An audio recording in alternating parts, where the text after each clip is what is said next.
I don't know how to. I can hear myself. Okay, I think I nailed it. Finally. Oh my god. I did it. I I did it all by myself. Okay. Okie dokie. Should I do this one?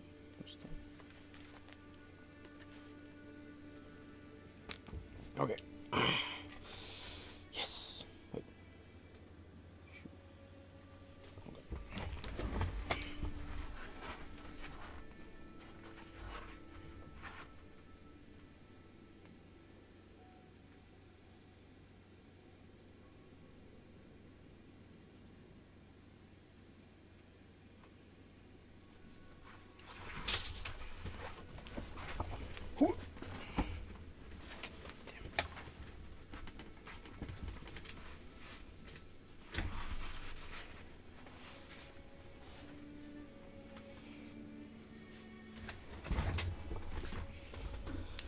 I wish I had a theme song.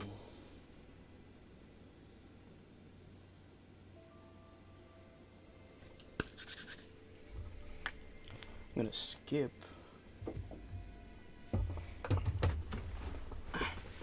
Okay, nice and comfy. And he's always been one Can hear.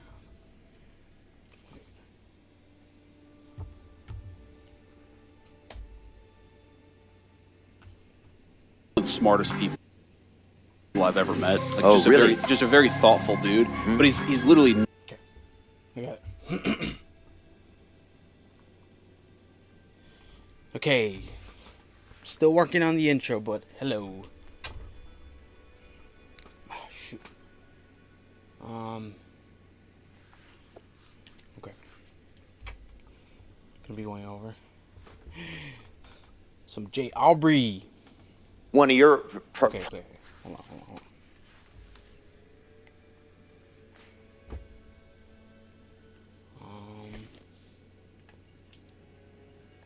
Fuck it, let's go one more round. primary sponsors is a guy, Peter Thiel, right? Yeah. What do you owe somebody? Oh, right. Okay.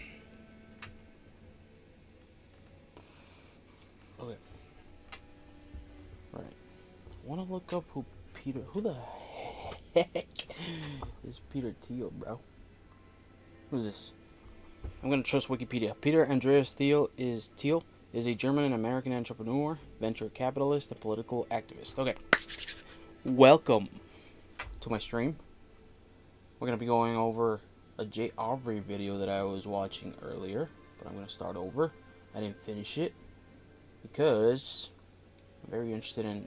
I've the only thing I know about our vice president is that he's our vice president, If you and he apparently doesn't like his wife. do, like, Maybe I'm super wrong about this, allegedly. I don't know. if you get into office, if somebody like donates a lot of money to your campaign, like, how does that relationship work after that? I think the attitude is you don't owe him anything. I see a lot of crazy stuff on the internet about Peter Thiel. You know, he's always been a friend of mine. He's always been one of the smartest people I've ever met. Like, Oh, just really? just a very thoughtful dude. But he's literally never asked me once for anything. It's an honor to serve, but it's also a sacrifice to serve. And if people are going to write me a check, great, but I don't owe him anything. So he just believed in you? He believed in me.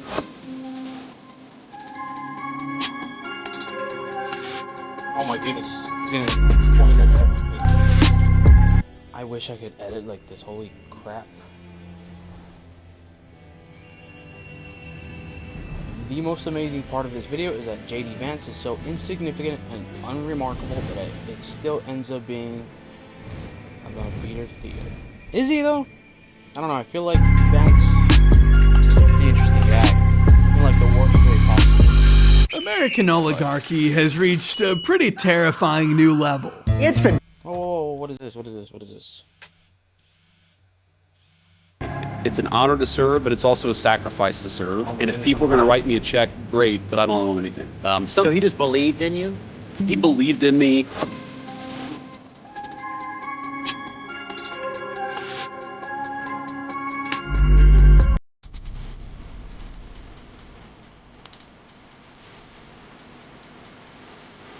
American oligarchy has reached a pretty terrifying new level. It's been bound to happen. The moment where we all share this earth with the first trillionaire. Netflix is announcing a definitive agreement to buy Warner Brothers in a multi-billion-dollar deal. What are the pros of ChatGPT? It can really do a lot of stuff. People are asking it for healthcare advice, how to learn stuff. And do you use ChatGPT when raising your baby?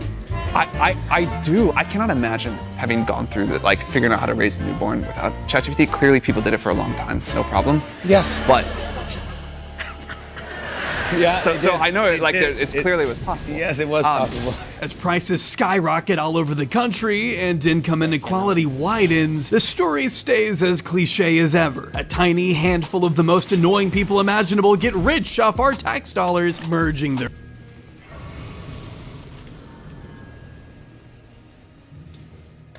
great empires to create even greater ones in their endless quest to own everything. I mean, these guys have all the money and power in the world, right? What are they even doing with such endless resources? That's pretty cool, I guess. Well, apparently not paying their taxes or solving world hunger, despite whatever promises made by Rocket Boy. Remember when this guy asked for a dollar amount and a detailed plan that would solve world hunger, and when the World Food Program gave him exactly that, he suddenly stopped replying and never brought it up in public again. Do you know how hard it is to get Elon Musk to stop talking? But some guys take it a step further. If your name happens to be Peter Thiel, for example, then you're operating on a totally different playing field than these freaks. You're still up to your typical billionaire shenanigans, of course, but you're also doing side quests, like hosting numerous seminars where the main topic is the Antichrist. You know, real regular stuff. He's just like me and you. I don't think it gets more dystopian than extremely rich weapons dealer obsessed with the Antichrist. I mean, if you were to write that in a script, it'd probably be thrown out for being too on the nose. While dishing out spy tech to various militaries and countless federal agencies, Thiel pushes forward on his own personal quest to uncover the true harbingers of the apocalypse. As of this moment, he's found the Antichrist to be emboldened by such wicked and unholy concepts as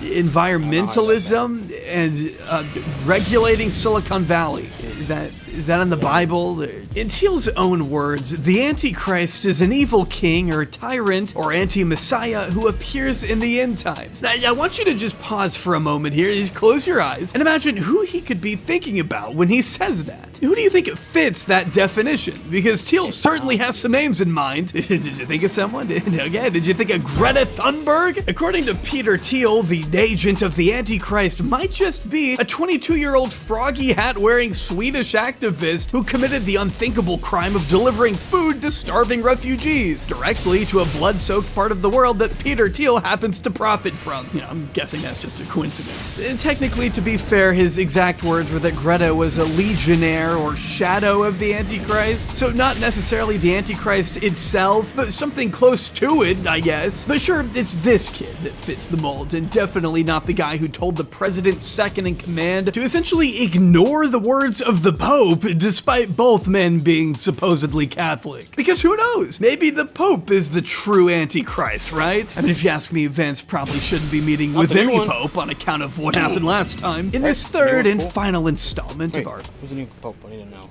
stuff. New Pope. Pope Leo...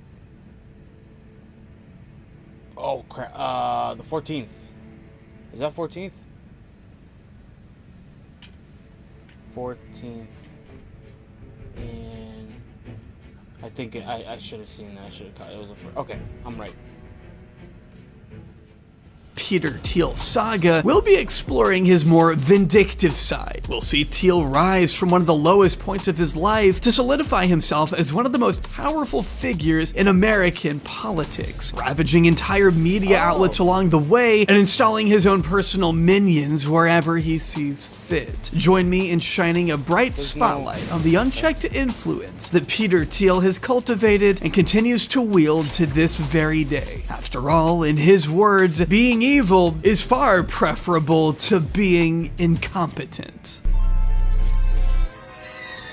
But before any of that, It's sponsor time. I think you're aware of how it works around here by now. When I'm reading multiple books, holed up in my room, trying to research the Antichrist, it can be kind of hard trying to find groceries for the week. It's not really in my mind at the time. I'm torturing myself. And I mean, honestly, searching for ingredients and recipes sucks. I hate doing it. I usually just end up getting food out, unfortunately, which I hate to admit because it's more expensive and it also is worse for your health, obviously. But what if there was an alternative out there that could actually be more affordable, more convenient, and healthier? I think you know where I'm going with this. It's today's sponsor, Hungryroot. Hungryroot basically works as a personal nutrition coach and shopper all in one by planning, recommending, and shopping everything for you. Hungryroot makes your week easier by taking care of meal planning and grocery shopping, along with recommending healthy meals and recipes tailored to your specific taste. After taking their quick quiz, Hungryroot understood my tastes immediately and picked out a week's worth of meals with enough portions for both me and my roommates. This week, I ended up with sweet hickory chicken, zesty Wagyu beef tacos, a lemony shrimp rice bowl, and so much more. I also have to shout out their amazing snacks here too, like their bread and butter pickle slices, honey cinnamon sweet thins, and their dark chocolate peanut butter almonds, which are especially incredible. I would highly recommend a subscription for anyone looking to cut down time spent at the grocery store or just looking to eat healthier. For a limited time, you can get 40% off your first box, plus an additional free item in every box for life. Just click the link in the description box below or scan the QR code on screen now and head over to hungryroot.com and use code JAWBRY at checkout. That's 40% off your first box and a free item of your choice for life at hungryroot.com with code JAWBRY. Huge thanks again to Hungryroot for helping us out with groceries and mostly for sponsoring this video.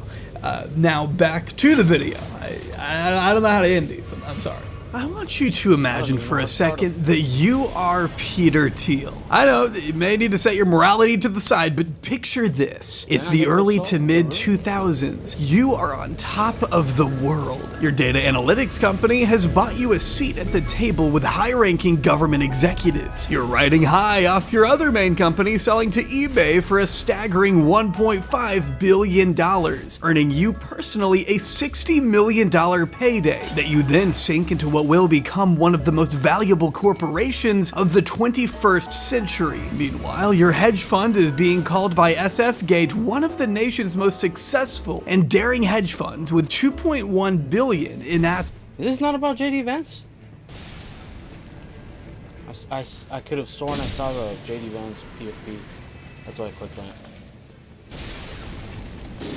You're getting invited to speak at conferences and being praised as a kind of investing savant. More glowing profiles are being written about you than you know what to do with. The stuck-up mainstream institutions you've always loathed are finally lauding your name. From the New York Times to Fortune to Forbes, which went so far as to call you the philosopher king of hedging. Within the confines of Silicon Valley and those who report on its power brokers, you are seen as a god. But uh-oh, what's this? Someone's at the door. Who could it be? The worldwide financial crisis of 2008? Not who I was expecting for some reason. For perhaps the first time in his life, Peter Thiel was beginning to struggle. Whatever struggling means for a guy in his tax bracket anyway. In November of 2008, TechCrunch reported that despite a previous return of 58% on investments that year, Thiel's bets turned sour in October, with Clarium Capital, his company, experiencing an 18% hit that 1 month alone, wiping out all gains for that year and landing Clarium in the negatives. Max Chafkin wrote in The Contrarian that the Clarium investors had received an ominous letter from Thiel himself just a few months before Lehman Brothers, a Wall Street institution that Chafkin notes had survived the Civil War, the Great Depression, and 9/11, came crashing down and triggered the crisis. Speaking in such extreme terms that almost sounded biblical, Thiel warned investors that the entire human order could unravel in a relentless escalation of violence, famine, disease, war, and death. Against this future, he wrote, "It is far better to save one's immortal soul and accumulate treasures in heaven, in the eternal city of God, than it is to amass a fleeting fortune in the transient and passing city of man." I'll be honest, hearing those words from the guy in charge of my investment portfolio probably wouldn't fill me with the most confidence, I won't lie to you. But even as his I am so glad I'm terrible with money. I don't have an investment portfolio. I don't have to go through any of this. Prediction of a recession rang true. Chafkin reports that Thiel was unprepared to weather the storm. Precisely, he wrote, because he could not convert his big idea into a trading strategy. And by the end of 2008, Thiel was down roughly 5%, triggering pensions and sovereign wealth investors to pull their money out of Clarion, effectively ending his career as a professional hedge fund manager, in the words of Chafkin. But even outside of his reputation as an investor, cracks were beginning to appear in Thiel's personal life. See, Thiel is someone who has always benefited from scheming in the shadows, and the more he spoke openly, the more he seemed to gross people out. In 2009, Thiel wrote an infamous article for the libertarian Cato Institute that appeared to decry women having the right to vote as one of the reasons democracy hasn't worked, writing, "Since 1920, the vast increase in welfare beneficiaries and the extension of the franchise to women, to constituencies that are notoriously tough for libertarians, have rendered the notion of capitalist democracy into an oxymoron." The Huffington Post reported in 2016 that Thiel did later clarify his statement with, "While I don't think any class of people should be disenfranchised, I have little hope that voting will make things better." The Post points out here that he didn't actually walk back his initial statement, ever. Instead, the Post said it was Thiel's hope that readers would latch onto a different part of his essay. Charged with the prospect of moving beyond politics, Thiel had pointed to 3 new technological frontiers that may one day provide us a kind of escape: outer space, cyberspace, and the most bizarre of all, seasteading. Now, if you haven't heard of seasteading ever before in your life, that's because it was a ludicrous, fringe idea conjured up by free market economist Milton Friedman's grandson, Patri Friedman. These days, you can find Patri making... I'm fighting the twins, the quintuplets or however many. I keep getting regularly Zale main, so I'm gonna be invincible. headlines for his bold efforts to create what the Financial Times called cities that run like a for-profit company rather than democratically elected officials. In Friedman's ideal vision of society, a private venture-backed company is the city operator, and its directors design the laws, and they earn revenue through some combination of rents, taxes, and service fees. But in order to achieve this dream of starting a corporation-style city, Patri and his friends would need to find a big enough plot of land, and they've already started scouting. He admits that in Africa, we are looking at land parcels large enough that there will be people living there, in which case we will offer relocation bonuses to pay for anybody who wants to move out of the zone. What's the matter, guys? You don't want to live in a technocratic corporate oligarchy state? Alright, then pack your shit and get the fuck out, I guess. When the author of this piece asked Friedman about fears that this could bring about techno-fascism, Friedman bluntly replied, I mean, we are funding companies that will operate non-democratic cities, and if you're not into that, you shouldn't move there. Awesome, man. About the people that are there. Anyway, that's how the project is looking currently, but this same Financial Times piece also makes sure to note where Friedman's scheme received its first bit of funding in the form of a $500,000 donation in 2008. Back then, Friedman had set up what he called the Seasteading Institute, which sought to establish such autonomous cities as floating societies atop platforms in international waters. You know, where you don't have to concern yourself with pesky international laws and whatnot, giving the residents, in the words of Max Chafkin, the freedom to experiment with illicit substances and enjoy any other pleasure currently denied by the world's 200-odd countries. Friedman teamed up with some other like-minded maniacs, libertarians, to write a paper weighing the pros and cons of incinerating human feces on the islands, the possibility of using expensive Chinese-made cruise missiles to defend against attacks from hostile naval fleets, and of course, what it would be like to create a society free of taxation. I wonder why Peter Thiel would be down for something like that. As would be impossible for anyone to predict at the time, the concept of seasteading didn't exactly pan out in the long run, especially as questions of logistics began to pile up, even as the movement gained significant approval from Thiel and Friedman's fellow libertarians. Business Insider reported in 2018 that because the United Nations grants every member state control from its shoreline up to 200 miles out to sea, these new floating societies would need to be constructed pretty far out into the ocean. For further isolating them from other nations and raising the cost of operations significantly, not to mention the headache of moving a large number of people all the way out there. The Institute itself determined it would need at least $225 million just to build the seastead, and then they would need another $8 million a year to keep it functioning, which it wasn't looking the most promising against a crowdfunding effort that had only raised about 27 grand by 2013. Within the next few years, seasteading was considered a joke by the majority of civil society. Even Teal himself wound up admitting in an interview that engineering floating libertarian utopias out in the middle of the ocean was not quite feasible. But such a realization only popped into his mind, I guess, after he burned millions of dollars on the hopeless venture and was mocked relentlessly for having any hope in it whatsoever. While this ridicule came from a number of sources, there was one in particular that Teal had a personal and visceral hatred of. If you've never heard of Gawker Media, there's a reason for that. A reason that will reveal itself to us very soon. But if you do happen to be familiar with the publication, then you might know them as the irreverent, flame-throwing media network that by 2012 was the proud parent company overseeing a fleet of various websites, including Wonkette, which covered politics, Jezebel, which was mostly women's commentary, Deadspin, sports, Gizmodo, tech, Kotaku, video games, Fleshbot, porn, and most relevant to our story today, Valleywag, a blog that took pride in their needling criticism of Silicon Valley tech lords. This is where Peter Thiel found his mortal enemy, Nick Denton, founder and managing editor of the flagship site. While Chafkin notes that Valleywag wasn't near as large or consequential as Gawker's other sites, Denton considered Here, CBS News projects that in the state of Ohio, J.D. Vance will be the next Republican senator. Over the course of his 41... Oh, isn't this the guy? Okay, I need to double check. I need to make sure I'm correct. Because if I'm not, it's gonna look pretty silly. I need to check if this is the guy that said our beloved president is could be a potential Hitler, right? Isn't that what he said? I don't remember a lot of things, but some things I do remember. I could have sworn that's what he said. Alright, let's watch this. Years on Earth, James Donald Bowman would change his name.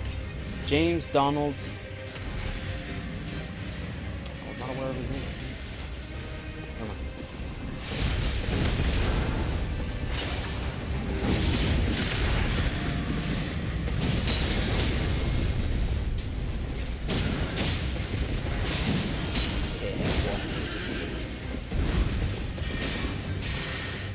Ooh! Name and identity several times before finally morphing into Vice President J.D. Vance. Brought up in a world of turmoil and poverty in the Appalachian town of Middleton, Ohio, Vance never really had much of a consistent father figure growing up. His parents, Donald and Beverly, divorced around the time he began walking, he wrote. And with Donald out of their lives, Beverly changed his name to James David. He became James David Hamill after his mother remarried for a third time, but switched over to his grandmother's last name, Vance, shortly before graduating law school. These are just a few of the thrilling revelations spelled out in his apparently best-selling book, Hillbilly Elegy, which I only own because they were selling it for $1 at a library book sale by my house. The only ethical way to consume Hillbilly Elegy short of stealing it, as far as I'm concerned. But it wasn't just Vance's name that appeared to blow with the wind, so did his political and religious convictions. As Vance wrote about extensively in Hillbilly Elegy, and as author Jacob Silverman summed up more succinctly in his book Gilded Rage, Vance had grown up steeped in evangelical Christianity, but in college he drifted into Sam Harris-style atheism, a common enough path for a young man in the place and time. His colleagues saw him as politically conservative, but not radically so. That would change. As journalist Gil Duran wrote shortly after Vance clinched the VP nomination, stories about Vance tend to focus on his hardscrabble Ohio roots, but his relationship with Peter Thiel and his stint in San Francisco are key to understanding his politics. For a guy as politically malleable as Vance, being able to witness Thiel lay out his ideology... Why are we back to Thiel? I'm not really paying attention, but I am. I'm paying attention to two things at once. Peter Thiel is one of those people that like controls everything, right? In my imagination. Isn't he? Yale in 2011 was akin to finding what Silverman called a final form. Vance himself would go on to write in 2020 that Peter's talk remains the most significant moment of my time at Yale Law School. He articulated a feeling that had until then remained unformed, that I was obsessed with achievement in, say, not as an end to something meaningful, but to win a social competition. Through Peter Thiel, Vance was introduced to the work of contemporary philosopher Rene Girard and his theory of mimetic desire, the idea that all human desire imitates the desires of others, almost always without awareness, according to the Colloquium on Violence and Religion. Silverman writes that in Girard's view, because the frenzy of competition could spill over into violence, the solution was the scapegoat mechanism, finding an outside force against which rivals could unite and enact violence. Vance himself has reflected on the power of scapegoating before, arguing in the past that efforts to shift blame and our own inadequacies onto a victim is a moral failing, projected violently upon someone else. Yet here he is, just a few short years after writing those words, relying on the scapegoating of Haitian and Somali immigrants to further his own political career. You know something I wanna... Whoa. Oh crap, I don't even have one of them. Oh no, I have one. Yeah, hold on. On my face, bro. You know what? I never understood exactly... Not meaning it in any offense. But who are the Haitian people? Do they live here? Are they territory of ours? Are they, you know, immigrants from Haiti? I thought Haiti was in like Hawaii, but I am very, very not so well versed in all this stuff. So. I could have sworn that Haiti was in Hawaii. Interesting how that happens. I don't know who I'm going to vote for. I'm definitely not going to vote for Trump. Ah, awesome! He added the clip. I love when people do the work for me. Just kidding. I totally respect this guy's job. I'm subscribed. I left a lot. Oh, you know what? I gotta do this also. All of them. Yeah. Because I think that he's projecting very complex problems onto simple villains. In just under a decade, Vance has experienced one of the biggest heel turns I think I've ever witnessed in modern American politics. He went from having his award-winning book lauded by liberal elites, even being adapted into an Oscar-nominated film directed by Ron Howard, to supporting policies that directly harm the very rural communities he grew up in. He went from calling Donald Trump America's Hitler in private and a cultural heroine in public, to being the heir apparent to the empire of zealots the president has cultivated. Are you a racist? I don't know, am I? Have I always been good? No, but not in an evil way. Just not in a good way. Oh, this wolf, bro.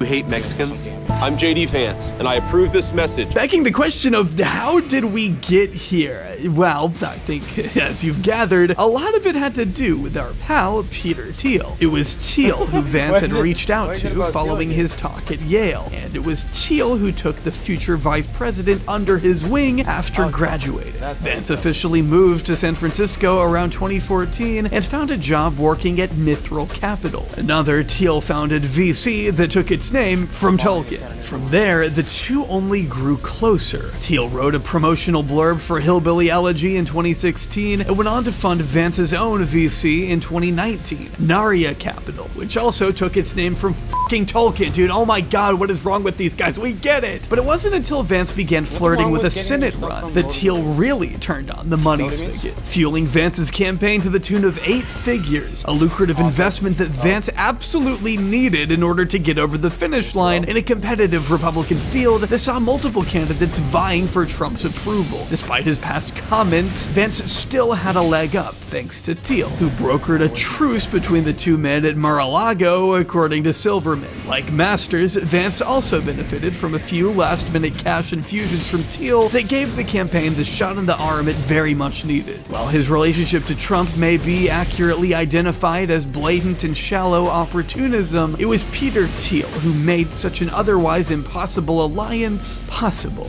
It is for that reason that J.D. Vance owes his current position in power to Peter Thiel more than any other single person. But what were some of the other ways in which the billionaire molded his young Appalachian protege? Well, Okay, hold on, Peter Thiel.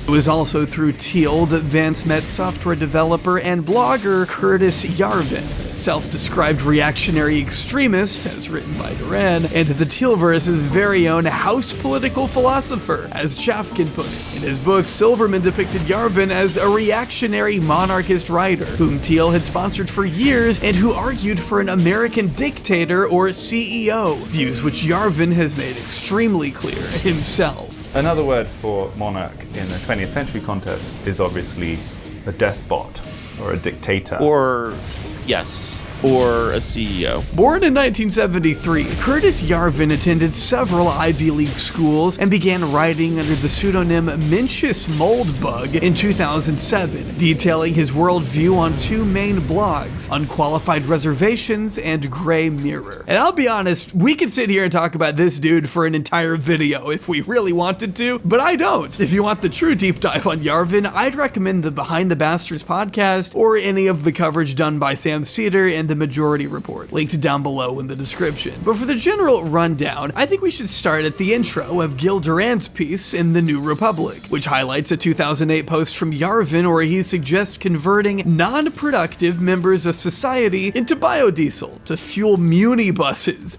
Based? Just kidding. Now, he claims this is a joke, but says he is serious about the need to find what he calls— Holy crap, this is really more about Thiel than it is about J.D. Vance. Is he that boring? Is bro that insignificant, like commenter said?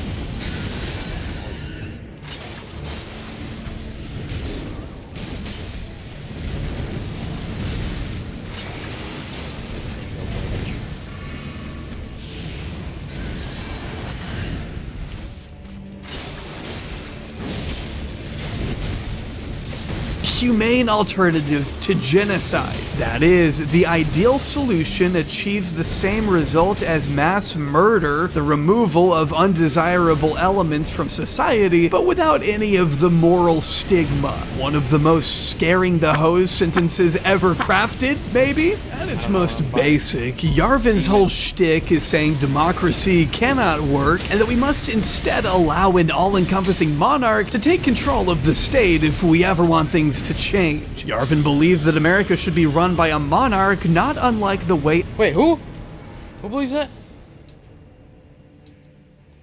Look at that. Got it back. Who said this?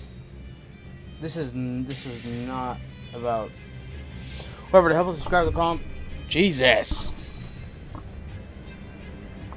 You gonna try to stop when I go on short? Is it a humane alternative to genocide?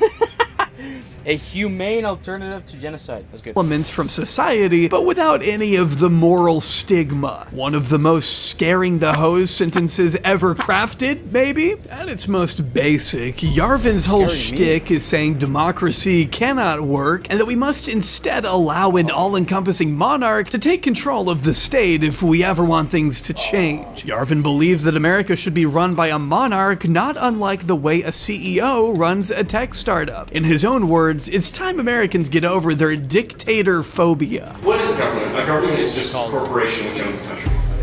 Nothing more, nothing less. You have to say, well, what is the system actually? And it includes a lot of things that are called NGOs, things that are called universities, things that are funded by the state.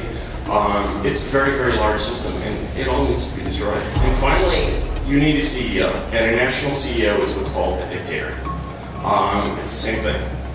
There's no difference between a CEO and a dictator. If Americans want to change their government, they're going to have to get over their dictatorphobia. In Yarvin's ideal society, governments would be broken down into smaller ones called patchworks, which he outlined in 2008 by writing, "As the crappy governments we inherited from history are smashed, they should be replaced by a global spiderweb of tens, even hundreds of thousands of sovereign and independent mini-countries, each governed by its own joint stock corporation." Texas and California would rule this bitch. Without regard to the residents' opinions. Each patchwork would be ruled by a realm, or rather, a corporation with absolute power, according to Duran, who provided this example from another one of Yarvin's essays. The realm, having sovereign power, can compel the resident to comply with all promises. Since San Francisco is not an Islamic state, it does not ask its residents to agree that their hand will be cut off if they steal. But it could. And San Francisco, likewise, can promise not to cut off its residents' hands until it is blue in the face, but since it is a sovereign state, no one can enforce this promise against it. Duran points out that Yarvin has also drawn ire for calling slavery a natural human relationship akin to that of a patron and client. Despite insisting he isn't a white nationalist, Yarvin wrote in 2007 of white nationalism that he is not exactly allergic to the stuff. As should be the case of any intellectual, anyone who takes this as an endorsement of white nationalism is an idiot, he wrote. But this was in 2007. If you fast forward to 2025, Yarvin is hardly shy in discussing what led him to the realization that things were going to happen and history had not ended. Not unlike 12-year-old boys scrolling TikTok today, Yarvin seems to have been particularly touched by an edit he once saw on YouTube. To describe the first moment in which I realized that, like, things were going to happen and history had not ended. It was like 2005 or something. YouTube was a new thing. And I saw this video. I'm sure it's long since disappeared, but it was really just like kind of burned a hole in me. It was actually just a sequence of photos sort of presented with a kind of slow animated zoom in, dissolve, sad piano music sort of over it. The even photos and the odd photos all matched. And the even photos were sort of brightly colored pictures of just like general Western, decadence, decay, rot, filth, we've all seen these things. And then interspersed between them, formal dress portraits of Nazi officers. And I was just like, you watch this thing, you're just like, filth degeneration, bright, optimistic young man in Nazi uniform. Filth degeneration, bright, optimistic young man in Nazi uniform. And you're just like, yeah, that's the thing. And like, basically, that's the coming thing? It's a form because it's basically, that's the reaction. It's breaking in a way. It's a totally forbidden thing. And that you watch it and you're just like, wait a second. Something's wrong here. It wasn't until 2013 that Yarvin would finally reveal himself to the wider public as a real person and not just some anonymous writer with Moldbug in his username. That was the year TechCrunch revealed him to be the co-founder of a startup called Telon Corporation to spearhead Urbit, a decentralized personal server platform with a mission to rebuild networked computing from first principles. One of its earliest investors was Peter Thiel. It's hard to know exactly when and how the billionaire first came into contact with Yarvin, as this same TechCrunch article also noted that the blogger had been slated to speak at a conference for the Seasteading Institute in 2009, but had his appearance abruptly canceled. The New Yorker more recently reported on emails that had been exchanged between the two men in 2014, where Thiel reportedly asked Yarvin, "How dangerous is it that we are being leaked?" Following up with one reassuring thought, "One of our hidden advantages is that these people, social justice warriors, wouldn't believe in a conspiracy if it hit them over the head. This is perhaps the best measure of the decline of the left. Linkages make them sound really crazy, and they kinda know it. What Thiel is doing here is essentially laughing in all of our faces." But like I said, it's not just Thiel who took a liking to Curtis Yarvin. So I mean, I think that there are two different look, ideas, JD here, Vance, right? yes. So one is Yeah. like, you know, there's this guy Curtis Yarvin who's written about some of these things. I tend to think that we should seize the institutions of the left and turn them against the left, right? We need like a debath. Seize the institutions of the left. What is that? What is that? Like,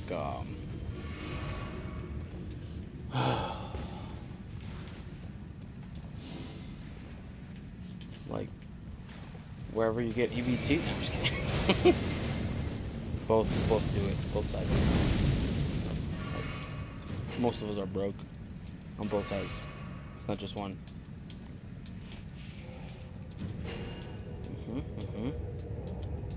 Yeah.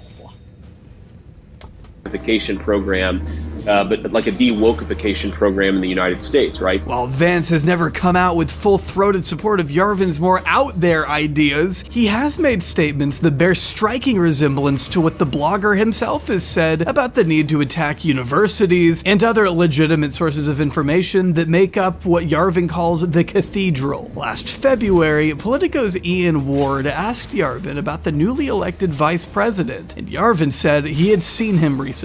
I bumped into him at a party. He said, "Yarvin, you reactionary fascist." I was like, "Thank you, Mr. Vice President, and I'm glad I didn't stop you from getting elected." He said that to you? Ward asked. That's what he said. I don't think he meant it in a bad way, but I don't think he meant it in a good way. I listened to it. I did. I was. I'm into winning and into Vance ideas. came from. I like both.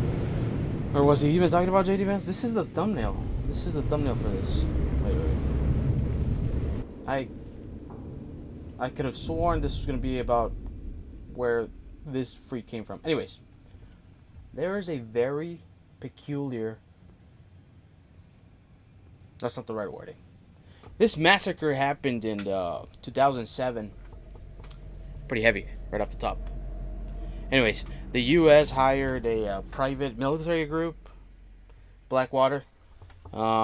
I'll let the video do it. But anyways, this is pretty interesting. I did not know this. known as Nisour Square became the stage for a devastating incident that would send shockwaves around the world. It was September 16, 2007, when the lives of innocent Iraqi civilians and the reputation of private military contractors collided in a cataclysmic event that would forever be etched in history. This is the story of the Nisour Square incident, a harrowing tale of unchecked power, indiscriminate gunfire, and the quest for justice in the face of unimaginable tragedy. Blackwater, now known as Academy, has a complex and controversial history. Founded in 1997 by Eric Prince, a former U.S. Navy SEAL, Blackwater started as a private military training facility located in North Carolina, United States. Initially focused on providing training services to military and law enforcement personnel, the company quickly expanded its operations and ventured into the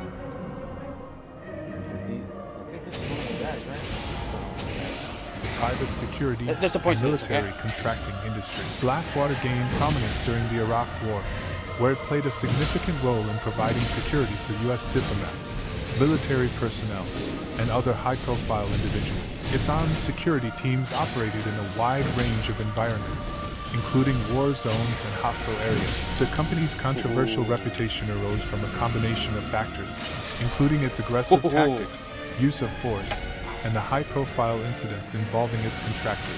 In the years following the 9/11 terrorist attacks in 2001, the U.S. government's increased reliance on private contractors in war zones provided significant opportunities for companies like Blackwater. The company began securing contracts from the U.S. government to provide security services in conflict areas, particularly in Iraq and Afghanistan. In the aftermath of the Nisour Square incident, Blackwater faced legal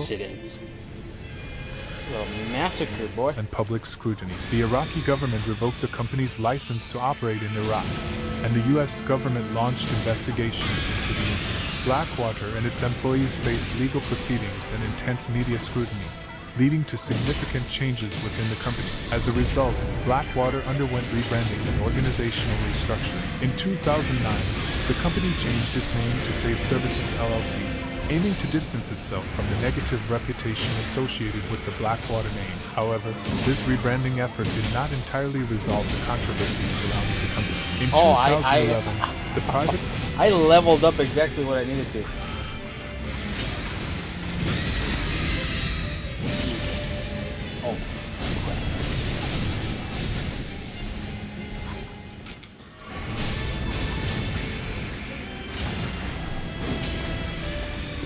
firm USDC Holdings acquired Say Services LLC and renamed it Academy. Under new ownership, Academy aimed to improve its corporate governance, enhance transparency, and rebuild its reputation. The company made efforts to implement stricter internal controls, training programs, and ethical guidelines for its personnel. Despite these efforts, Academy continued to face scrutiny and criticism. The use of private military contractors and the challenges associated with their accountability and oversight remain subjects of public and political debate. It is worth noting that the history of Blackwater/Academy is intertwined with broader discussions about the role and impact of private military contractors in modern warfare. The controversies surrounding the company have fueled ongoing debates about the regulation, oversight, and accountability of these contractors, highlighting the need for clear guidelines and effective mechanisms to ensure the responsible use of force in conflict zones. During the time of the incident, Iraq was under U.S. occupation following the 2003 invasion. Blackwater's primary responsibility was to protect U.S. diplomats and personnel in Iraq, and on that day, a convoy of Blackwater armored vehicles was passing through Nisour Square, a bustling intersection in central Baghdad. According to accounts from witnesses and subsequent investigations, the incident began when a vehicle in the Blackwater convoy was allegedly targeted by an explosive device or gunfire. In response, without proper authorization or provocation, the contractors opened fire indiscriminately, using automatic weapons, grenade launchers, and sniper rifles. The hail of bullets caused widespread panic and chaos among the civilians in Nisour Square. The shooting persisted for several minutes, resulting in the tragic loss of 17 innocent Iraqi lives, including women and children, while many others suffered severe injuries. The families of the victims and eyewitnesses claimed that the shooting was entirely unprovoked and that the contractors displayed a reckless disregard for human life. The incident triggered profound anger and grief among Iraqis, who interpreted it as yet another instance of foreign forces showing little regard for the lives and well-being of civilians. The Nisour Square incident reverberated globally, leading to an international outcry and straining diplomatic relations between the United States and Iraq. Protests erupted in Iraq, demanding justice for the victims and calling for accountability for the contractors involved. In response to mounting pressure, the Iraqi government revoked Blackwater's license to operate in How tragic. the country, while the U.S. government faced mounting calls for a thorough investigation and legal action against those responsible. Consequently, the U.S. government initiated multiple investigations into the actions of Blackwater contractors in Nisour Square. The Federal Bureau of Investigation, FBI, conducted its inquiry, and the U.S. military also launched an investigation to ascertain whether any laws or rules of engagement were violated. These investigations uncovered damning evidence of the contractors' excessive and unjustified use of force, further fueling public outrage. The incident also sparked a broader debate concerning the accountability of private military contractors and the lack of effective oversight and regulation governing their operations. Critics argued that unlike regular military personnel, these contractors often operated with impunity, facing minimal consequences for their actions. The Nisour Square incident underscored the necessity for clearer rules of engagement, strengthened oversight mechanisms, and improved accountability for private military contractors operating in conflict zones. Following the incident, the U.S. Justice Department brought charges against several Blackwater contractors involved. Nevertheless, legal proceedings were complex, marred by jurisdictional challenges and controversies surrounding evidence collection. In 2014, a U.S. federal jury found 4 Blackwater guards guilty of manslaughter, murder, and weapons charges, while other charges were dismissed. However, the sentences were later overturned on appeal due to procedural errors, leading to a retrial. Ultimately, in 2015, a new plea deal was reached, resulting in reduced charges and sentences for the defendants. However, the outcome of the legal proceedings left many feeling that justice had not been fully served, deepening the wounds of those affected by the tragedy. The Nisour Square incident prompted critical examination and subsequent efforts to improve oversight and accountability within the realm of private military contractors. The U.S. government introduced new regulations and guidelines for contractors operating in war zones, including enhanced vetting procedures and increased transparency in reporting incidents. Additionally, the incident spurred discussions regarding the role and influence of private military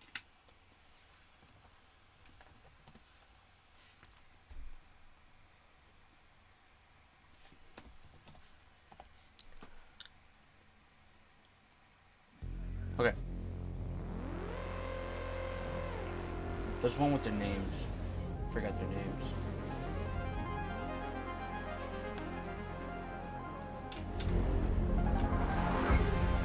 What do you even call them?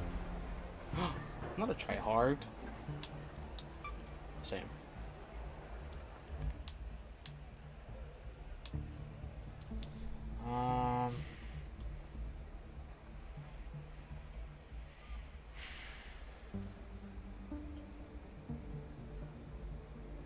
Okay. I missed 2011. I'm not doing this, bro.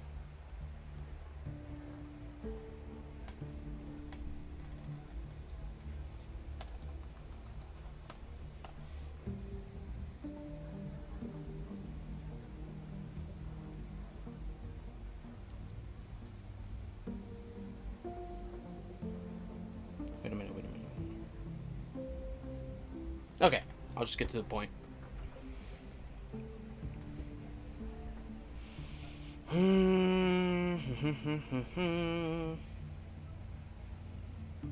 Why is it taking me forever to get the names?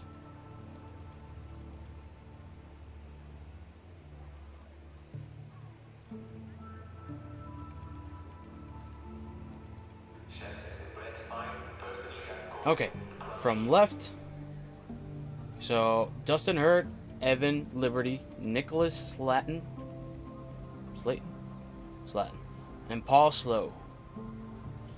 So these four are the main perpetrators. They're murderers. They opened fire on an open crowd. Totally random civilians.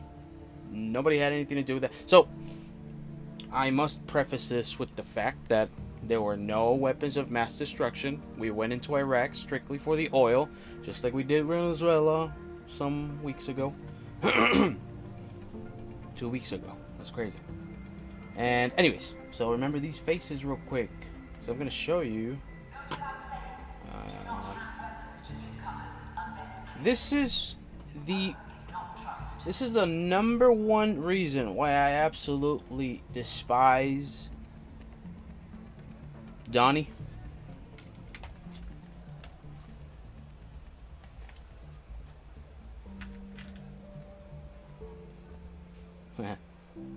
This is touchscreen. Oh my goodness, this is touchscreen. Sorry, no, that's not what I meant to put. Okay, sure.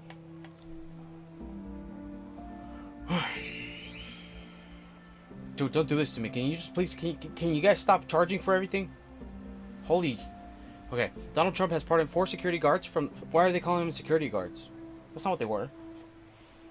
From the private military firm Blackwater, who were serving jail sentences for killing 14 civilians, including 2 children, in Baghdad in 2007.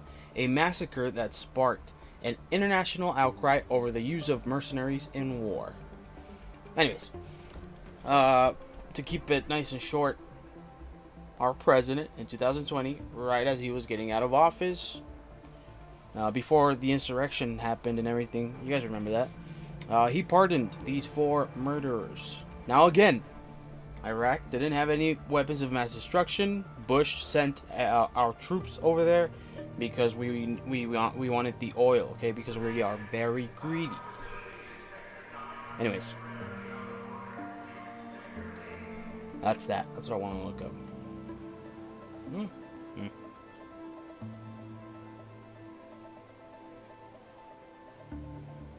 All right, I gotta feed this thing.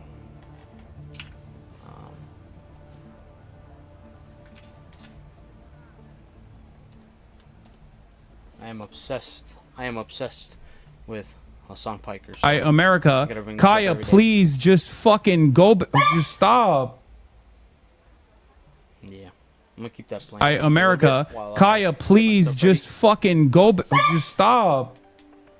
America, Kaya, please just fucking go. Just stop. He's looking. America, Kaya, please just fucking go. Just stop. Okay, I'll let that play. Without the sound, I feel like you get a better picture of what's going on.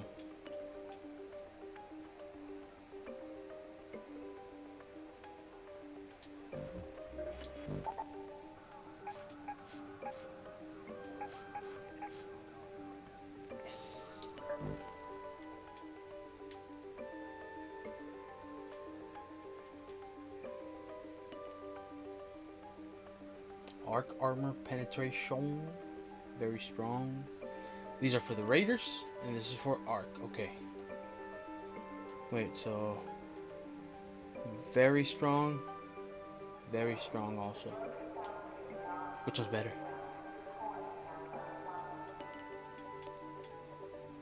I don't want to bring in 2 cool guns. Okay. Alright, we'll give it a try. Yeah. No, wait. Gotta take care of my homies.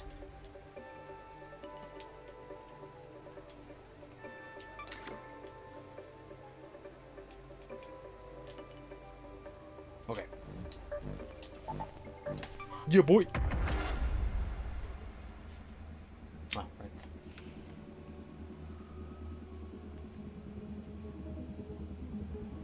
Wait, what's going on? Oh, decisions. Okay. Called by the Senate and House of Representatives of the United States of America. It's live. I can't go back. In Congress.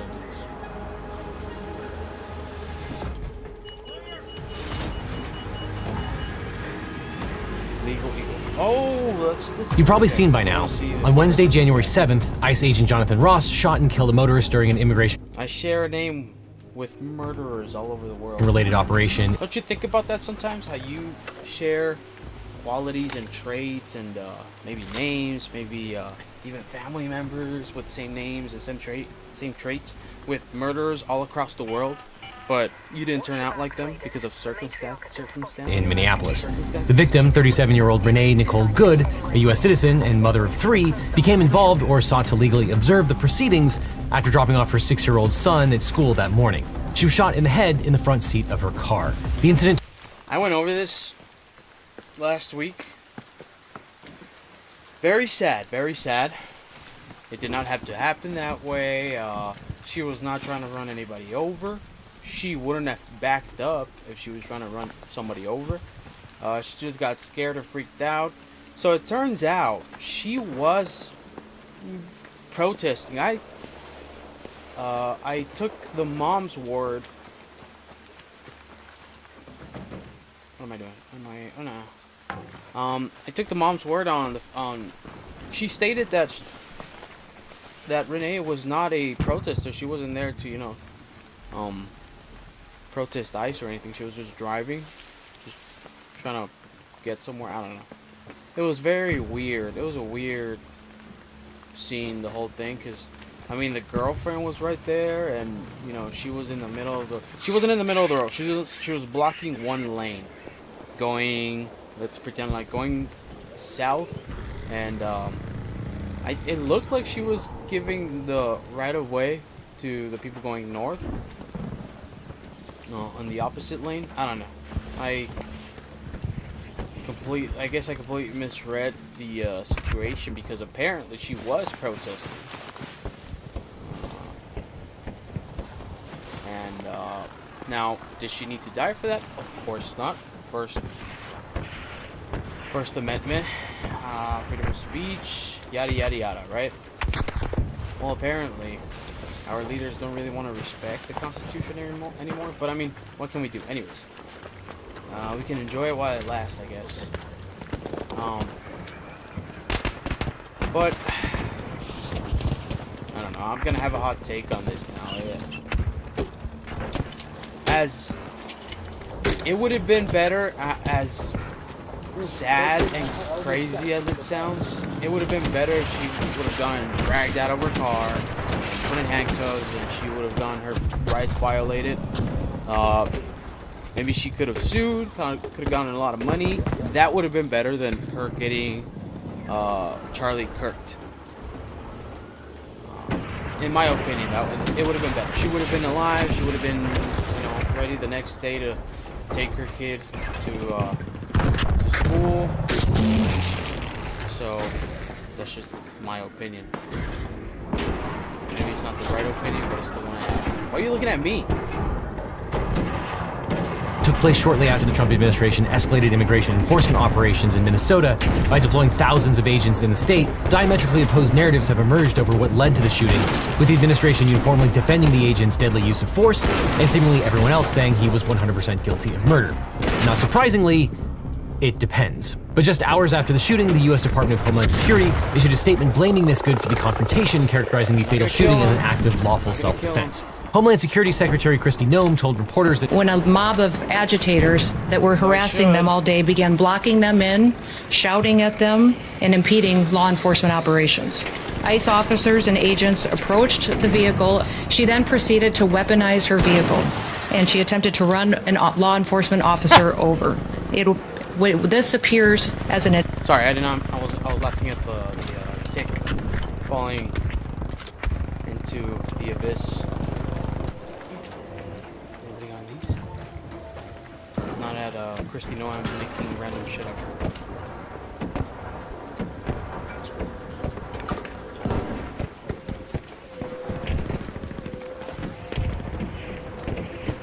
Attempt to kill or to cause bodily harm to agents.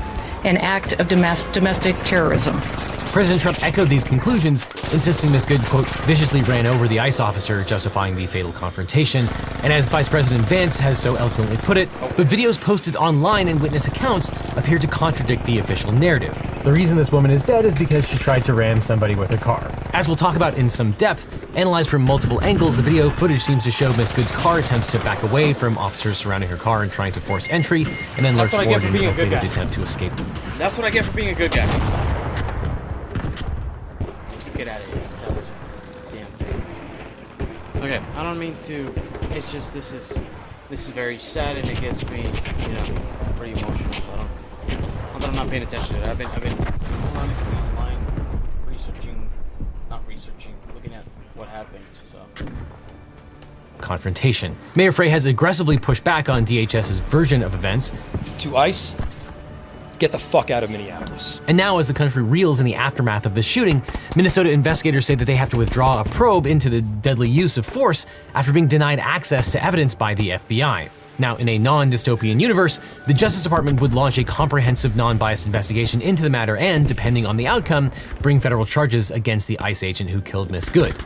But right now, it's safe to assume the Trump-controlled DOJ will take no such legal action. Which raises the question, is Mr. Ross guilty of any crimes, and is there any feasible recourse to hold the agent liable for the death of Miss Good? The way I saw it is, how come he didn't get in trouble? Isn't he supposed to, get tried and prove his innocence? I mean, a lot of stuff happens on video, and we're like, whoa, look at that. Like, for example, Hassan Piker shocked his dog live. I think it was live, or in one of his uploads, during one of his streams. And he didn't get in trouble or anything. He was obviously showing his whole fan base that, hey, look, check it out. I abuse this training method. And I use it on my dog. It's a collar, it's a shock collar, and I use it on my dog whenever I don't like something that she is doing.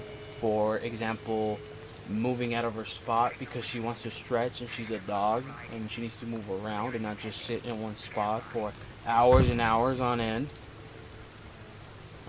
A lot of the days during the week. Anyways, I digress. Shouldn't he have gotten at least, arrested and been like, gotten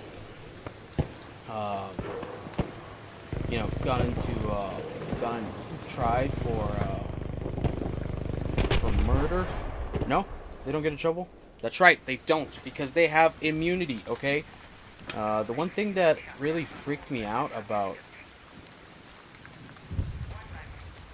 this administration is, okay, maybe I'm making shit up. Is there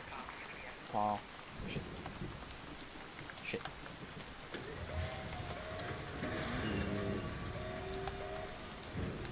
Or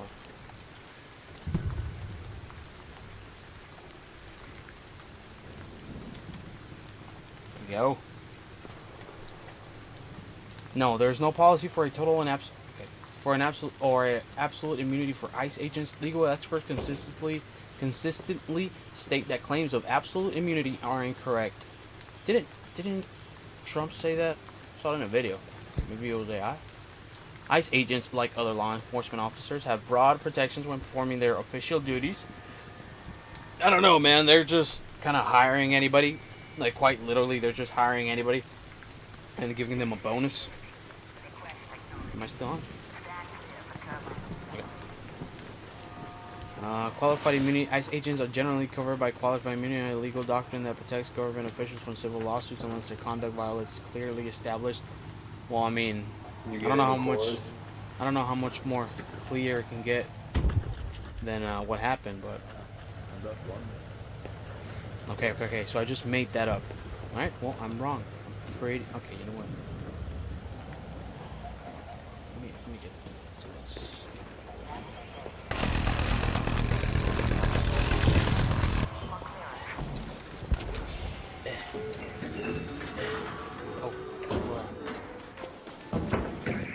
Get in, buddy.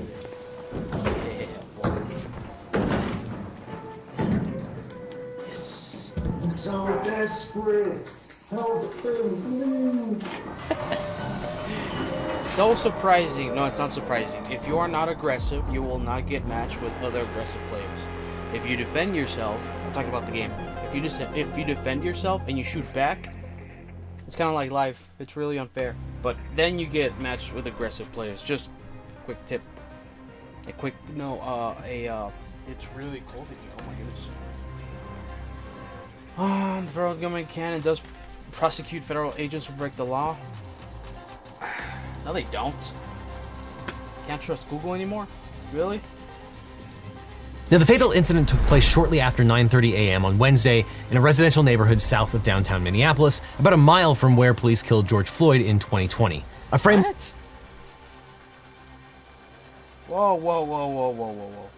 Now, the fatal incident took place shortly after 9:30 a.m. on Wednesday in a residential neighborhood south of downtown Minneapolis, about a mile from where police killed George Floyd in 2020. A frame-by-frame analysis of bystander video footage raises serious questions about the administration's narrative that Agent Ross was forced to fire defensive shots to protect the life of himself and others. Video taken by a witness shows Well, that's not true. Miss Good's vehicle, a burgundy Honda Pilot SUV, stopped in the middle of a one-way road, its engine idling. Black. And we're now starting to see more videos from the moments leading up to the shooting. It appears Is all of this AI? Is everything AI and I'm just in a schizo asylum? I could have sworn that thing was black, dude. SUV was initially parked on the side of the road and was only in the middle of the road for a relatively short amount of time before the incident began. The video taken from Mr. Ross's own cell phone. It sucks because she's a mom. Which is crazy. I feel like if she didn't have a girlfriend, I mean, I feel like maybe a lot of the right would have been like, well, okay, maybe that was wrong. I mean, we all know how they are. Shows him filming the vehicle trying to apparently record.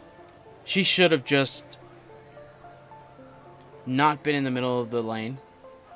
She should have complied. She should have turned off the car. And it sucks that it has come to that point where either we listen or we die.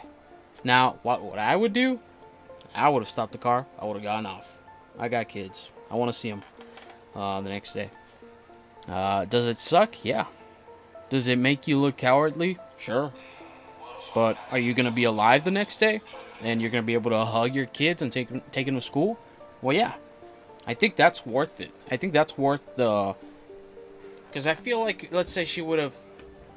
Well, no, she wouldn't have, like, passed. Then she wouldn't have gotten anything except praise.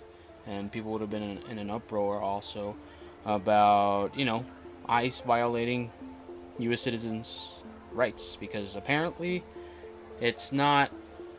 We're only going after the worst of the worst anymore. It's also, if you don't do exactly what we say, we're just gonna shoot you. It's such a hard argument to make for her because she did not comply and she did step on the gas after backing up. She wasn't trying to be honest, personally, I don't believe she was trying to run anybody over. She should have just turned the damn car off. Record the license plate of the SUV. Good's wife, Becca, was also using her phone to film him. Wife, not girlfriend. She says, That's okay, we don't care. Now, I am generalizing here because obviously I'm chronically online. But I also know people and how they are. I'm very well versed in how people treat each other. Change our plates every morning, just so you know. It'll be the same plate when you come talk to us later. And also, what's going on here? Why is she outside? I wrote on this. I wrote on she wasn't a protester. She was just a random lady that was trying to get to wherever she was going. Oh, it was so wrong. And eventually Good herself says, "It's okay, dude, I'm not mad at you." That's fine, dude. I'm not mad at you. Why did she say that? This guy's recording. We didn't hear him say anything. Oh, I guess he's recording, and she thought, oh, this guy's recording me because he thinks I'm starting some shit, maybe? Was that her being kind of... And those were apparently her last words. Although bystanders were yelling at the federal agents and blowing whistles, it does not appear that Miss Good was engaged in that behavior. Go home to Texas! You can see federal vehicles start to approach Miss Good's SUV with lights flashing and sirens blaring. Agent Ross can be seen approaching from behind the SUV and crossing the SUV's right-hand side, all while filming the scene on his cell phone. In the crucial moments before the shooting, Miss Good rolls her SUV slightly forward into the street, then stops and waves at other motorists to go ahead of her. Two agents are seen exiting his silver pickup and approaching the SUV, telling Good to... The SUV backs up, then veers forward to the... Oh my goodness, it is burgundy. I could have sworn it was black. And in here, the right, we see the wheels. We see the tires. They're turning right. She's trying to turn all the way to the right. But obviously there's this regarded person over here also in the middle of it. Well, behind it. This guy's freaking out because they're not trained correctly. Why would he get in front of a not a moving vehicle, but a vehicle that is not turned off and might just step on it? If you know how these people are on the left, if you know how crazy they are, how crazy they can be, why are you putting yourself in the zone of danger also? Why be this dumb? Anyways, this guy walked it off like nothing, so I mean, if anything, the car just bumped into him. I did both sides. Seconds later, gunfire erupts. Re-examining this later, she is murdered. Seen from a closer vantage point, we see Agent Ross walk around the car while filming on his cell phone, disappearing from view. Other agents pull up and order the driver to get out of the car. But it's not clear who exactly those agents were or whether the driver could hear them.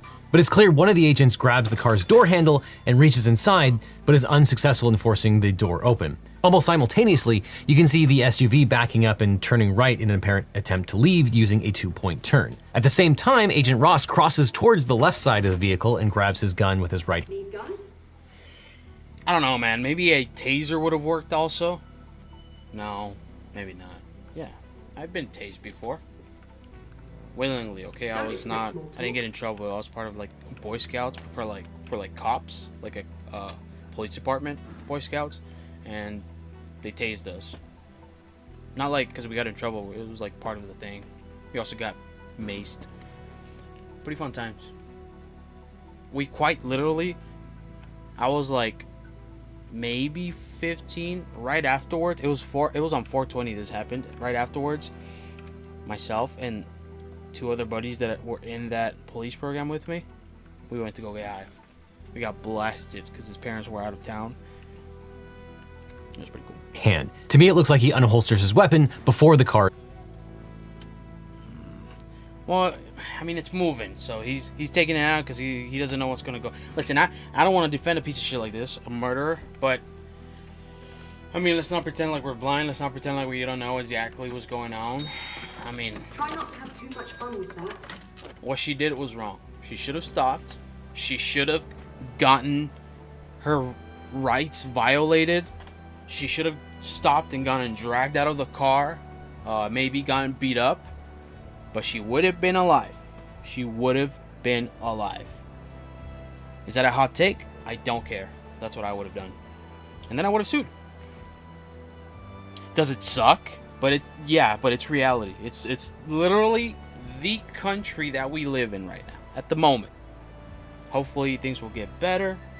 Hopefully they start, I don't know, they start holding him accountable. Because shit like this, I mean, he still should have gone in trouble. I don't know, man. There's a lot of crazies out there saying, yeah, he did a good job. It's like, dude, there's no way you're that heartless. I am, but there's no way you are. Moving forward. He opens fire on Miss Good and continues shooting as she drives past him. At no point does Agent Ross appear to drop Also, it doesn't seem the like cell there's phone anybody... carried in his left hand, and that's bolstered by the footage he took on that cell phone continuously during the shooting, which we'll talk about in a second. Looking more closely at the moment Agent Ross fires, he appears to be standing to camera left of the SUV while the SUV's tires are pointed all the way to the right away from him. And things are happening fast, and it's not clear if Mr. Ross is in front of or partially in front of the car at the time that the first shot is fired, but it does appear clear that by the time the second and possibly third shots are fired, he is fully to the side of the vehicle. Reports are that the second and third shots were fired through the open driver's side window. It's unknown at this time which of the shots made contact or were fatal. This contradicts the administration's allegations that Miss Good was running him over or attempting to run over Mr. Ross when he fired at her. Although other grainier video footage filmed from a different angle could appear to support this conclusion, but when this footage is synchronized with the closer footage, it's clear that Agent Ross was not run over by the SUV and in fact emerged unscathed. After being shot in the head, Miss Good's SUV then veers into a white car parked further down the road before crashing to a stop. The agents witnessing the scene do not appear to rush to provide emergency medical care to Miss Good. When Kirk got kirked, I can't say that these people are completely devoid of human emotion. Maybe they are, but I mean, they did the same thing to Charlie Kirk. You know, I'm gonna pretend like I'm in Fantasyland right now and say, obviously it was planned. They were following a plan that they needed to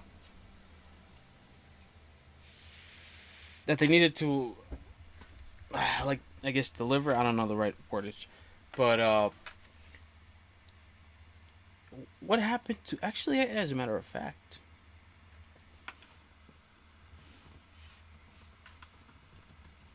to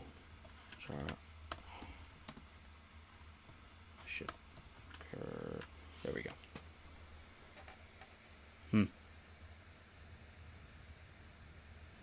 Reddit. Opinion.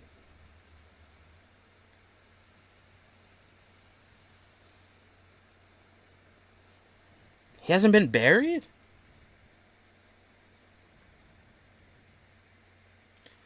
Turning Point USA co-founder Charlie Kirk was shot and killed on September 10th while speaking at Utah Valley University, a sprawling public memorial followed on September 21st at a State Farm Stadium in Glendale. Right, isn't that when they did a whole WWE match for this guy? But since then, Turning Point has not disclosed where Kirk was laid to rest, fueling speculation, confusion, and increasingly public frustration. How come MAGA is not at an uproar because of this? MAGA doesn't respect privacy. Why aren't they like, hey, so where do you get buried? Anyways, I digress. How do I say this? It's that the lack of empathy that is shown in videos like this, where people catch, ICE agents or any officers of the law completely devoid of humanity. It's not surprising because it doesn't just happen with people on the left, like towards people on the left. I mean, Charlie Kirk hasn't even been buried. Why? I don't know. Maybe he's alive? No, that's just kidding. I don't know if that's insensitive. I don't know if I care if that's insensitive. But I didn't like Kirk, by the way. But again, I don't think he deserved to get Renee good. even though he was a racist, then he spewed a lot of hatred. Anyways, my point is, they don't really care. They're just waiting for instructions, for orders, see what's gonna happen, and then they move in and take care of business. Just like with this. They even denied there was like a doctor somewhere there, or a physician, or something like that, that asked if, you know, he could approach and check on her, see if he can help her out, and they said no. So that's kind of crazy, right? U.S. citizen, by the way. And it makes you wonder, maybe not you, because maybe you don't care. It makes you wonder, can it happen to me? Maybe? And then you might think, well, I'm not going to do something like that. I'll follow orders. Yeah? I mean, so is there going to be an order that you won't follow? She was about to get dragged out of her vehicle. She got freaked out, and she thought it was a good idea to drive off. Obviously, it wasn't. But it makes you wonder, what if I do something wrong? What if I don't mean to do something wrong? And I get my shit smoothed. Clean up. How do you kids say it? Get my shit smoothed off? Or something like that? That's what I read whenever I'm in comment sections. Eventually, Agent Ross approaches the vehicles and instructs his colleagues to call 911. No, smooth means like clean, right? Clean off. Other agents can be seen blocking several bystanders who attempt to provide medical care, including one who identifies himself as a physician. I go check a pole. No!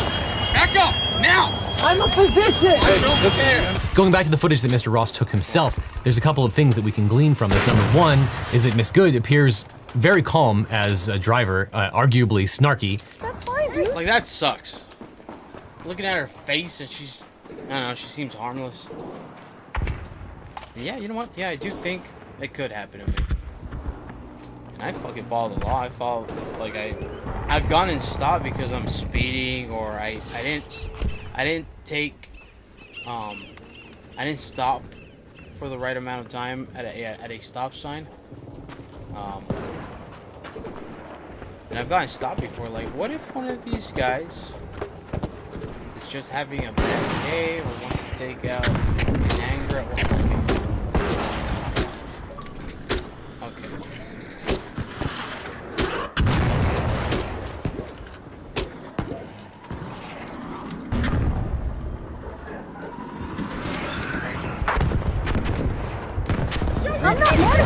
Which might have been her undoing.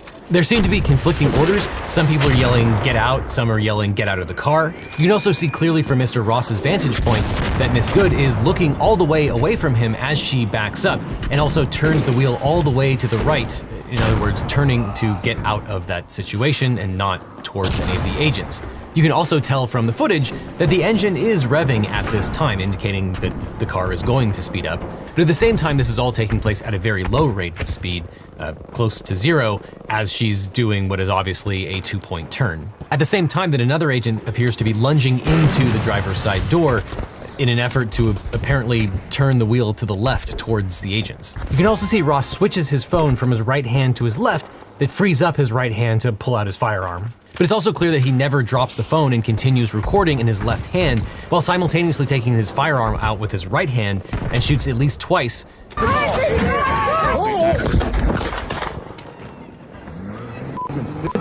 It also seems pretty clear that the reason he was arguably in front of the car was for video recording purposes, and that at any time he could have gotten out of the way. And I will opine at this time that holding your cell phone in one hand while firing with the other seems pretty reckless, if not depraved indifference to the human life. You want to come at us? I say go get yourself some lunch, big boy. Go ahead. Out of the car. Now this is another angle I didn't even see. Get out of the car. Get out of the car.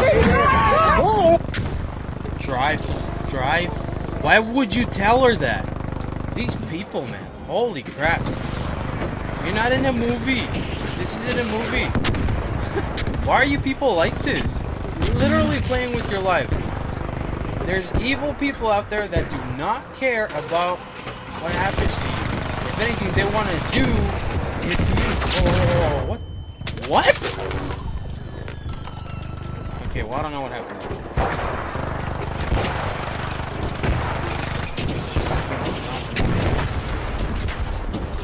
Oh, it's gotta go down. It's gotta go down. Come on,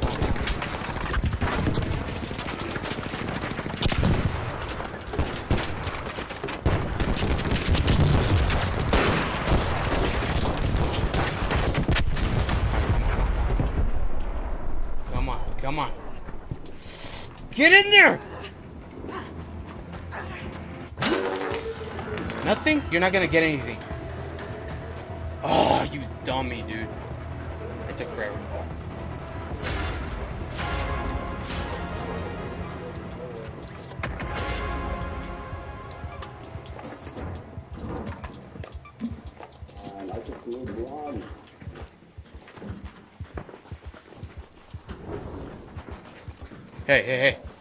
Hey. Do you have a Jupiter? Like, can you craft a Jupiter? Have anything, man? No, can you craft? Can you craft a Jupiter? I don't have anything. Do you hear me? Do you hear me? Here.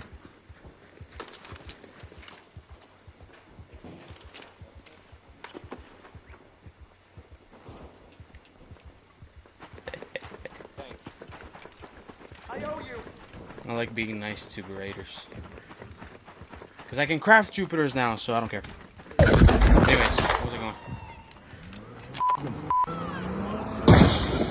Now, given the Trump administration's refusal to participate in the investigation, and the fact that this video comes seemingly directly from Mr. Ross's cell phone, it's extremely likely this video was leaked by either Mr. Ross himself or someone in the chain of custody at the Department of Homeland Security. Probably because they think that this video is exculpatory, which seems likely given that it was leaked to a right-wing news source. And as is the case in many instances, evidence can and often does support two diametrically opposed arguments at the same time. But from all angles, the video footage depicts a hostile, clumsy, and unnecessarily violent operation. The Minnesota officials have stated their intent to hold unlawful actors in the shooting incident criminally accountable. And to bring charges against a peace officer for the use of deadly force, the state must be able to prove beyond a reasonable doubt that the officer's use of deadly force was not justified. Section 609.066 of the Minnesota Code governs the authorized use of deadly force by peace officers.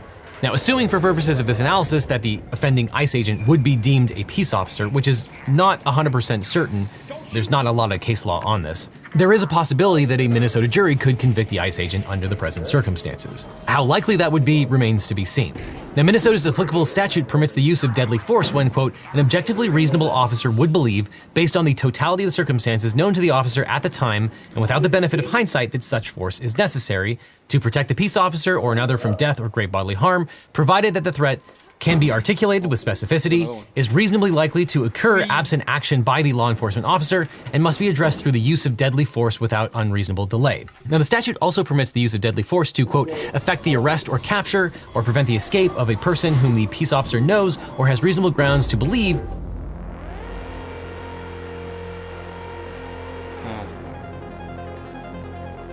has committed or attempted to commit a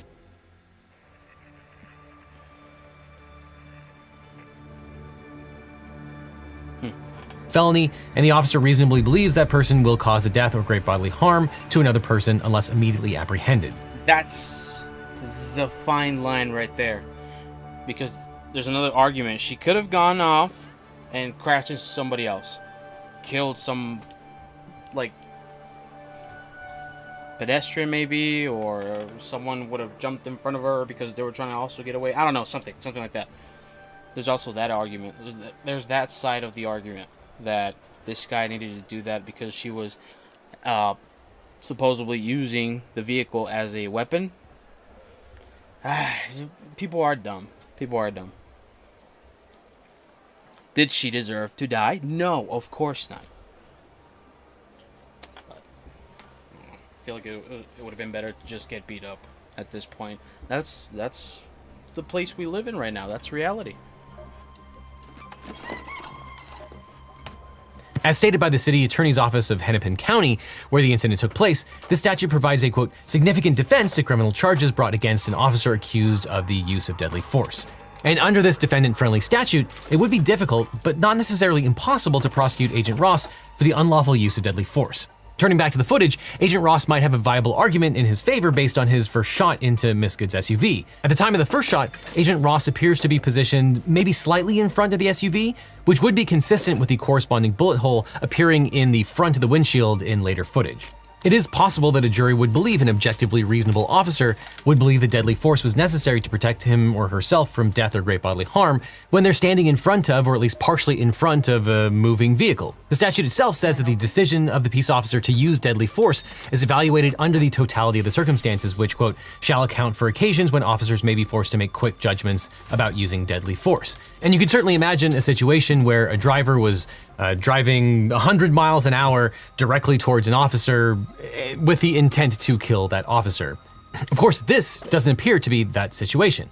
The SUV's tires here appear to be pointed away from Agent Ross at the time that the first shot is. And also people are saying that this guy, you know, oh, Trump said he's so lucky that I'm pretty sure he was talking about this guy, but he barely got hit. He said that he's lucky to be alive, he's recovering, whatever, just made up crap. Have you noticed? We can just make anything up. We'll just say it. There's no repercussions. It's not even about freedom of speech anymore. It's just about there's no consequences to spewing a narrative that evolves people's thoughts into actions. There's no repercussions for it. It's crazy. It's crazy times we live in. Fired, which would undermine the self-defense claim under the state statutes. Her hands appear to be turning the wheel to the right. Yes. The guy was not touching the vehicle. He was trying to open her car so he could drag her out. Further, at the time that the first shot is fired, the car is not speeding towards Agent Ross, but rather pulling away at an extremely low rate of speed. Thousands of motorists are pulled over every day. Revving the engine doesn't give the highway patrol a license to murder the driver. And it's much harder to make the argument that you were acting reasonably and fearing for your life while recording video continuously in one hand and pulling out your gun in the other like Akimbo Deagles. But certainly nothing is a given when prosecuting law enforcement officers, just ask Rodney King. And section 609.066 is extremely favorable to the officers themselves. But it's also possible that the analysis is different for the subsequent shots or shot fired by Mr. Ross and may not be justified under the Minnesota statute. Unlike the first shot that Mr. Ross arguably took in front of or partially in front of the vehicle. It's like, why would he get in front of the vehicle is my thing. These later shots were taken from the side of the vehicle. Assuming that Ms. Good has committed some sort of felony here, the U.S. Supreme Court has addressed the use. She didn't which is also crazy. She was right there, right in the fine line of committing a crime and not committing a crime. Because blocking a lane, let me just make sure I am not a total retard.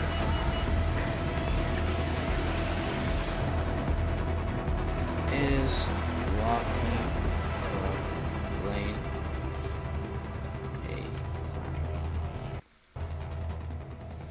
Yes, blocking a traffic lane is generally illegal and considered a traffic violation, often a misdemeanor.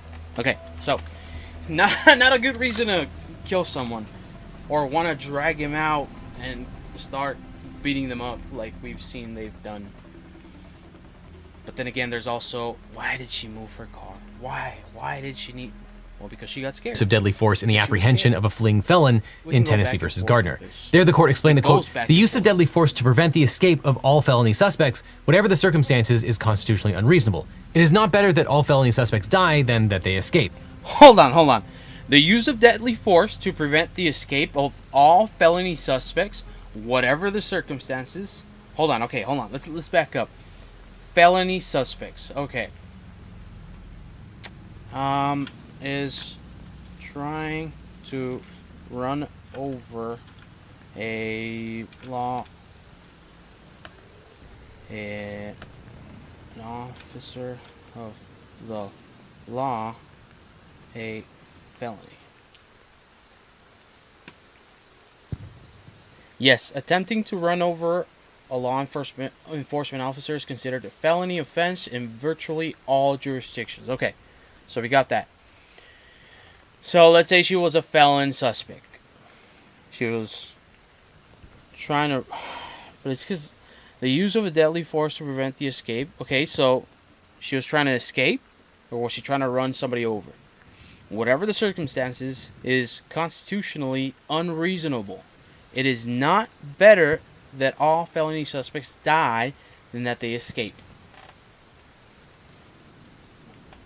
Should she have just turned off her damn car? Yes.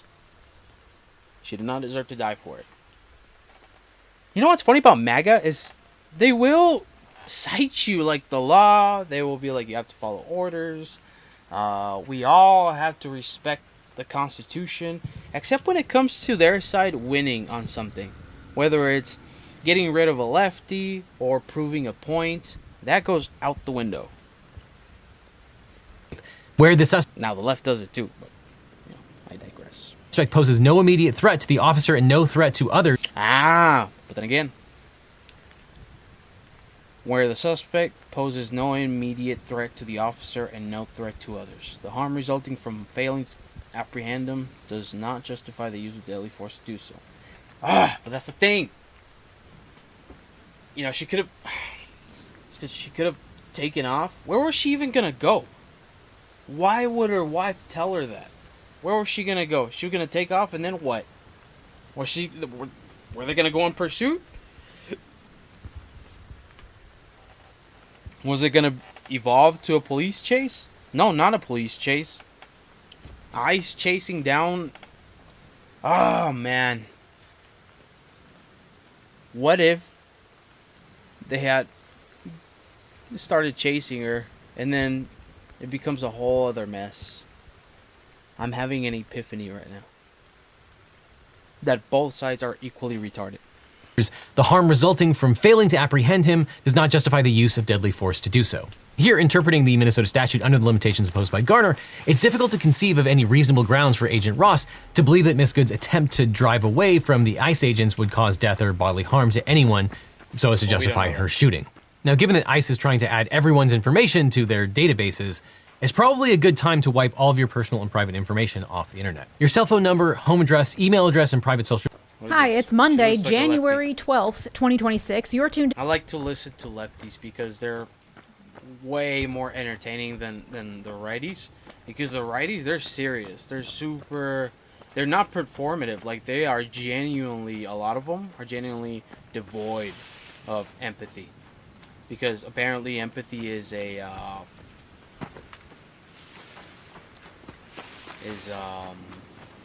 defect of evolution or something like that. Into Why America? But lefties, they are very performative. They don't actually, in my opinion, they seem to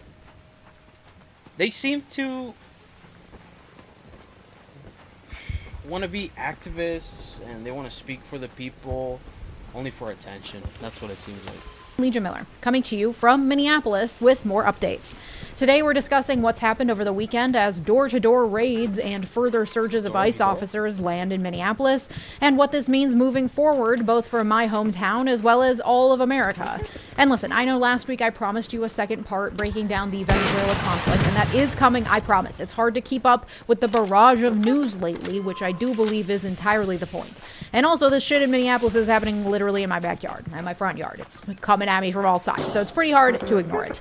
And I think that much like LA and DC and Chicago before us, we are a training ground, just as Trump promised, for the regime's tactics for enforcing total submission of the populace. Like, I do believe this, but when somebody like her says it, it sounds so crazy and silly and just made up. Like, I'm aware of this, but at a more of a schizo level. Like, I know it's the truth, but I say schizo to be humble. What's happening in Minneapolis helps us to predict what's to come, especially now that the courts have impeded Trump's ability to use the National Guard to do his bidding. Through the process of elimination and experimentation on the streets of American cities, it seems Trump and his goons have discovered that ICE offers the best potential for Trump's own Gestapo force. Oh yeah, we're going to talk about Hitler in this one too, so buckle up, Buttercup. Thank you to my partner on today's video, PDS Debt. Credit card debt sucks. I've struggled with it. I know how stressful and overwhelming it can feel to watch those debts pile up, especially if you /Miller to issue a correction to my video from last week about the potential legal consequences for Jonathan Ross, the ICE agent who murdered Renee Good. After listening to Mark Joseph Stern on Slate's Amicus podcast, I realized I was too quick to write off potential legal consequences for Ross, and I misstated the process as well. This is why I always consume content from lawyers who are smarter than me, and Stern and Dahlia Lithwick over at Slate do great work both hosting the Amicus podcast and in their writing for Slate. Am I tripping? Somebody killing somebody?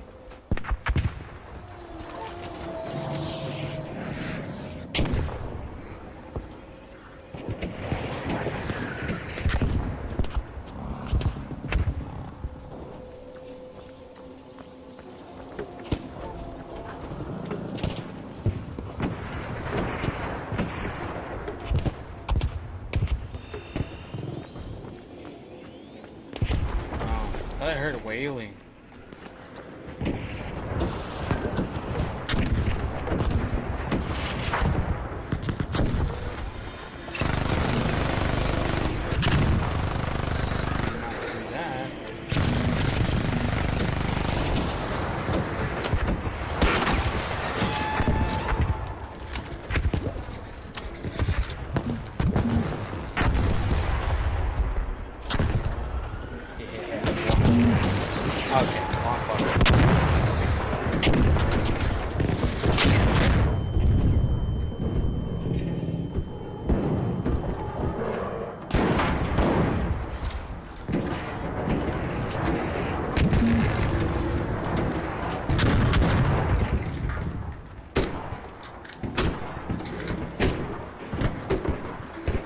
Oh no!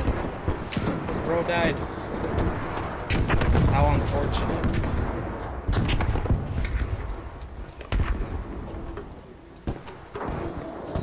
Oh, I can't resist. Where's the other one?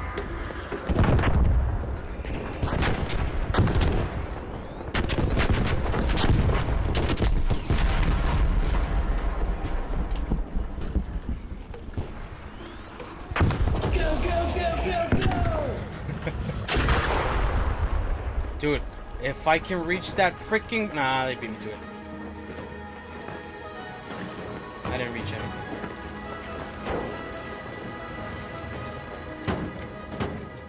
Well, I mean, I didn't help, so whatever. I don't care. I don't care.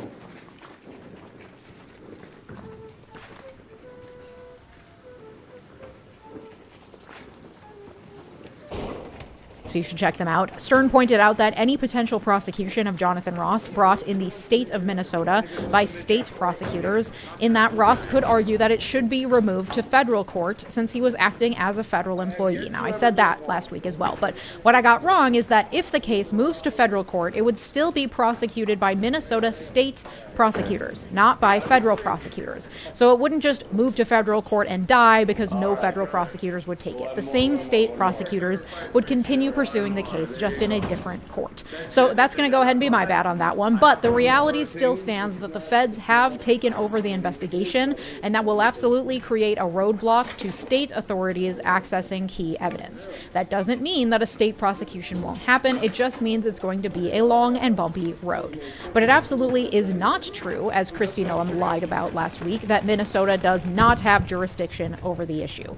The U.S. Constitution firmly places the police power in the hands of the states. That officer can absolutely be charged by Minnesota state authorities for committing a crime on the streets in Minnesota. You enter the state and commit crimes here, the state's going to have jurisdiction. Whether or not Ross is immune from prosecution is something they're going to have to argue in court, but dog killer and non-lawyer Kristi Noem does not get to say categorically that the state just has no jurisdiction over the case. And Minnesota AG Keith Ellison, along with my county attorney Mary Moriarty, have announced that they will be separately investigating the case. And I will say that the public officials in Minnesota surely are lending credence to the right-wing fear-mongering about radical liberal cities. A Jew, a black man, and a lesbian are fighting tooth and nail for Renee Good's killer to be brought to justice, and for ICE to get the fuck out, as our mayor Jacob Fry said in the hours after her killing. And listen, I'm not gonna sing Jacob Fry's praises, okay? He's a Democrat who more often than not sides with the police and big business. Him and I have exchanged DMs in the past because I've been critical about him online.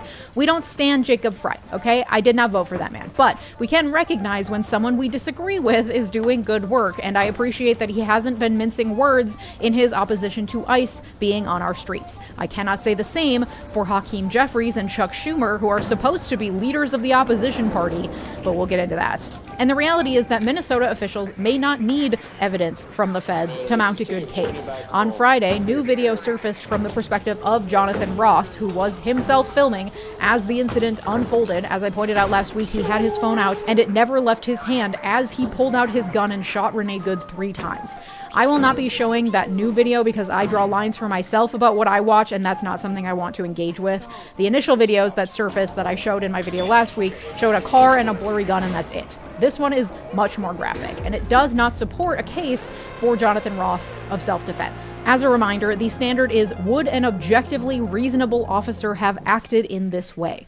According to reporting from The Advocate, in the video, we see from his perspective, Renee Good smiling and saying, "I'm not mad at you." We see her sharply turning the steering wheel away from the agents. We see she's... How come none of them are saying she's backing up and then she's trying to turn to the right? How come none of them are saying it? Even the lefties are not even saying that. That's a pretty good argument. I don't know. In my opinion. Alright, enough of this. Let's have a palate cleanser, but I don't know what.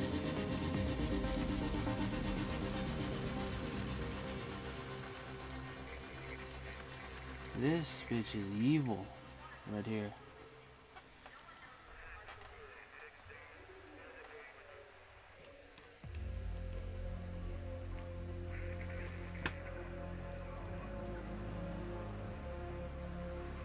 Does he? Does he freak out?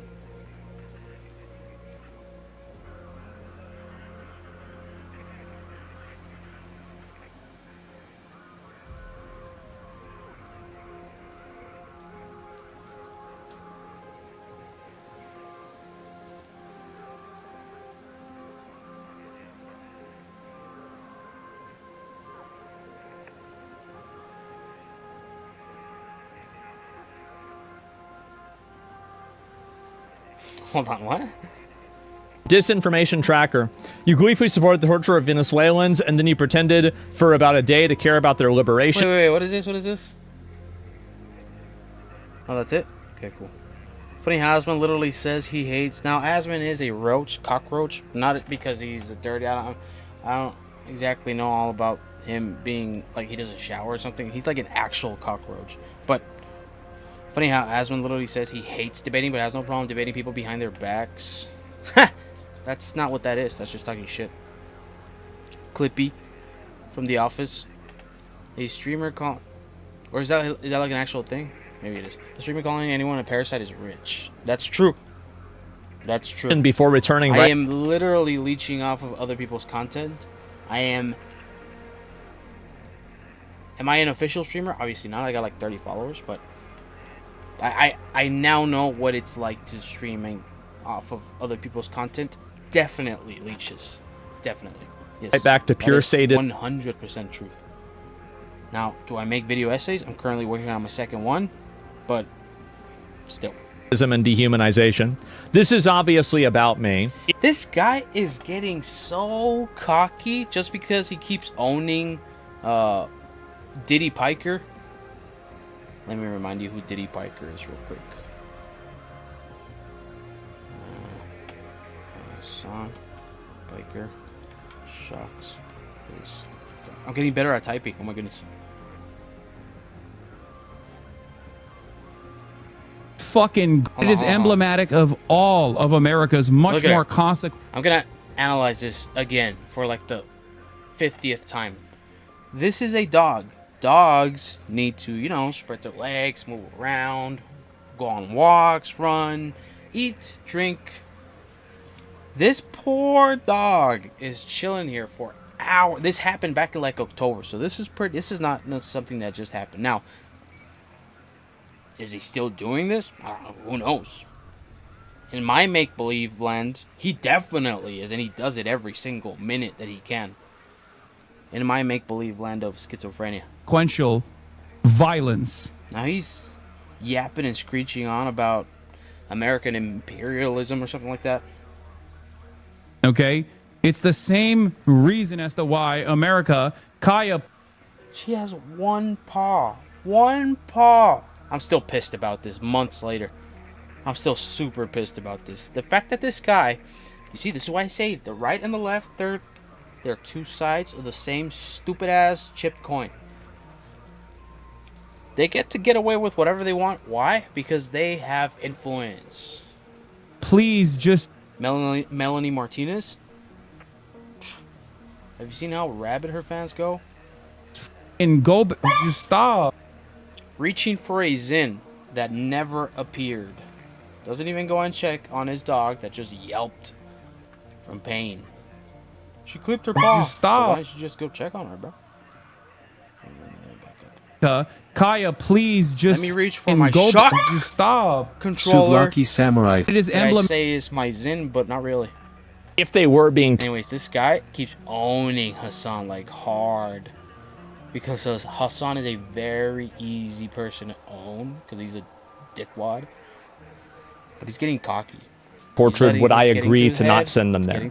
No, I don't care. Don't give a shit. Shouldn't have come here. Maybe then they'll stop showing up. I respectfully disagree with that. Deporting them is fine. There's people who deserve to not be tortured.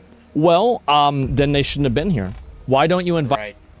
If you come here illegally, a civil offense, by the way. Factually. That's what it is. Crossing over, hopping over the border. Being a... Can I say that word? Being a behind damp person. It's a civil offense. But this guy's over here saying, hey, you don't want to get tortured? You shouldn't have come here illegally. These people... I don't know, sometimes I think bad people. Exhibit A, Exhibit B being Hassan Piker. They have it so good. They can just be bad all they want. Trump to bomb your neighborhood and steer your most valuable possessions. That's what you Gusanos are claiming all Venezuelan people want, right?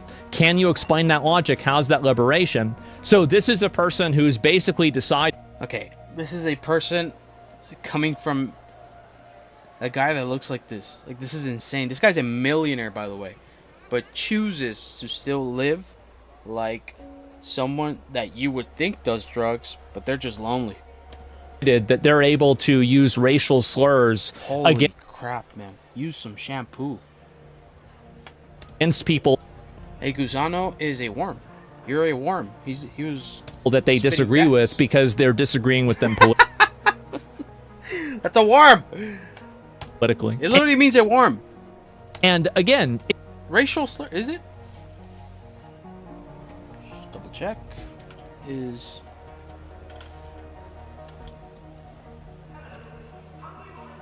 Slut. Shit. Slutter.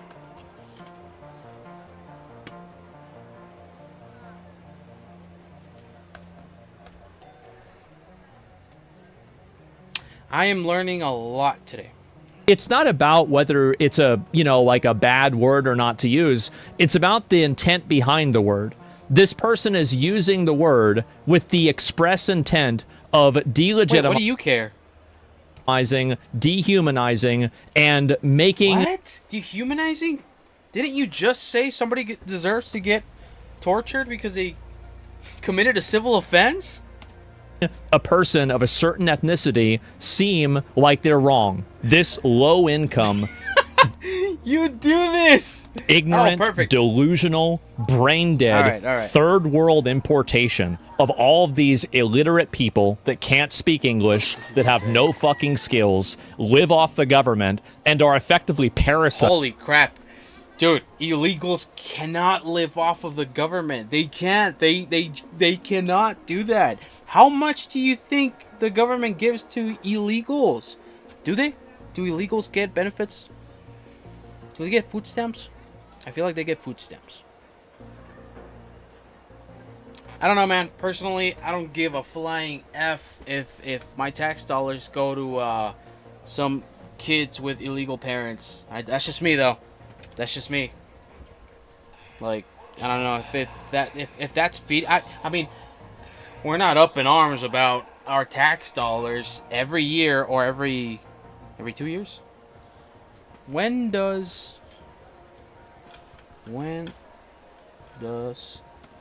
Congress decide what their salary is off of our tax dollars? Congress decides its own salary through legislation. Beautiful. Typically implemented via the annual. It's per year. Why aren't you crying about this? Why don't right-leaning people cry about that? Annual budget process and automatic cost of living adjustments from the Ethics Reform Act of 1989. Though these colas have been blocked by Congress since 2009, freezing base salaries at $174. That's what they get. Any pay change requires a law passed by Congress and signed by the President, but the 27th Amendment ensures that any new salary increase only applies after the next election. Oh, look at that. Everything is going according to plan. On the United States of America is a class war. Everybody is saying slurs and a class war. All these people that incite violence, they are just like the people that they talk shit about. You would not be on the front lines. You wouldn't even have the skills to be able to last a day. These people are always like inciting. Now, the left does it also. What is it? The hammer of justice is unisex, as Batman from The Brave and the Bold said. What's this guy's name? Sam... Shit. No. Let's go to YouTube.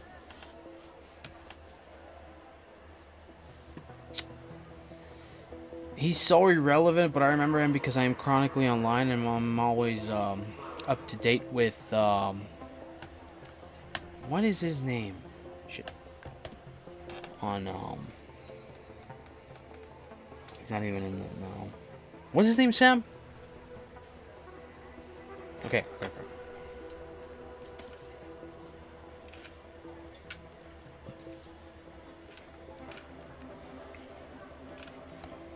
Violence.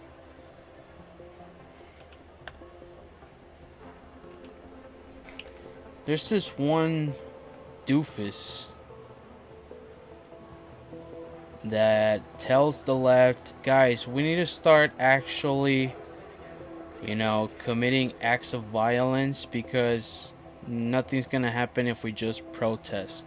What's this guy's name? He's like this dweeb. This Hassan Diddy Piker Glazer. He's like a hardcore Glazer also. It's not this guy, but it's one of these guys. I am over that. Shit like this behind the streams, etc. Shouldn't need to apologize to an N-word. It's just honestly like it depends on the context. I can't even really know. I have no idea. Did someone forget to tell the Venezuelan people that they're happy because they're all on the streets and protesting against America?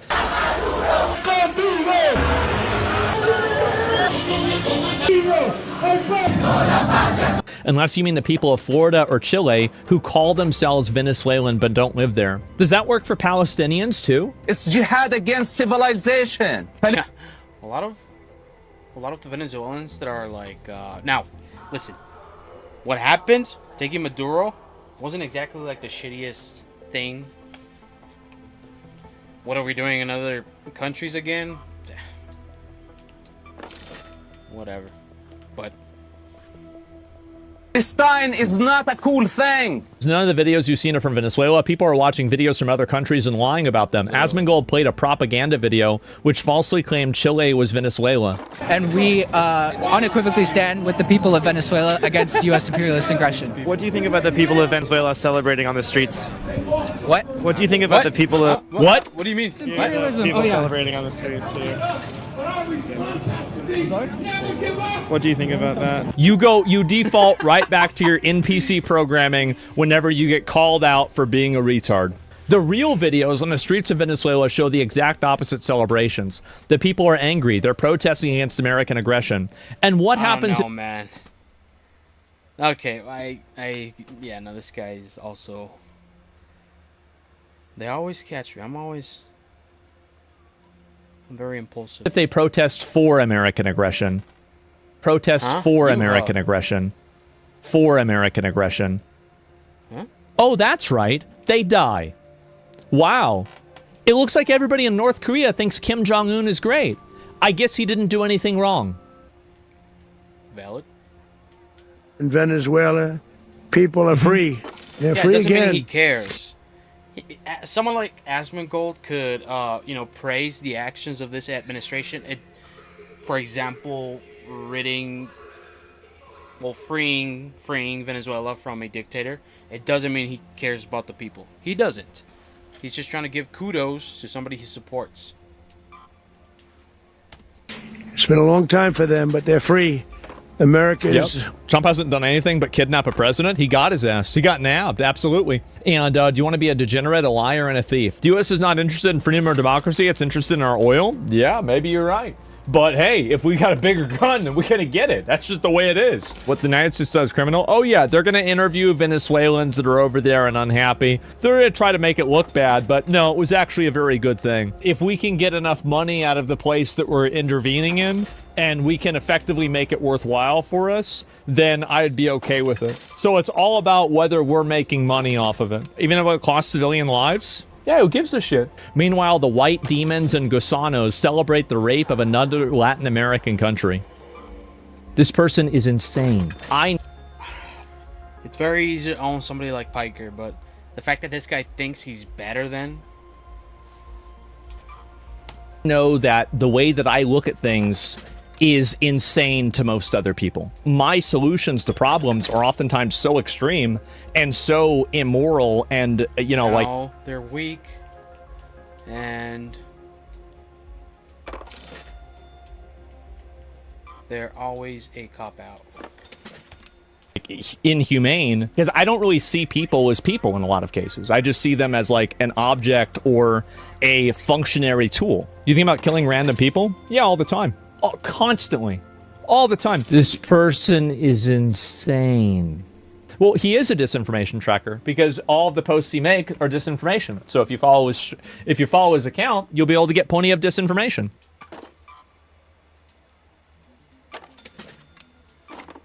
Solid, solid.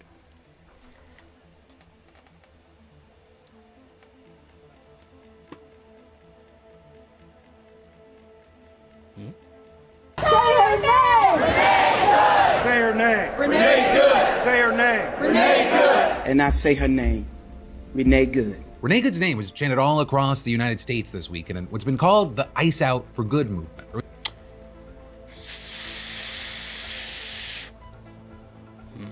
With people going out into the streets of Minneapolis, New York, Los Angeles, Houston, Philadelphia, Boston, DC, and on and on. And in total, you had the activist group Indivisible saying that there were at least 1,000 events planned just for Saturday and Sunday. Stand up, fight back. No hate, no fear. Ice out of our communities, walk out, Ice, Trump's, Gestapo. This lady right here is, I would guess, the only sane one. Everybody else has been, propagandized, and they're all pissed. And you could say rightfully so.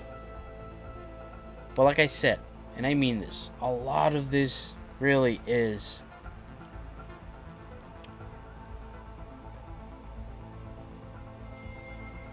maybe I'm wrong. I don't know. A lot of it feels performative, like they just want to be part of something. if it would have been a MAGA person, the left wouldn't be caring about this as much as they are. They act exactly how they acted when Kirk got kirked.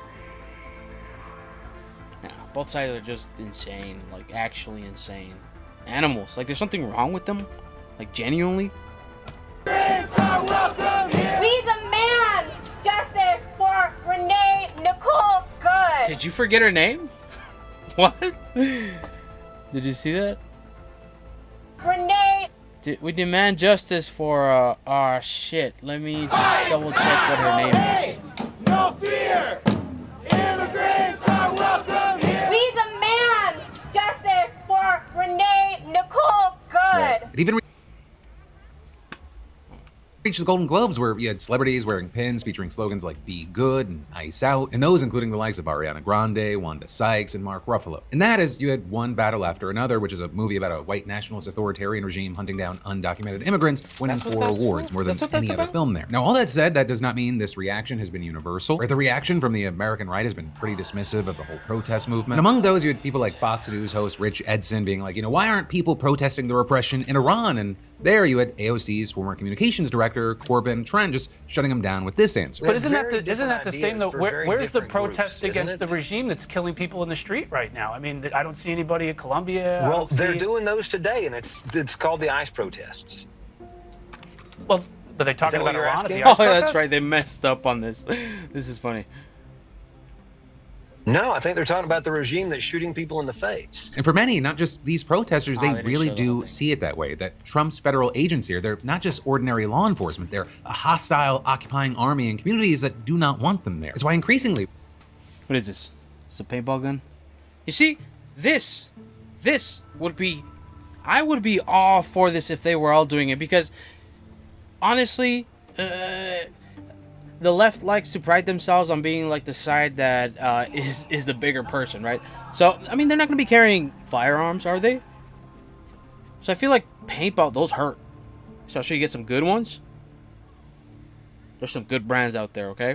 If you get paintball guns, shit, I'd be all for shooting everybody in the face. Tow, tow, tow, tow, tow. Get out the fucking car! And just unload the whole canister on them. Yeah, man. What a peaceful society that would be if we just used non-lethal force on citizens that don't want, on people that live in a country that don't want to obey the law.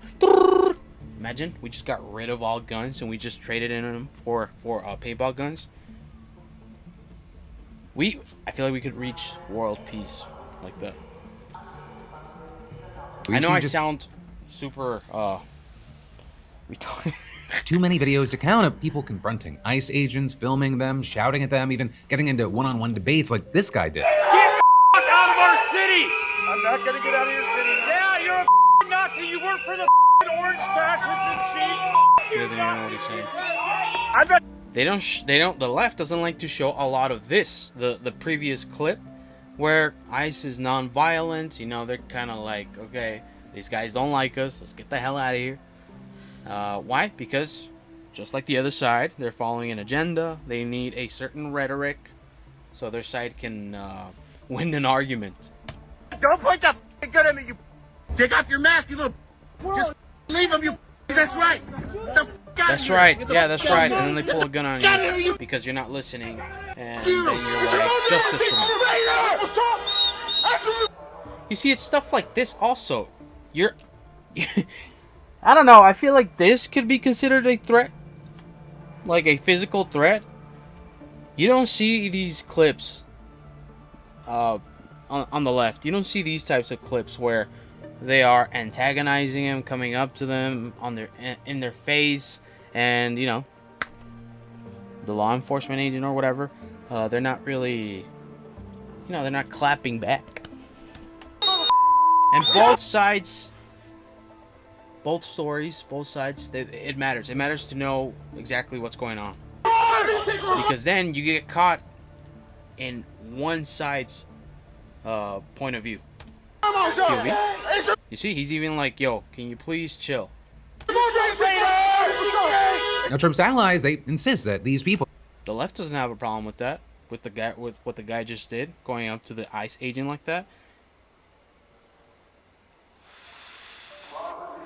Well, they're just radical fringe activists saying that the majority of Americans actually back what they're doing, but the data, it just proves them wrong. Right back in February of last year, ICE's approval rating was actually plus 16. But now, as of the day that ICE shot and killed Renee Good, it's minus 14. And maybe more important than that, from September of 2024 to just this month, the share of people who support abolishing ICE more than doubled from 19% to 42%. And that is, you've got poll after poll showing clear majorities of Americans disapproving of how ICE has done its job and say that the agency's tactics are just too forceful. All while, when Americans were asked, do they believe there is a war or conflict happening in US cities, nearly 6 in 10 Americans said yes, with 16% saying they're not sure and just over a quarter saying there's no war, no conflict. And it's really not hard to see why, right? You've got local and state officials in Democratic states openly condemning ICE's conduct and refusing to cooperate with them. You've also got countless videos circulating online of masked agents brutalizing people or threatening them for seemingly no reason. I can record.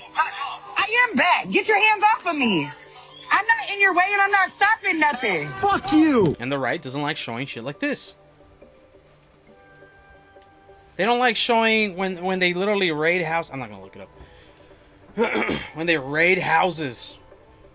When they go in there, no warrant, no nothing. I just want to get in here and start taking people. Where are all the kids and the women also that have been detained? Nobody knows. This is funny that's here. Fuck you, mask police! Take your fucking mask off! This is your warning. For what? Stop fucking following us. You are impeding operations. This is the United States federal government. I live over here. I gotta get to my house. This is your warning. Gotta get to my house. Go home to your kids. Go to church. Go to home to your kids. This is your last warning. Exactly. Let people go to church. You did not learn from what just happened? Go home. Learn what? And so over the weekend, you saw a lot, including protesters gathering outside of the hospital in Portland where 2 people shot by...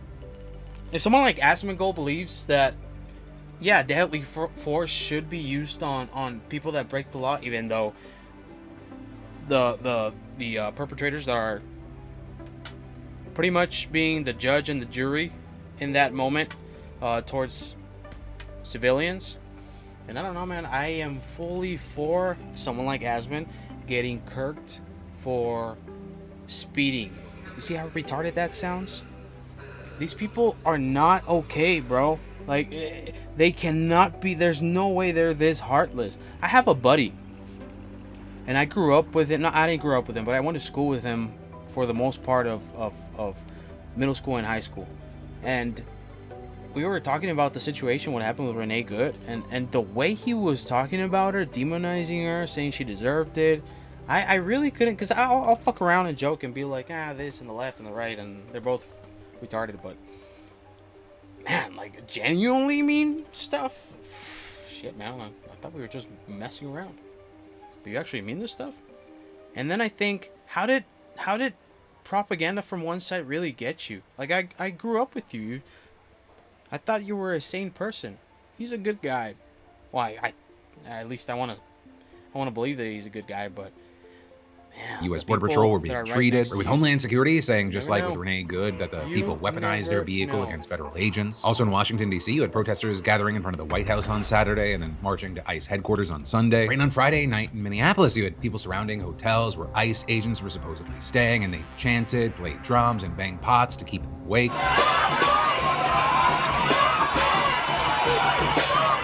We also had the city's police chief there saying that a group of people split off from the main protest and began damaging hotel windows and spraying graffiti. There were 29 arrests last night. We are aware of one police officer that was injured from a chunk of ice.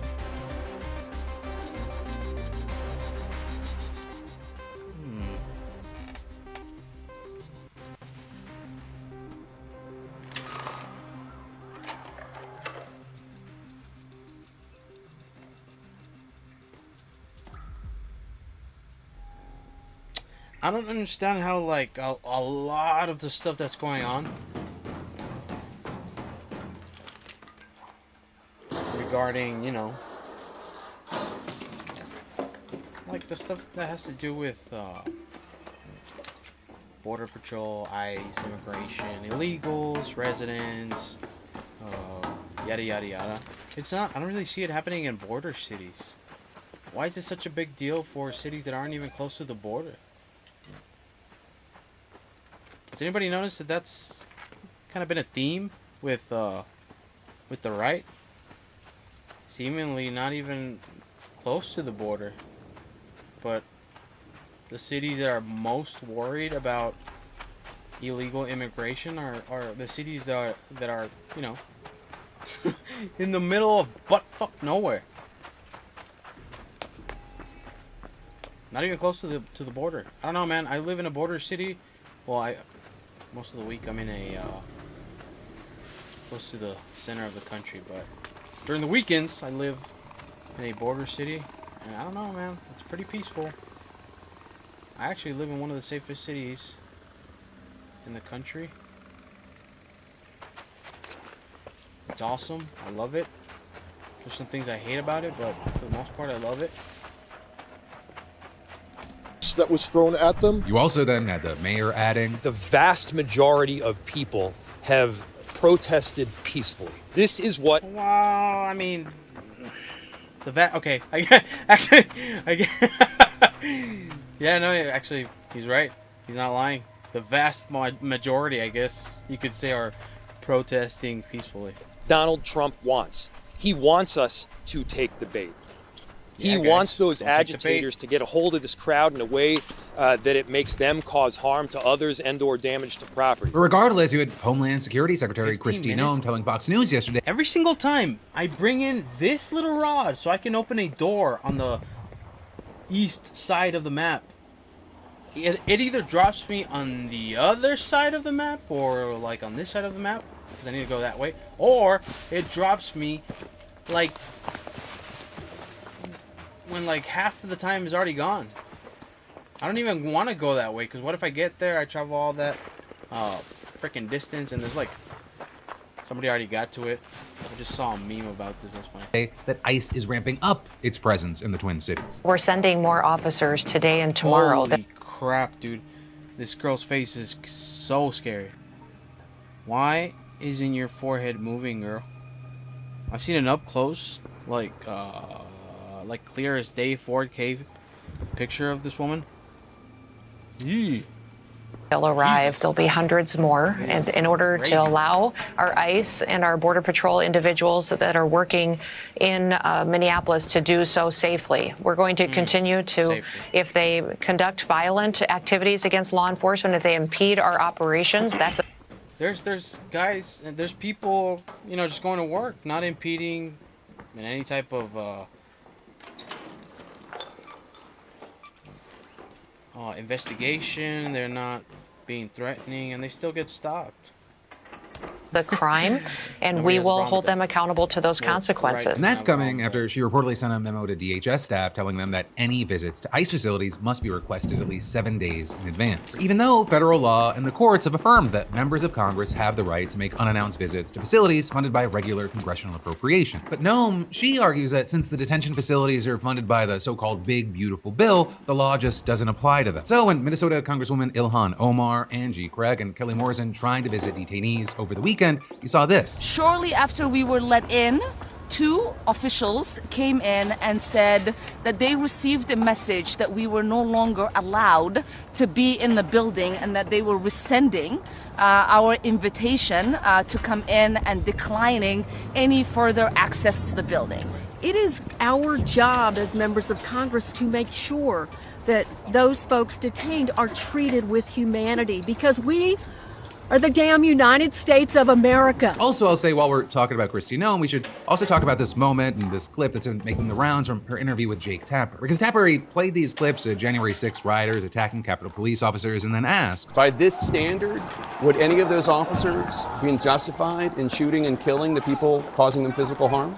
Every single situation is going to rely on the situation those officers are on. But they know that when people are putting hands on them, when they are using weapons against them, when they are physically harming them, that they have the authority to arrest those individuals. The president make sure that pardoned they're every single facing one of those people. consequences and make sure that they're getting justice for their actions going forward. President Trump pardoned every single one of those people. And every single one of these investigations comes in the full context of the situation on the ground. With two other figures, J.D. Vance and AOC, sparring off over Renee Good's killing. You have a woman who aimed her car at a law enforcement officer and pressed on the accelerator. Nobody debates that. I can believe that her accelerator?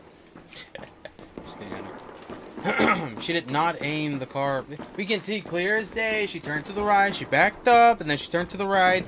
That's not something somebody does when they're trying to run somebody over. It's common sense, but J.D. Vance doesn't actually believe that. He knows how... He knows. They know. They know how dumb people are. And they'll believe anything. Her death is a tragedy, while also recognizing that it's a tragedy of her own making and a tragedy of the far left who has marshaled an entire movement, a lunatic fringe, against our law enforcement officers. I understand that Vice President Vance believes that shooting a young mother of 3 in the face 3 times is an acceptable America that he wants to live in, and I do not. I do not believe that the American people should be assassinated in the street. Thank you. When Trump was asked about Renee Good, he just justified her death. Everyone's seen it, and the woman was very violent. She was a very radical person. Very sad what happened. Her friend was very radical. We have to respect our law enforcement. At a very minimum, that woman was very, very disrespectful to law enforcement. And you heard the same noises, you saw the same crunch that I saw. You can't do that with law enforcement, whether it's police or ICE or Border Patrol or anybody else. But with many hearing that going, what, so the penalty for disrespecting law enforcement's execution? But as scary and concerning as Trump's federal agents are to the country right now, you've got people saying that it's just one component of a much broader effort to consolidate power around the presidency. And with that, you actually had a New York Times reporter asking him, when it comes to law and order, the military, etc., do you think that the judges have no right to stop you on anything? There's no way we don't see at least one dictator in our lifetime. There's no way. Thing within those categories. And at first, Trump replied, no, I didn't say here in the U.S. that, then going on to complain about how ruling over the U.S. judges have stopped him. But then he added, now I will say, if I feel it's important to invoke the Insurrection Act, which I have the right to do, that's a different thing. Because then I have the right to do pretty much what I want to do, but I haven't done that. Right? And actually, regarding Trump attempting to exercise his right to do pretty much whatever I want to do, one of the huge areas we're seeing him try to do that right now is regarding economic policy. Right? Because yesterday, Federal Reserve Chair Jerome Powell released a highly unusual video announcing that the DOJ had opened a criminal investigation into it. And in addition to this whole situation being absolutely unprecedented, making you think, what the hell is going on? I cannot understate how insanely consequential this is for you and all Americans. But where we have to start here is with the allegation, the investigation. According to Powell, the Trump administration claims that the investigation concerns a $2.5 billion renovation of the Fed's headquarters that went about $700 million over budget, as well as the testimony that Powell gave to Congress about the project last June. You see, Powell, he says this is just a big pretense. It's a smoke screen. Where Powell says that what's really happening here is that Trump's threatening him with criminal charges because he just won't fall in line and cut interest rates to the levels that Trump wants. Right? And despite Trump's repeated threats to fire Powell, the president only has the authority to remove. This is big, this is crazy. You've got a crackdown on nationwide protests in Iran, leaving more than 500 dead, and you have Donald Trump vowing to come to the people's aid. With that, you have people asking, will he actually? What would that look like? And what will it mean for the world if he topples another foreign government? And really, to answer those questions, we gotta break down where we are now and also how he got here. Because these protests actually started on December 28th when you had business owners taking to the streets in response to the collapse of the country's currency, which hit a record low against the dollar. With that also just being one symptom of a broader economic crisis that, at least to some extent, has been fueled by US and UN-led sanctions. And actually, Iranian officials initially acknowledged the protesters' economic concerns and even said that peaceful demonstrations were legitimate. But even what some reported as a measured response from the Iranian government by really any other standards, it was heavy-handed. And it was less than a week before there were reports that protesters had been killed. And Trump then warning in a social media post, if Iran shoots and violently kills peaceful protesters, which is their custom, the United States of America will come to their rescue. And adding, we are locked and loaded and ready to go. And so that's kind of just been this thing there on top of, or at least in the back of everyone's everyone's mind as the Iranian government has massively ramped up its crackdown. And you've got human rights activists in Iran, a US-based monitoring group that's been accurate during previous waves of unrest in the country, reporting that now at least 490 protesters have been killed, along with 48 members of security services. With this, you also have them saying there have been some 580 total protests across more than 185 Iranian cities in the last 2 weeks, and that 10,000 people have been detained during that time. So what's happening is horrifying. The scale is massive, but right now it's extremely difficult to know exactly what is happening on the streets. Right? And that's largely because the Iranian government's now blocking internet access, which it's done before, but notably, Iranians say it's the first time that even fixed phone lines are no longer accessible from abroad. There have even been reports that Elon Musk's Starlink, which has likely been used to upload some of the videos of the protests that are out there so far, that's being jammed as well. But also with that, right, from some of the videos that have made their way online, it is very clear that this is no longer just about the economy. Where you're seeing huge crowds chanting for an end to the Islamic Republic and even praising Iran's deposed monarchy, although notably, you would not see that on TV in Iran. Instead, you're seeing state television there showing correspondents reporting from quiet streets in several cities projecting an air of calm. But a huge notable thing is that the country's two largest cities, including the capital city of Tehran,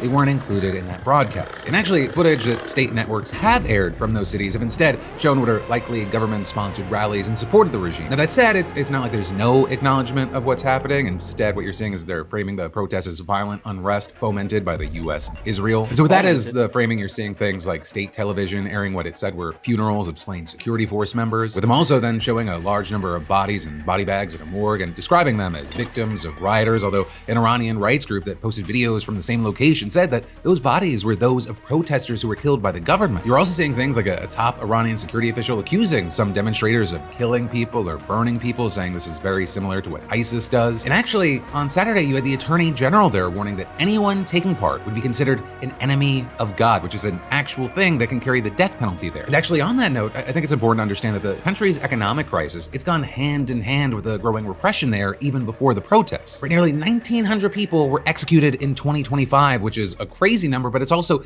twice as many as the previous year. And according to the same data, more than 490 people have been executed since just November 1st, which is more than the total number executed in 2021. And with all that, while Trump's interest in the human rights situation mostly seems to date back to the threat he made earlier this month, he has repeatedly doubled down since that. We're telling Fox News that if the regime shot at demonstrators, the US would hit Iran very hard, and adding, I've said it very loud and very clear. Yeah, that's what we're going to do. Also saying, all these people are getting cocky.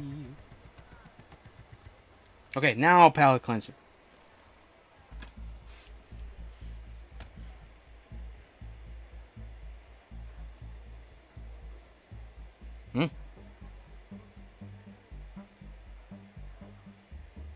Welcome back to a series so candy. Even nerds subscribed. In today's video, Hassan is back pretending his family is actually poor and he's the provider.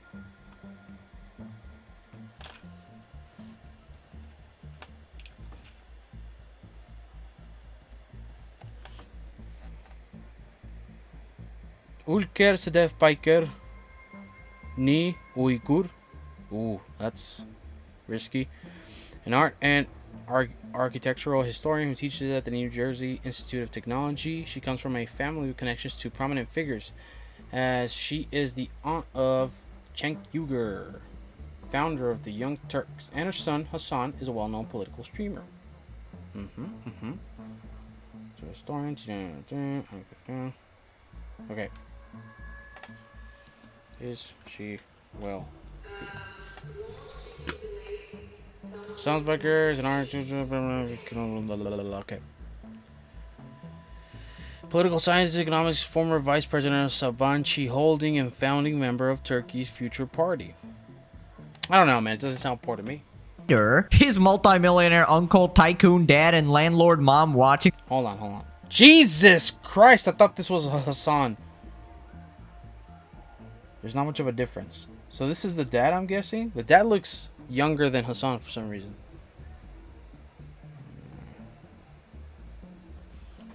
Cenk Uygur. Is that his uncle? That's funny. Oh, there we go.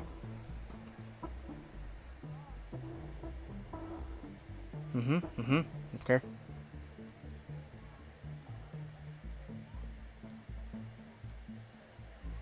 Cenk's net worth is at $3 million. So I'm gonna say he at the very least makes more than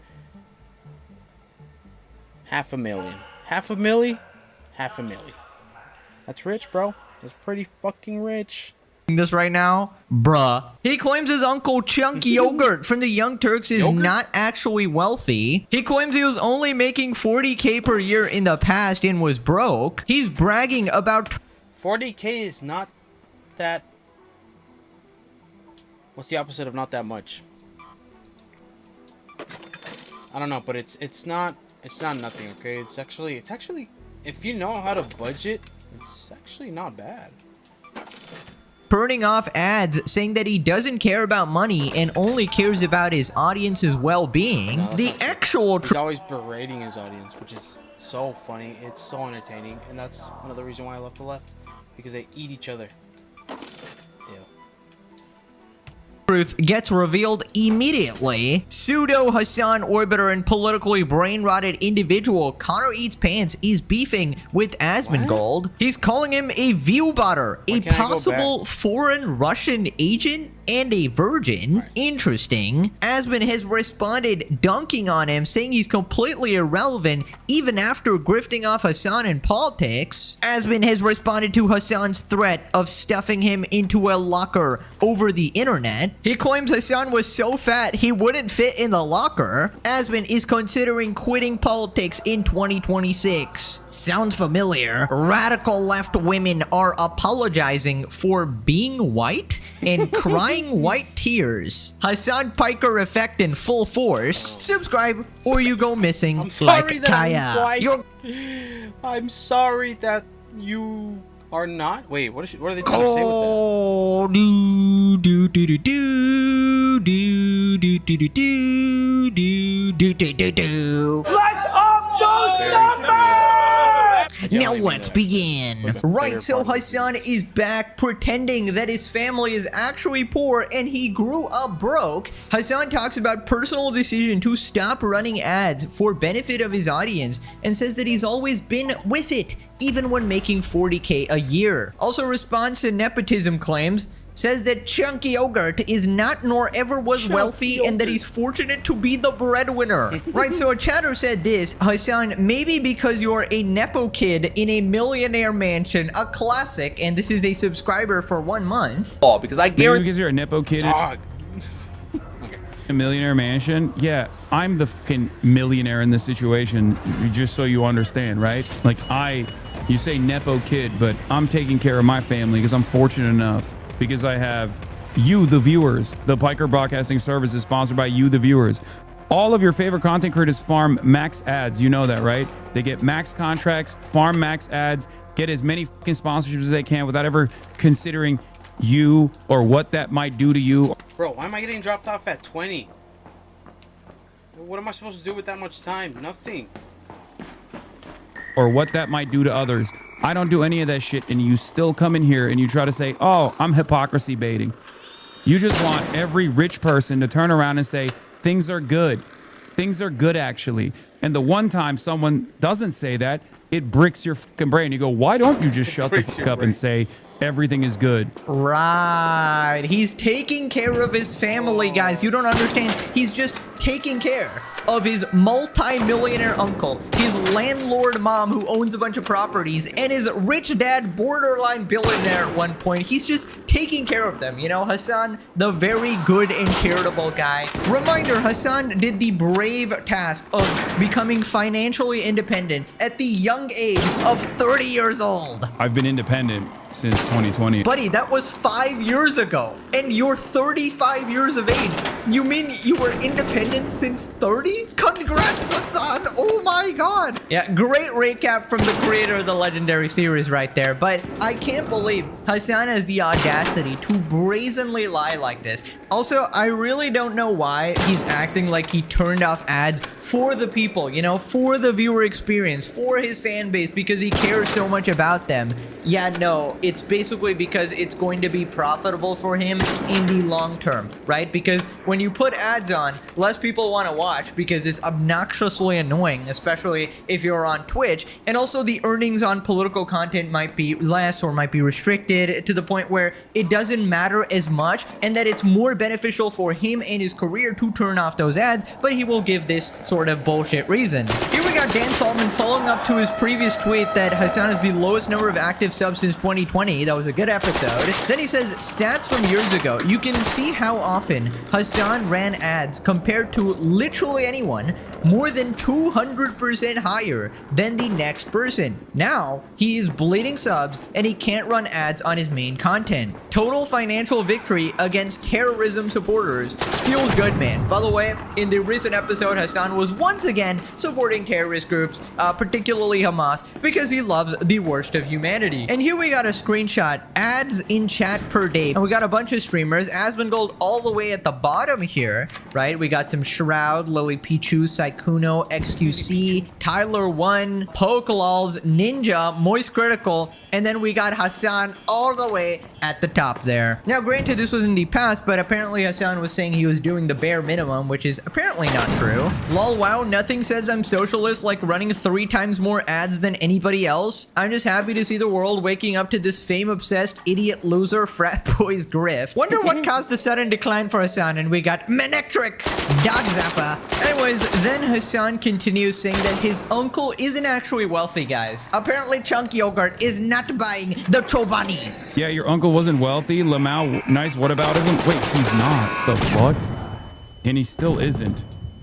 And he wasn't back then either. The nepotism comes from me, which is something I readily admit, going to work for my uncle's 26-person fucking YouTube channel, which I think at this point, you know, we can say I've moved past, right? I mean, I love him, and I will always be forever eternally grateful, but like, what are we talking about? The guy that said he Worldview was has on not for bestiality, by the way. Cenk, no, Hassan. changed. Back then, I was making like 40 grand a year, by the way. Anybody missed that? Okay? You dumb fucks. Anti-imperialist for sure. That's also not true. That's also not true. That's not true at all. You can go back and listen to my coverage from back then, 10 years ago, and you will hear the Oh, right. This was Hassan 10 years ago, by the way.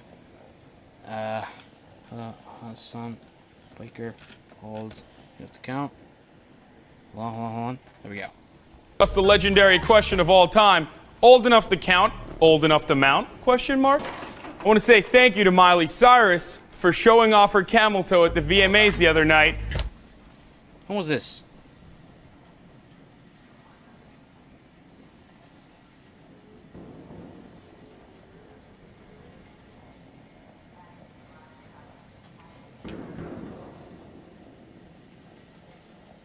What's a good comment?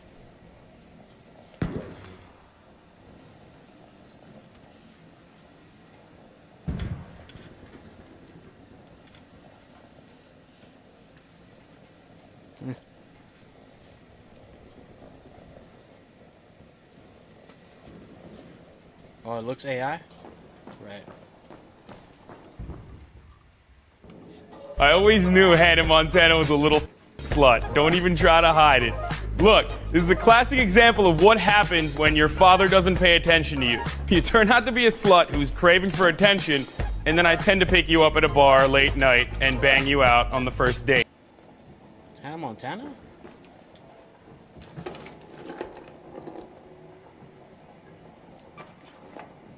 forever eternally grateful, but like, what are we talking about? Worldview has not changed. Back then, I was making like 40 grand a year, by the way. Okay? That's like not bad. If you live somewhere like in LA, I guess that kind of sucks, but people. Dumb fucks. Anti-imperialists for sure. That's also not true. That's also not true. That's not true at all. You can go back and listen to my coverage from back then, 10 years ago, and you will hear the exact same shit. I've always been with it. The funniest new hater meta is saying you ran the most ads on the platform back when you still did it based purely on the word ads. ads. People ride for people like this, dude. You don't have to comment that. Just in the chat.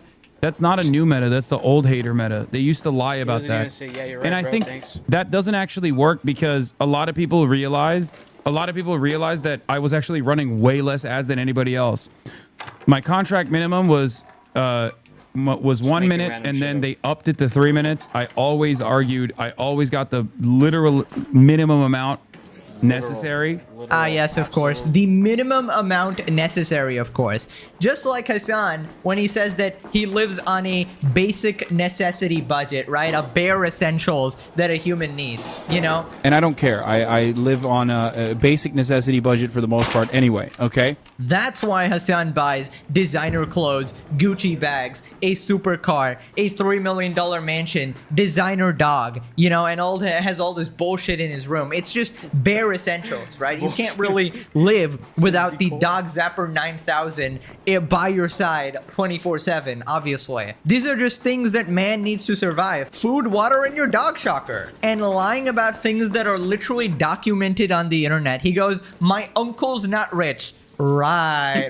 Okay. So I assume this is another case of your multi-millionaire uncle somehow losing all of his money randomly, right? Just like your billionaire dad. He just lost all his money randomly. I don't know. He was just a gambler, guys. He just put all his money on Hassan Piker's stream having common sense. That's what he betted on, and he just fucking lost all of that. Dude, we can literally see his career on the internet unless he spent $5 million trying to fix the brain damage that is going on in his nephew's head. Then I just don't see like how he wasn't rich or was never rich apparently. Like this is an entirely new claim. Before Hassan's strategy was like, oh yeah, my dad and my family used to be really rich, but they somehow lost all their money, right? That was his initial story. But now he's saying with his uncle that he was never rich. It just didn't exist. It just didn't exist, guys. He just never had a successful career at all. I mean, I don't know, guys. I suppose the theory about the brain surgery makes a lot of sense because I feel like something really tragic has had to happen to Hassan's brain for him to end up like this. So maybe Chunk Yogurt spent $5 million on a neurosurgeon trying to fix Hassan's broken ass head, and apparently then botched the surgery still. So he lost all his fortune, and Hassan ended up to be a colossal regard anyways. What a tragic situation. Somebody should write a story about that. Also, Hassan goes, I was making 40K a year. Right now, I love when Hassan gives any bit of information because it just sends the internet detectives into a frenzy. Because I don't know what number he gave before. I don't actually remember. I think it was like 60K or something. I'm not too sure about that. But I don't know. It seems like his numbers keep on changing. Like I was making this amount or whatever. And he always keeps the timeline very vague, right? So when exactly was he making this amount of money? And what people sort of assumed is that this was in college when his parents were still apparently paying That's for... right. This guy's like 35. How are you 35, bro?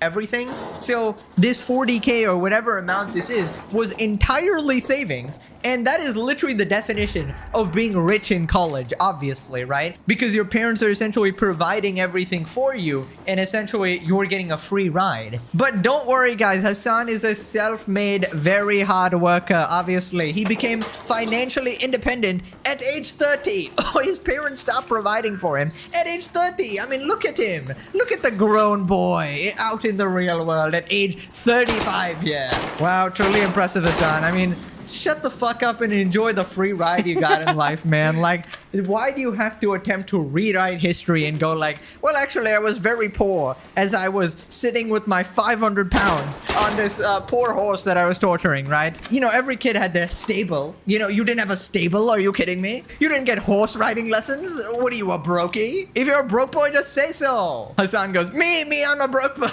Then Hassan says that he's the only one who does this, like, he's the only one who does minimal ads or turns off ads, which is objectively false. And now that I don't have a contract, I don't run any ads. So I don't know why they would even say that, especially when there is no other equivalent content creator of my size that doesn't run any fucking ads whatsoever. Are you kidding me? That's a ton of money. That's life-changing money for the average person. Now, I'm not saying, oh, be grateful or whatever. Obviously, it's just, this is my decision. This is my decision, and I choose not to run these ads because I don't want to fucking impact your viewership experience in general. subscriptions don't allow you to avoid ads any longer because I don't run any ads on purpose now that my contract with Twitch is up. But subscriptions will give you access to emotes that you can use all around the platform. If you want to flex on the haters that keep saying that I'm actually losing relevance or whatever, you can subscribe to show them wrong if you want. But please subscribe, guys. I need to refill my meter. You know, after raging and permabanning some people after they were, you know, questioning my cult influence, yeah, I need to refill my subscribers here. After all the 60-month subscribers turning on me, he needs to up those numbers, you know. Gonna call Jellywiggin, have a little alcohol party. By the way, I will never get past Hasan's ability to completely deny the truth right in front of his face. He goes, oh yeah, nobody else is doing this. I mean, Moist Critical just made an entire video about that as well, you know, switching off like donations and stuff like that. Also, the obvious person, Asmongold, your one true lover. I mean, I guess he's right because he's not on the same level in viewership. I guess that makes sense in that sense, but I feel like he's trying to rage bait Asmon into a response. He's just trying to get his lover to respond here. But let me explain to you guys the real reason why he's not running these ads, right? It's not because he cares about his viewers or anything like that. It's because it's in his best interest in his career to not run these ads, because he wants to become as big as Asmongold. He wants to, you know, eclipse him in viewership. In order to do that, he needs to copy Asmon's strategy, and a bunch of more people are watching him because he doesn't run those ads, and it's a less disruptive viewer experience, right? And he prefers that strategy to milking more money from his audience, right? And yes, you can say that, oh, it's because he doesn't care about money, but someone who lives such a lavish lifestyle and flaunts their wealth like this, they tend to usually care about money. Also, I don't know, just ask. Oh, yeah. The biggest lie Hasan has ever told his audience is he's a socialist. Ask his employees, like Froggen, for example. I don't know, she was a producer for Hasan. Seems like a pretty important job, managing and producing the streams, but apparently she's begging for rent. So, I don't know, it doesn't seem to be paying too well. But I feel like if I was to make a judgment on Hasan's sort of goals in life, I feel like he would literally donate half of his net worth if it meant getting the recognition he wants, right? Respected political commentator and bigger than Asmongold. He would give, I wouldn't say his entire net worth because he still wants to be this bougie piece of shit, but yeah, I would say a significant portion of it. Then he says that his haters have nothing left to criticize him for. They can't talk about like viewership. They can't say. I don't understand how they were able to get this stuff with the turret. Huh. Kind of nutty. Alright, time to get the freak out of here. Let's head home at the loading bay metro. That I bought, well, some of them do, but honest people, even if they hate me, will be open about it. They're like, Hasan has never bought it. His viewership has been fairly consistent. Like they can't say that I'm like losing relevance. They can't say that I'm like no longer as impactful in the realm of like. Actually thinks he's relevant for the right reasons. That's what narcissists do. Adult politics, not just like this drama shit online. So they just have to lean into something, and I guess they found, I don't even know, is my subscription count worse than it was before? I wasn't even aware of this, but thank you for bringing this to my attention. I will continue to farm subscriptions. Please subscribe to me to make my haters upset if you would like. You don't have to, but you can if you would like to. Okay, whatever you say, Zeus. You know, maybe he turned off ads because he no longer has to take a break in order to shock Kaya. You know, after people caught him zapping his dog on stream, he has to do it off stream now, so he doesn't need to put an ad in order to block out that time, it seems. Pure responded, is his audience really that gullible? He can just shock his dog and say that? Also, his dad is worth an estimated 20 to 30 billion. One of Turkey's wealthiest. Well, listen, I won't say they're worth like 20, 30 billion or anything. I'd say they're very well off. Obviously, these sides can be not accurate, but there is no doubt that he had held a very high position. He did not stop running ads. Ads got taken out of political content.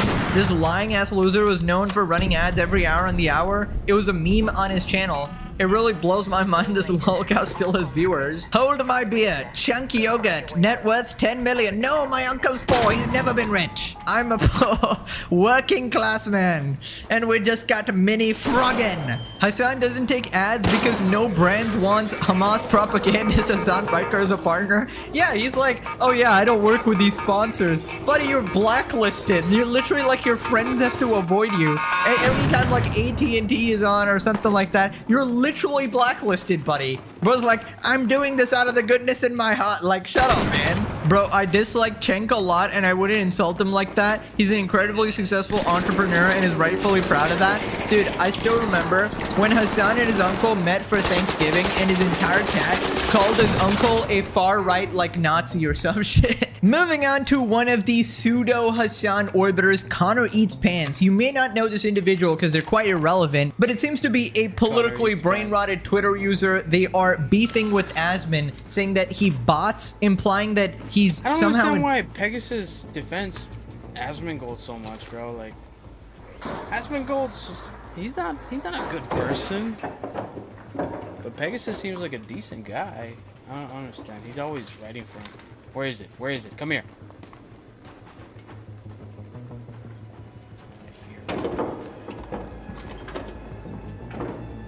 Very odd. Involved with Russia or Israel. I don't know what they're implying, and they're calling him a virgin. Classic. So responding to this tweet, Hassan shows up in Asmon's chat after accusing him of botting. Connor says, Lamau, it's so incredibly clear that Asmon has been view botted every day for well over a year. If viewer to chatter sub ratio isn't damning enough, it's even wilder that his view count almost never dips below Hassan's. Maintains nearly the same gap every single day. Well, isn't that just tragic? You can literally see when this began, October 2024, month prior to the 2025 election. How come Asmon had no viewership bump on the day Joe Biden dropped out? And we got these graphs with some unusual spikes here. Then it starts to get a little unhinged. What foreign country would possibly prop up a useful idiot to sow division within the United States and to push down currently the biggest leftist influencer? Ask Tim Pool. So I guess the implication here is Asmon is somehow working for Russia or getting paid by Russia, or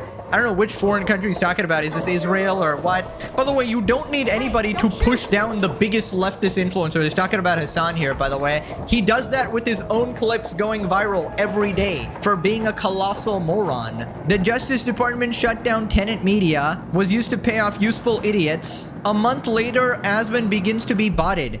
I don't know if I can trust him.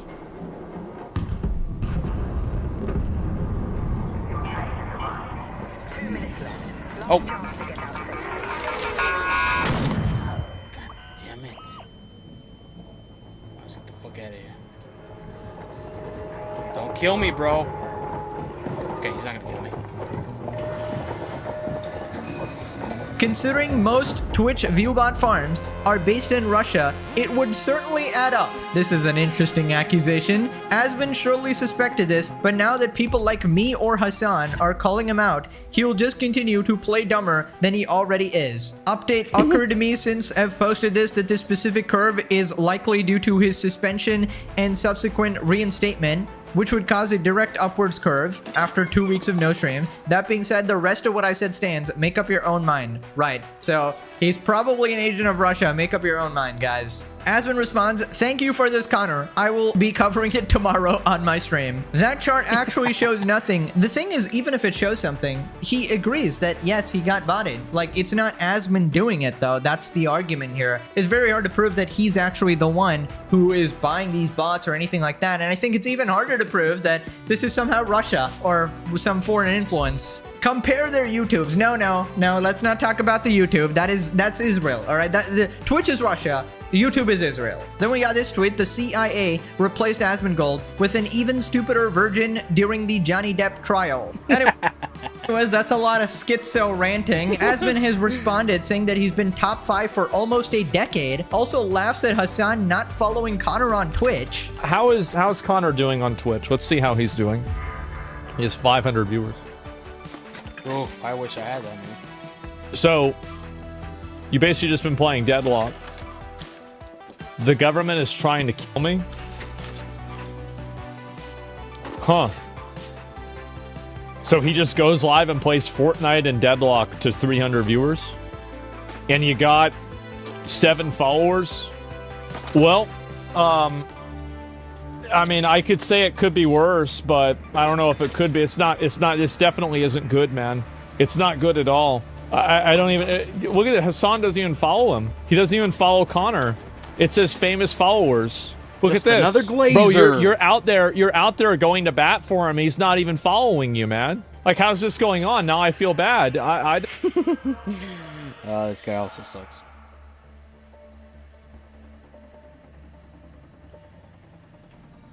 Alright, let's see. What can I do for an outro? Just...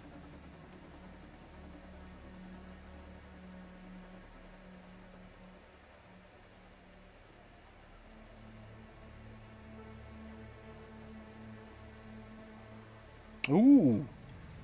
Evolution has made crabs 5 times. Not 5 species of crabs, but 5 separate times it has turned completely different animals into crabs. Like a lobster-looking thing evolves for millions of years and boom, crab. Then a different lobster-looking thing that is totally unrelated does its own thing for millions of years and boom, also a crab. This keeps happening. Scientists call it carcinization, which is just a fancy way of saying nature won't stop making crabs. And the weirdest— That is weird.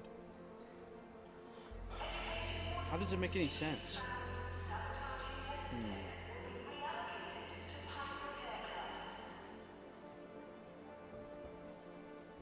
This part, we don't exactly know why.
We have guesses, sure, but the fact that evolution keeps hitting the crab button over and over suggests something about being a crab is just superior. Crab supremacy. Are they better than us? We're gonna find out. So we need to talk about what's going on here, because this whole situation is honestly pretty bizarre, and by looking into this, I am now afraid that humans might turn into crabs. So, what is going on? So basically, carcinization means the process of turning into a crab, which is already kind of funny because most scientific terms describe something that happens once, maybe twice. This one describes something that keeps happening over and over, which should tell you something right there. Here's what carcinization actually looks like.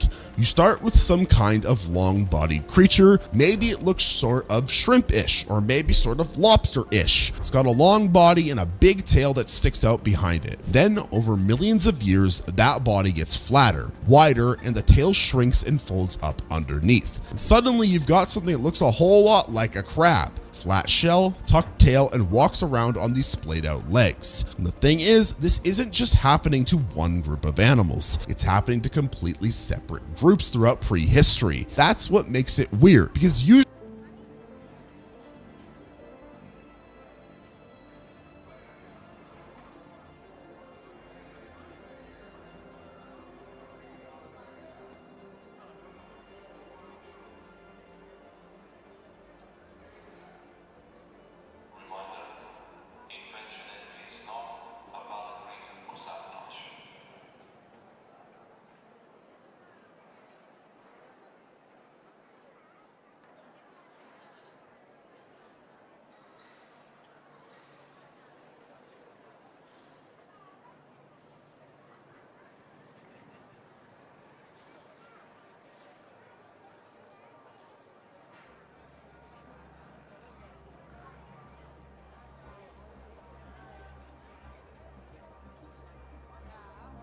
Usually when you see the same body shape evolve multiple times, it's in really different animals. You know, birds have wings, bats have wings, but nobody's confused about whether a bat is a bird. They're obviously doing different things, but with crabs, you've got animals in the same family doing this, crustaceans, and they keep landing on the exact same design. Scientists actually have specific criteria for what counts as being carcinized. Your shell has to be flatter than it is long. You need these distinct edges on the sides, and your underside has to be this broad fused plate. And your abdomen, that's your tail part, it has to fold completely under your body so you can't even see it from above. If you picture a crab, that's exactly what you're seeing. No tail hanging out, just this disc-shaped body with legs. Now, here's where this gets interesting.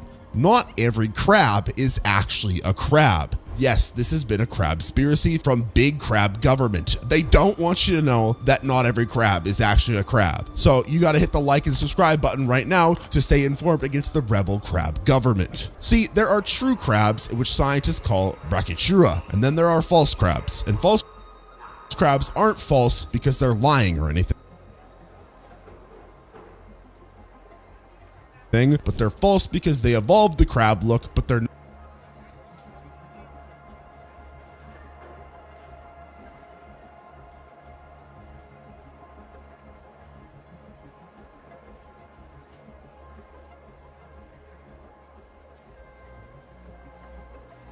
not in the true crab family. They're in this other group called the Anomura. So you've got hermit crabs, king crabs, porcelain crabs, all these things that look like crabs but technically aren't. And both groups did this independently. True crabs evolved from some non-crab ancestor. False crabs evolved from some other non-crab ancestor separately, which means the crab body plan is so effective that evolution found it at least twice just between these two groups. And that's not even counting all the times it happened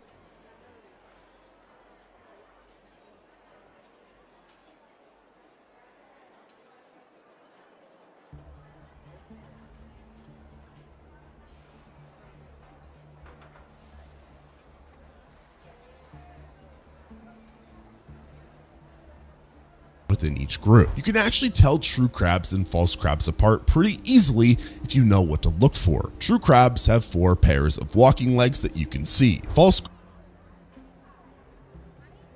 crabs look like they only have 3 pairs because that 4th pair is tiny or hidden somewhere, but both of them have that same general vibe. Flat, wide, hard shell, no visible tail, because it's a really clear example of something called convergent evolution. That's when different animals evolve the same solution to the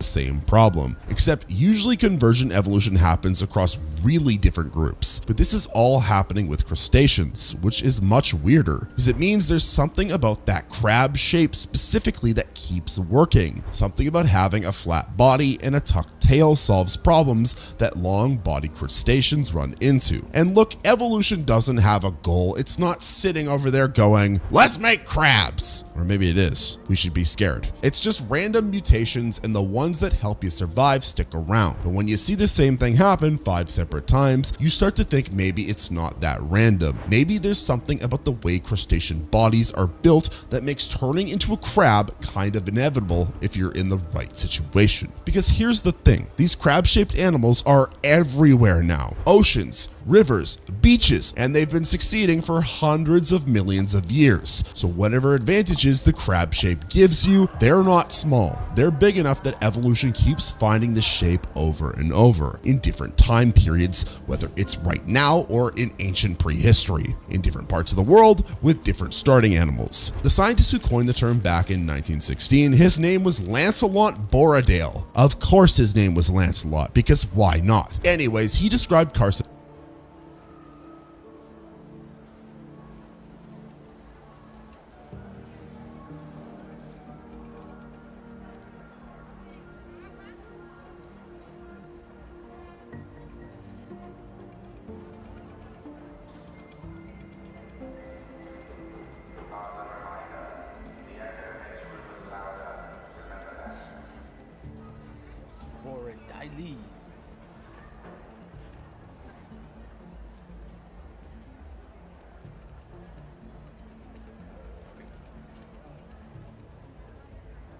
westernization as basically taking a long-bodied crustacean and squashing it down and widening it out until it looks like a crab, which is pretty much exactly what happens. The back end shrinks, the front end spreads out, you end up with something that can scuttle around sideways and hide under rocks. So that's what's happening. Evolution keeps turning things into crabs because apparently being a crab works really well. But saying it happened multiple times doesn't quite capture how many times it has actually happened. And when I say multiple times, I mean it's honestly kind of absurd. 5 times at least, but probably more. Scientists are still arguing about the We got 4 limbs. I feel like the human is like the perfect evolution, isn't it? I mean, in regards to survival. Because we can adapt.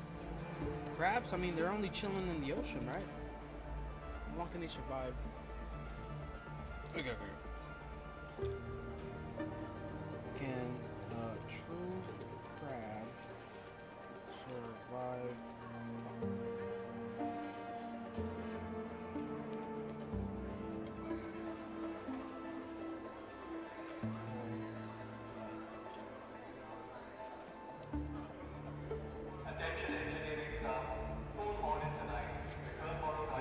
Goodness.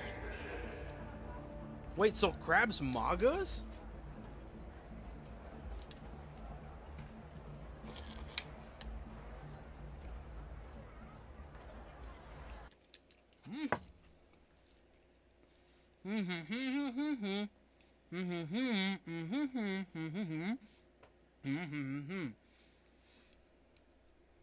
So they can't.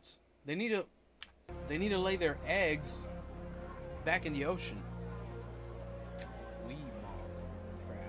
exact number, which is kind of funny because you would think how many times did this happen would be a straightforward question, but evolution doesn't exactly leave receipts, so they're working backwards from what they can see now and what they can find in fossils. The first group is true crabs, Brachycura. These are your classic crabs, the ones that showed up first in the fossil record around 200 million years ago in the Jurassic period. Somewhere back then, some long-bodied crustacean ancestor flattened out and tucked its tail under, and boom, true crab. Every single modern true crab, and there are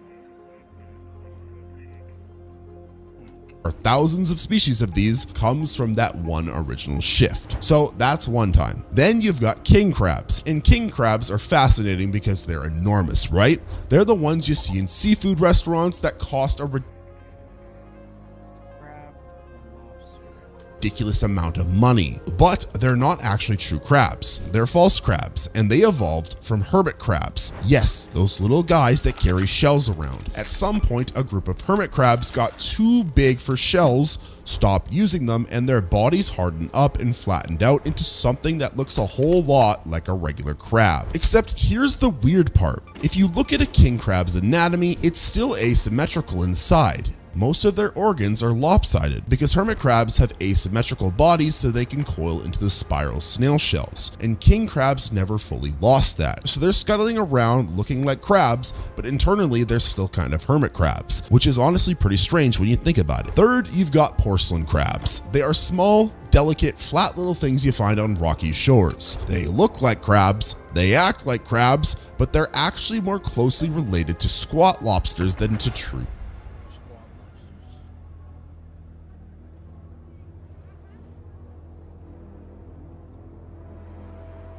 Tiny, dorsal ventrally flattened crustacean with long tails held curled beneath the cephalothorax. Pretty cool, pretty cool. Crabs. They show up in fossils around 150 million years ago, which means they independently became crab-shaped during the age of the dinosaurs, completely separate from true crabs. Fourth, there's this group called stone crabs, and I'm not talking about the ones that you eat. I'm talking about Lomus hirta, which is this hairy crab from the Indo-Pacific that looks so much like a true crab that people called it a stone crab. But it's not. It's another false crab, another independent evolution of the crab shape. And fifth, you've got coconut crabs. Now, coconut crabs are technically hermit crabs, but they're hermit crabs that said forget the shell. As adults, they don't use shells. They just walk around with their hard, flat bodies, climbing trees and cracking open coconuts with their claws. They can even weigh up to 9 pounds, and they're the largest land arthropod on Earth. What? I thought they were going to be way bigger. 9 pounds?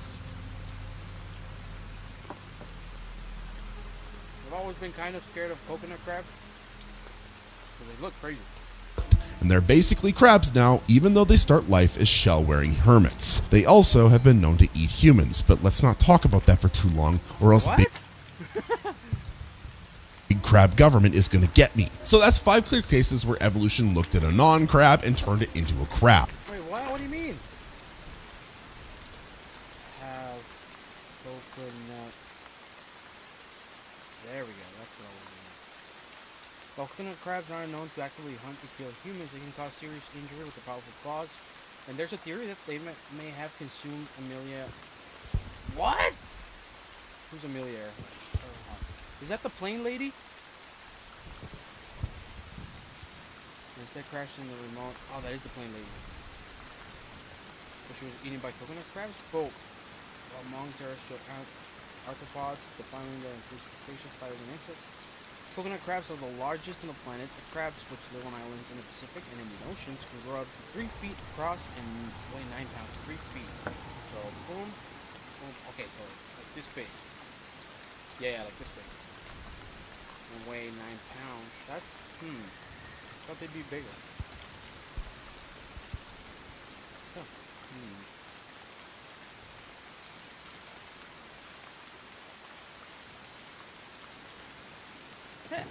They're like two Hassan.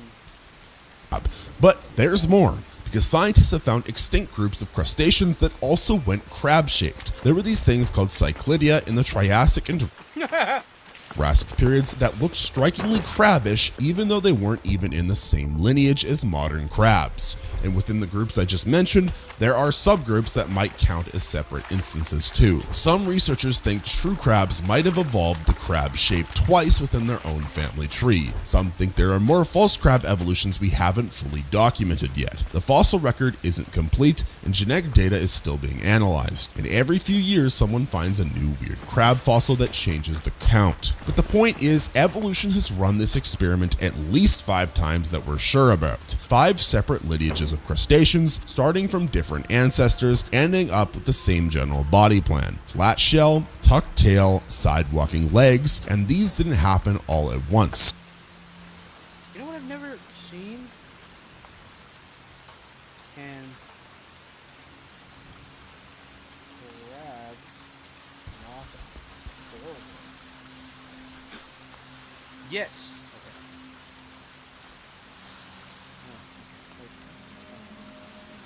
Ever wondered why crabs walk sideways instead of forward?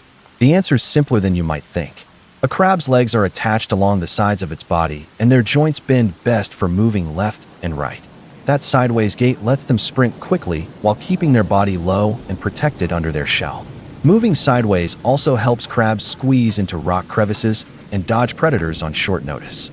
Some crabs can move forward or backward when they need to, but they happen spread over hundreds of millions of years, which means this isn't some fluke or one-time accident. This is a pattern. Nature keeps making crabs because something about being a crab means you get to live longer. So when did exactly all of this start? Well, way earlier than you would think. The first real crabs show up around 200 million years ago in the early Jurassic period. Dinosaurs are just starting to become a thing on land, and down in the ocean, something's busy flattening itself out and tucking its tail under, just quietly becoming a crab while the rest of the world is focused on giant reptiles. For a while, not much happens. Crabs exist, they're doing their crab thing, but they're not exactly taking over. Then you hit the late Jurassic about 150 million years ago, and suddenly crabs are everywhere, specifically in reef environments. Coral reefs are expanding, and there are all these little cracks and hiding spots, and crabs just explode in diversity. Scientists call this the first big crab radiation, which sounds dramatic, but it really just means a bunch of new crab species showed up at once. But the Cretaceous period is really when things start to get genuinely wild. wild. This is 145 to 66 million years ago. Paleontologists actually call this the Cretaceous Crab Revolution, which is a great name for a band, but it is also an accurate description of what happened. Something like 80% of modern... Oh my goodness, this is so cool. This one looks like a chick. crab families originated during this time. Most of the crabs you see today can trace their family tree back to the Cretaceous. This is also when crabs started developing their really nasty traits. Strong claws that could crush shells. Some of them became specialized predators that would hunt down snails and clams and just crack them open. There's this fossil crab called Megaxantho, and it had these toothy ridges on its claws specifically for breaking shells. So crabs weren't just scuttling around anymore. They were actively hunting things and doing it pretty well. And then crabs started leaving the ocean, which seems ambitious for an animal that breathes through gills, but they made it work. They moved into fresh water, and some of them started hanging out on beaches. A few really bold ones went into the forests. And we know this because in 2021, scientists found a crab preserved in amber. Yes, amber, which is fossilized tree resin. You find mosquitoes in amber. You find ants in amber. You don't find crabs in amber because crabs don't hang out in trees. Except apparently 100 million years ago, they did, which is a thought that should terrify you. This tree crab is called Cretospartha anthata. Do not clock me on that name. I don't know how to say it. And it is tiny, but the fact that it exists at all means crabs were exploring land way earlier than anyone thought. We're talking 50 million years earlier than the previous estimate. So while T-Rex is still tens of millions of years away from even existing, crabs are already climbing around in forests getting stuck in tree sap. Now, my favorite prehistoric crab is this thing called Callichimaria perplexa. And perplexa is right because this crab is genuinely perplexing. It's 95 million years old, and when scientists found it, they didn't know what to do with it because it doesn't look like a crab. It's got these huge eyes with no sockets, paddle-shaped legs for swimming, and a long tail that sticks out behind it, which is one of the things crabs specifically don't have. Tell me this thing does not look like Paris the Pokemon, like without the mushrooms. It's like a 1-to-1, I feel like. Scientists actually called it the strangest crab that ever lived. Its name means perplexing beautiful chimera, which is a very fancy way of saying we have no idea what the f we're looking at, because Callichimaria kept a bunch of features that you normally see only in baby crabs. It's like it just never grew up. It was only the size of a quarter, and it swam around in open water, which is not standard crab behavior at all. What this tells us is that the Cretaceous wasn't just crabs perfecting the crab shape. It was crabs trying out every possible variation. Some worked, some didn't, but they were experimenting. And then the dinosaurs went extinct 66 million years ago, and crabs just kept going. They didn't even slow down. Fast forward to today, and you've got crabs that are genuinely absurd. The Japanese spider crab has legs that span 13 feet.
13 feet. It is the largest arthropod on the planet, and it is just a crab that decided to get really, really big. It lives in deep water near Japan and can live for 100 years, which is a long time to be a spider crab. On the opposite end, you've got pea crabs that are the size of, well, who could have guessed? A carrot. No, it's a pea. They're the size of a pea. They're a few millimeters across. They live inside oysters and mussels and just steal food from their hosts. Their bodies are soft because they don't need armor when they're living inside someone else's shell. So you've got the full range: giant crabs, tiny crabs, and everything in between. Then there's the coconut crab, which I mentioned earlier, which is 9 pounds, lives on land, and climbs trees, and has claws strong enough to crack open coconuts, and also strong enough to hurt you pretty badly if you bother it. There are stories of coconut crabs stealing camping gear, which is both impressive and deeply annoying if you're the camper. And in 2005, scientists found the Yeti crab, deep sea, covered in hair. Actually, it's bristles, but they look like hair, so everyone calls it the Yeti crab, and it doesn't eat. I'm gonna take out all my anger on all your clanker siblings.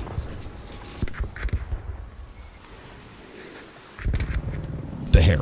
It eats the bacteria that grows on the hair. It's farming bacteria on its own arms, which is a weird way to make a living, but it works. The range of crabs today is honestly kind of ridiculous. Mountain streams, deep ocean trenches, coral reefs, beaches, rainforests, your local motel. Some are carnivores, some are filter feeders, some are herbivores. They've figured out how to survive basically everywhere, which brings us back to the question we started with. What is it about being a crab that makes this possible? Scientists don't actually know for sure. And I know that's a disappointing answer, but it's the honest one. They have theories, good theories, but nobody's proven exactly which one is right, or if it's all of them at once. The first theory is protection. Crabs have a thick shell on top, and their tail is folded underneath the shell, so there's no soft exposed belly for a predator to bite.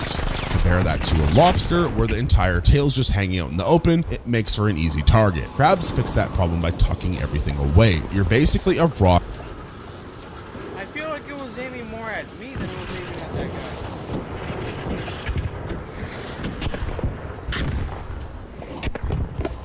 With legs, you're pretty hard to eat. The second theory is stability. Crabs are wide, flat, and low to the ground. You can wedge yourself into a crack in a reef and just stay there. Predators cannot flip you over, can't pull you out, and you're firmly planted. And if you need to move, you're not going to tip over because your center of gravity is basically on the floor. The third theory is the sideways thing. Most crabs walk sideways. There's actually a reason for that. If a predator comes at you, you can dart left or right without having to turn your whole body around. Your eyes stay pointed at the threat while you're escaping, which is genuinely smart if you think about it. Most animals have to turn and run, which means they're not looking at the danger anymore. Crabs don't have that problem. And the fourth theory, and this one's interesting, is that the crab body plan is versatile. Once you get rid of that big tail, your legs can evolve to basically do anything. Some crabs have paddle legs for swimming, some have digging legs for burrowing, some have thick walking legs for land. The crab shape is a base model that you can modify, and evolution loves things that it can modify because that means you can adapt to new environments without starting from scratch. There's a researcher named Javier Luque who studies crabs. Yes, he's the crabs guy. And he pointed out that having a big lobster tail actually limits what the rest of your body can do. You're hauling this huge tail around, so that constrains your options. Get rid of the tail and suddenly you've got room to try new things. The fifth theory is hiding. A flat body fits under rocks. It fits in coral. It's in places where a long-bodied animal can't go. And if predators can't reach you, you don't get eaten. Simple. But here's the thing that nobody wants to admit. These are all guesses. Educated guesses, sure, but still guesses. Because the real answer is probably some combination of all these things. And it probably varies depending on which group of crabs we're talking about. Maybe one group became crabs because of predator pressure. Maybe another group became crabs because it let them invade new habitats. Evolution doesn't follow a script. It just does what works in the moment. Or, and what the elite won't tell you, is that it's big crab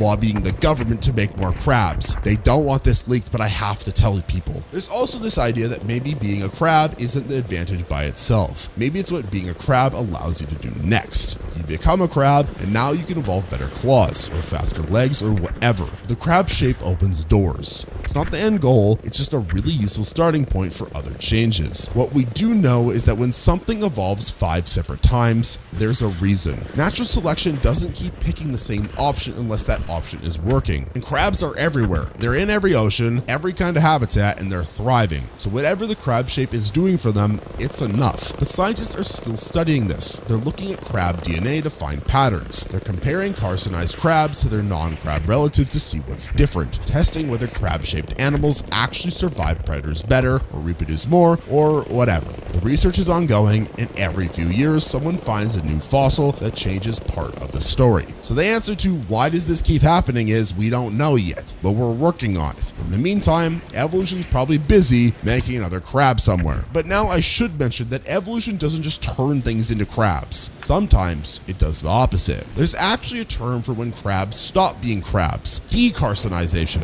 which is exactly what it sounds like. A crab-shaped animal evolves back into something that's not crab-shaped, and this has happened at least 7 times that scientists know about. Take frog crabs. These are true crabs, proper members of the Brachyura family, but they've gone and made themselves longer and narrower again. They burrow into sand on the ocean floor. Apparently being flat and wide wasn't working for that, so over time they stretched back out. Their shells got longer and their tails unfolded a bit. They're still crabs technically, but they're crabs that decide to undo some of the crabness. Mole crabs did something similar. These are the little guys you find on beaches that burrow backwards into the sand right when the waves wash up, and they basically turned themselves into torpedoes. Smooth, streamlined, barely any legs, no big claws. They don't look like crabs at all. They look like someone tried to design the least crab thing possible while still technically being a crab, and it works for them because they need to dig fast and filter feed in the surf. But the really interesting case is the whole hermit crab situation. Hermit crabs originally gave up being crabs so that they could live in shells. They let their abdomens stay soft and coiled so they could fit into snail shells. That's decarcinization. Then later, king crabs evolved from hermit crabs and went back to being crab-shaped.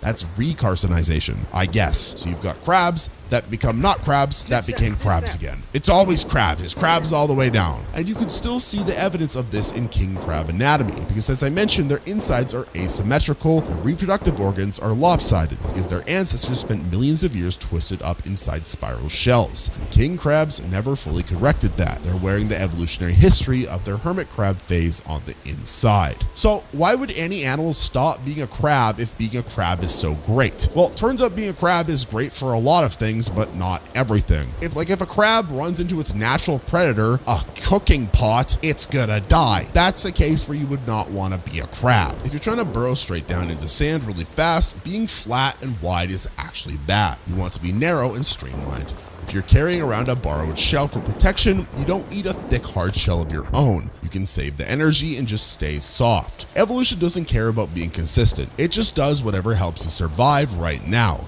Being a crab helps. Great. If unbeing a crab helps, also great. Neither one is permanent. Meanwhile, scientists are still trying to map out the full crab family tree, and they're running into problems because about half of the branches are basically unknown. They don't have genetic data for a lot of groups, fossils are incomplete, and every time someone digs up a new prehistoric crab, it changes part of the picture. In 2021, a team of researchers published this big analysis trying to nail down exactly how many times carcinization happened and when. They're using DNA sequencing now, trying to find genetic patterns that show up every time something becomes a crab. Because if there are specific genes that get turned on or off during carcinization, that would explain why it keeps happening. Maybe it's just an easy switch for crustacean bodies to flip. People always ask if everything is eventually going to become a crab. And the answer is sadly no. Don't worry, you're not gonna wake up a crab as much as I would like you to. This only happens to crustaceans because their bodies are built in a modular way. They've got segments that they can arrange.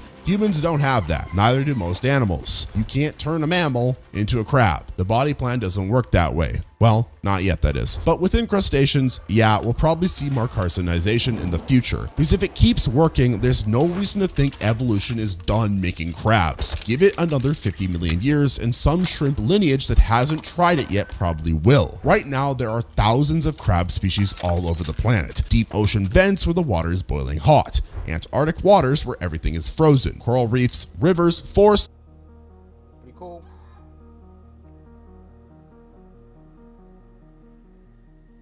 Elden Ring was packed so densely with content that here we are, over 2 years later, and we're still figuring things out from the base game, even with the massive expansion Shadow of the Erdtree just a few months away. But even though there is plenty of theorizing to be done about who Mesmer the Impaler is and what his backstory could be, and what possible connections he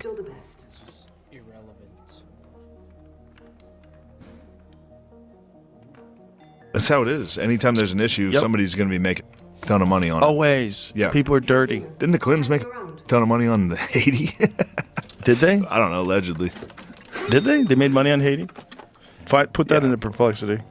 How would they have made money on Haiti? I think they just took some of the donations. What happened?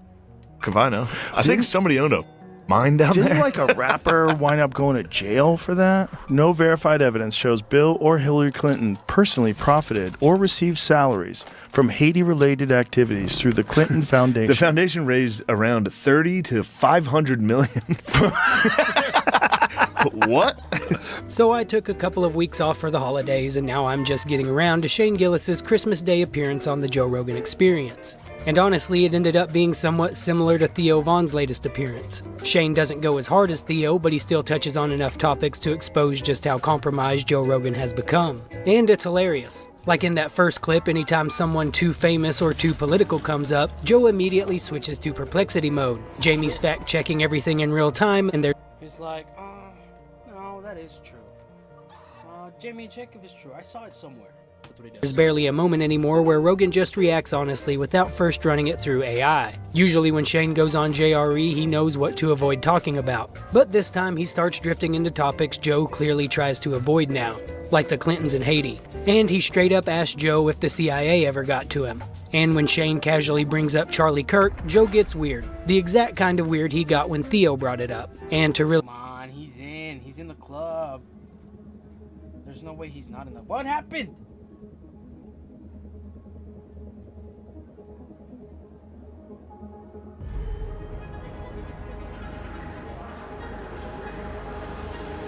put all of this in perspective, we're also going to look at Kurt Metzger's most recent appearance on JRE, because Metzger goes even harder than Shane or Theo. Metzger will openly bash Joe's oligarch friends, The Reptile, Larry Ellison, he mocks Kash Patel for his appearance on the show, and just says what everyone else is clearly too... That is the face you make when you have been... Oh my goodness, bro. Look at his eyes. They go crazy. This is the guy. This is the guy that gets bit in a zombie apocalypse and doesn't tell anybody. Holy crap. Those are the eyes somebody makes when they know they're gonna go to Valhalla. Careful to say. We'll get to those topics, but first, Shane and Joe spend a big portion of the episode addressing their regret for ever liking Trump, without ever saying it. What's interesting is Shane was never a full-on Trump guy the way Joe was. But whatever small amount of optimism Shane might have had is gone. Yeah, I'm gonna not... Shane is not a Trump guy. Shane just does the impression. I'm pretty positive, based on nothing at all. I'm just saying shit. I'm very confident that Shane doesn't actually support Trump. He's just, you know, like, I mean, I'm here, I'm gonna do an impersonation of him, whatever. I feel like that's the extension of it all. Not say anything bad about Trump until that fight. I need to be at that fight. Then I'm gonna go, yo, that fucking bullshit tweet, that sucked. Bro, look what Mamdani called him, a fascist, and he had him in the Oval Office. And True. Did you see that? True. And he's like, you said Donald Trump. He's like, it's okay, just go ahead and say it. Just say it. Bro. He didn't care. I hate to get him. He's so cool, dude. Trump doesn't care. On Trump stuff, but have you seen the plaques? No. I heard about it. So his plaques under everybody's name? Yeah, he's kind of trashing every other president. And what is he? It'll he write, trashes like, them all? The Clinton one I read, he talks about Andrew Jackson. I saw the Andrew Jackson and Clinton ones. The Clinton one is like, basically, like, he kind of got lucky with the economy because of the fucking tech boom. Also, then at the end, he's like, and then his wife tried to run against Donald Trump and lost. Like, that's a plaque? Does it really say he got lucky? Like, who's writing these things? Joe knew this. Come on.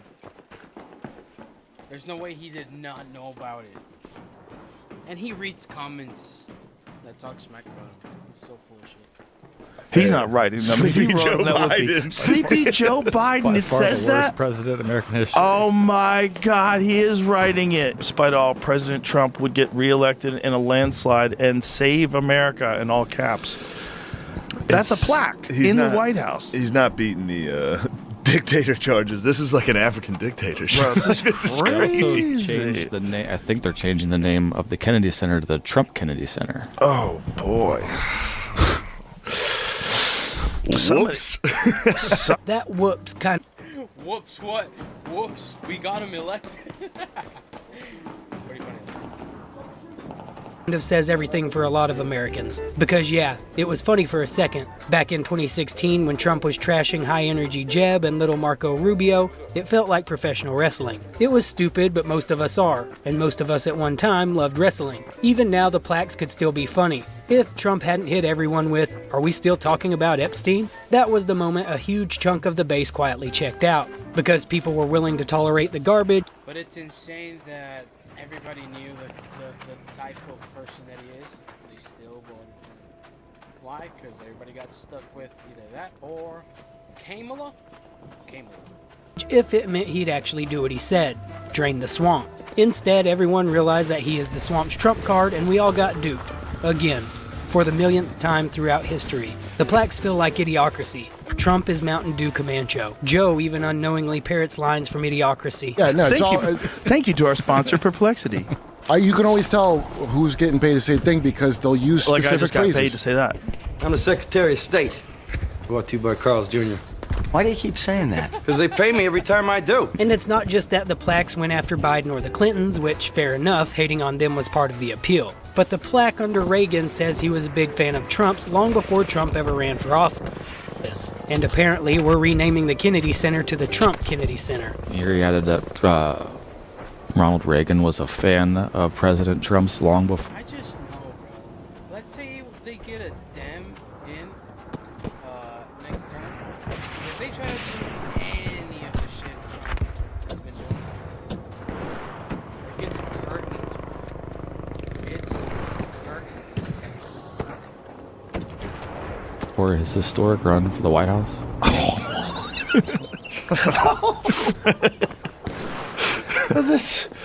That's so disturbing. That's such crazy What thinking. fucking lackey put that shit up and was like, "Do you like this?"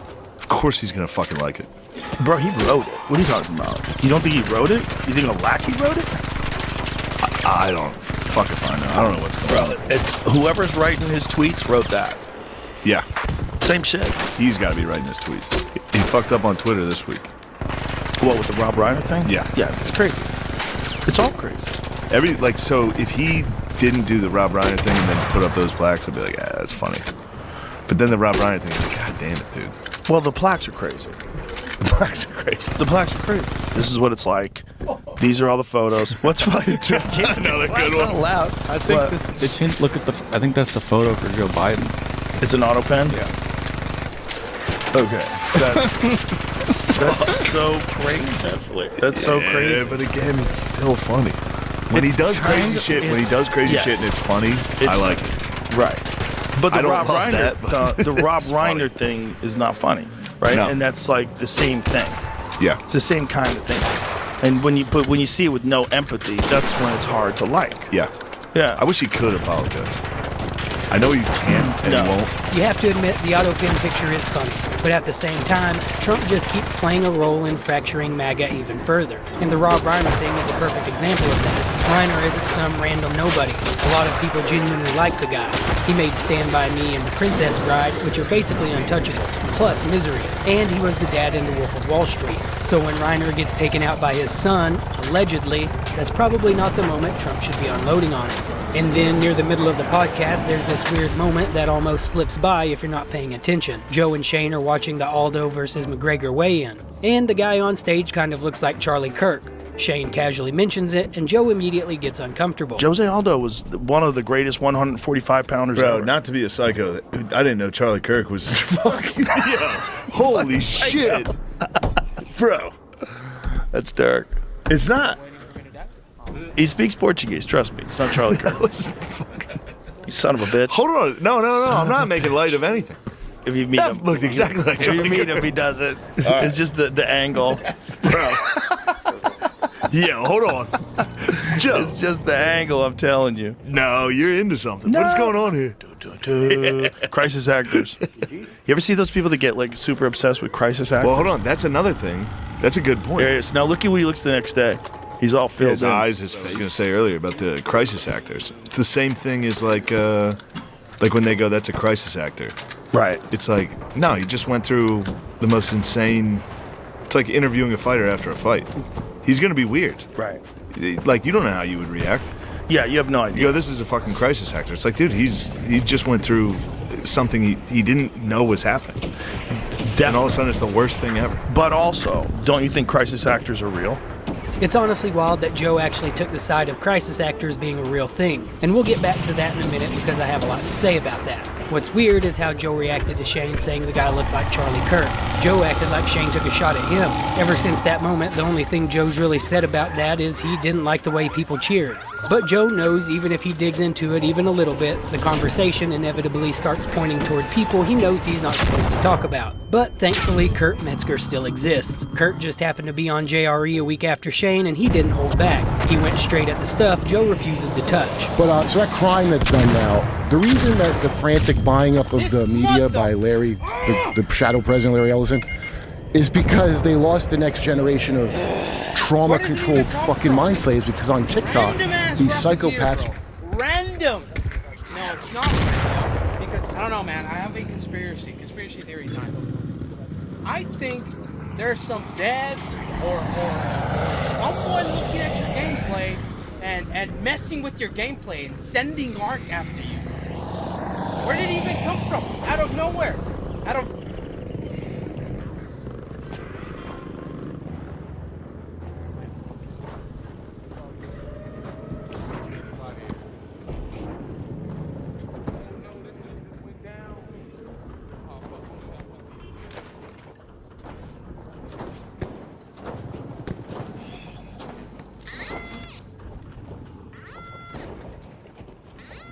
bragged about crimes they did to people. And all the young Zoomies are on there, including in America where we were force-fed woke bullshit by the oligarchs who are now suddenly horrified because they didn't think it would blow back, that their kids would absorb that crap. Guess who has not had woke programming for the last 12 years? Israel.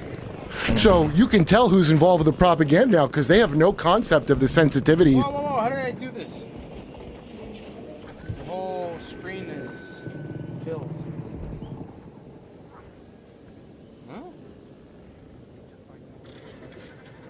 Of these gender blobs that were made in this country. So now they lost the next generation. So now they're frantically buying TikTok. They're putting Barry Weiss in charge of fucking... That's going to work out great. I'll bet she's already out based on the town hall alone that we covered. One of the worst things I've ever seen. I didn't see it. Well, you're lucky, but we covered it all. I'm trying to stay out of most of this stuff because every time I talk to you, I get dragged in, and I get paranoid and anxiety. Oh yeah, no, you could be killed. I mean, you saw what happened to Charlie Kirk. I know you easily could be killed, and yeah, I don't know. Does Jimmy worry about that? It's not just Metzger. Joe didn't let Theo Vaughn talk about it. I freaked out. So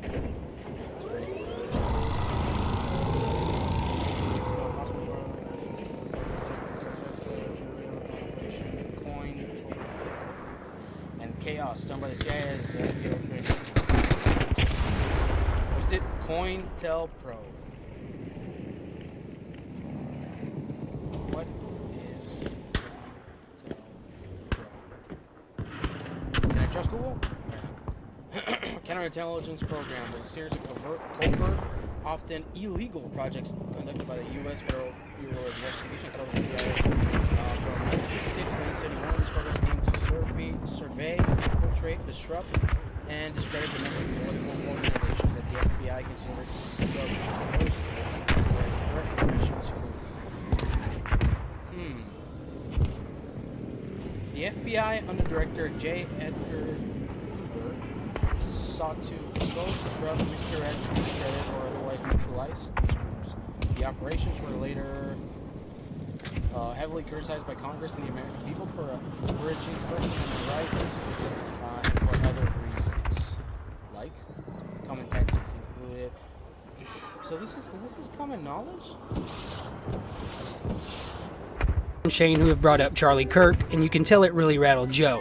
Most of you watching probably also caught my breakdown of Theo's recent JRE appearance, where he called out everything from Palantir to drones possibly taking out Charlie Kirk. He went so hard that Joe couldn't even change the subject without it being painfully obvious. What's even crazier is that 90% of you watching aren't subscribed. Yes, this is the equivalent to a daytime soap opera for grown men. Don't be ashamed. This is where we are. This is America. Subscribe. What are you talking about? What are you saying they did? That they had were compiling data on people that were there, and they were operating a lot of the drone. Watching Theo Von talk like this, getting radicalized this way, in the dumbest way possible. All these guys literally voted against. No, not exactly. Oh, whoa! They just disappear. You see, dude. Those little thorny thingy balls made out of sticks, they appear out of nowhere when you're like chilling, like looting and stuff. They probably know, like the devs, or whoever's in charge of the gameplay, like managing the gameplay, overlooking the gameplay, whatever. They know that we're scared of them. What are those things called? Balls of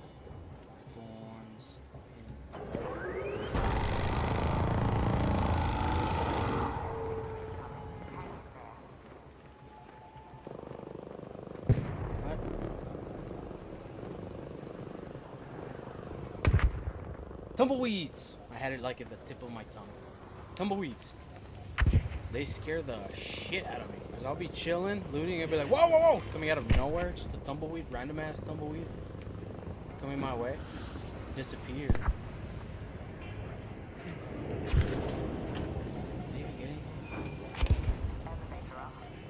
Drones in the sky that also had weapons attached to them. Okay, so you mean like facial recognition data? Right. Do they have that capability with drones, where they could just zoom around? Is this horseshit? Is it real? Is this horseshit? That? You think that's horseshit? Jamie's not even willing to talk on camera. He's just he's giving me winks and nods. I'm sure they do. We have a no. They got a listen. big contract in America now, which is scary to me. That's what's scary to me. Mhm. That a drone could go by. That maybe that's what happened to Charlie Kirk. Who knows? Maybe a drone. You just have no who you can even point the finger at. A bullet comes out of the middle of nowhere. True. That's a kind of. I'm not saying I'm paranoid about it all the time. Against that. I'm just saying I have. You're listen. Okay. So you're right. However, China's making drones. And they're making really good ones. Getting back to the Shane episode and the whole crisis actors take, honestly, it's one of the worst Shane takes I've ever heard. Even though Joe actually admits that crisis actors exist, he doesn't completely dismiss them. He immediately questions whether the government has ever used them. And Shane, he doesn't push back. Both of them land on the same point. It would just be too difficult to pull off. Crisis actors? I genuinely don't know if that's... Well, I know that MK Ultra exists, right? For so sure. you know that they do mind that. control. And Yes. you know they do regime change things. You know they do For sure. propaganda. Do you think they've ever put together like something fake? Yes, I think maybe pulling down... Did you get anything? At least get anything good? Yeah, I got a safe pocket. I had a safe pocket, so I got one of the reactors. That's good. Yeah, I got. But I'm losing a hull cracker right now, yeah. Ah, yeah, me too. And a hull cracker and the patina. But I mean, I can craft it. Yeah, I can craft this up. Yeah, we'll go make me another one. I'll come right back. All right, GG's, brother. GG's, man. I really wish I could loot you right now. And get all your stuff. Look, bananas. This is some BS, bro. I was like right there. Ugh. Okay, my last thing is to call for someone for a... Oh my goodness, can I do it? I need to find someone with a defib, and I can probably make this. Anybody have a defib? Anybody got a defib? Anybody that's smart is gonna stay the hell away from here, because of that Rocketeer, they come out of nowhere. Oh, look at that poor son. This is such BS, dude. I was right there. How is that even fair? 245, I'm not making that.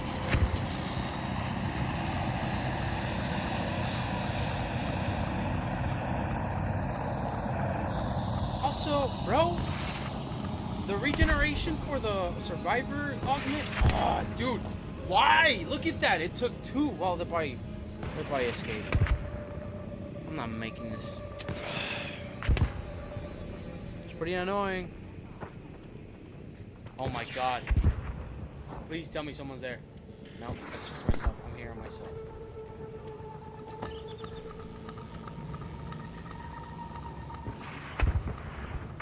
What took me out? The Rocketeer, right? Right? Is that what took me out?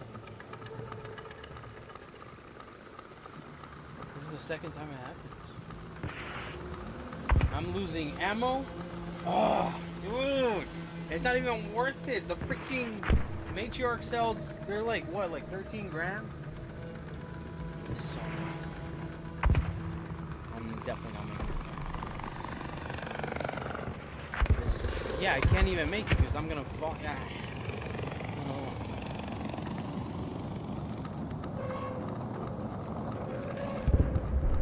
My only hope would be someone out there.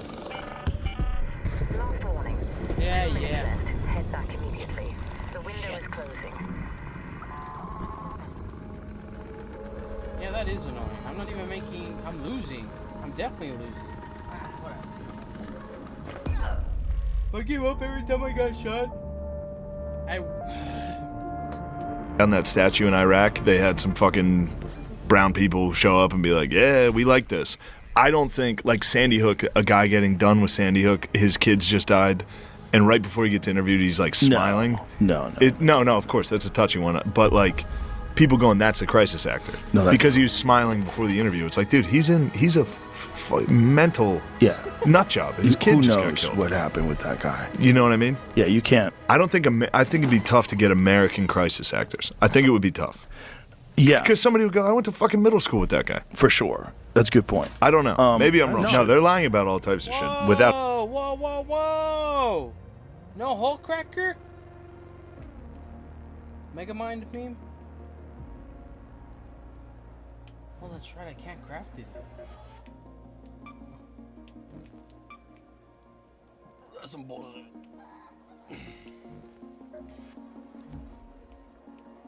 It's pretty annoying. Crazy. I can't craft the hole cracker, but I can craft the freaking Jupiter. One more. All the ammo, bro. And I lost. Oh, dude.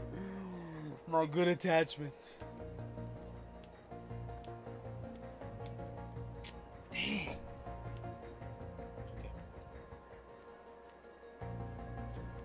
Okay. I lost my good attachments. Yep, I did.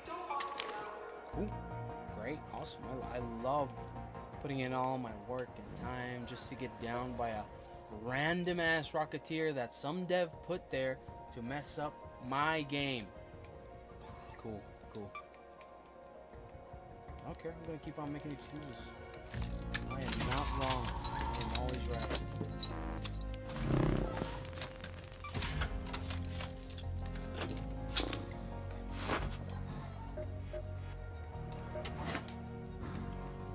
Forgot something? Forgot something? Worth every coin. Worth every coin. Okay.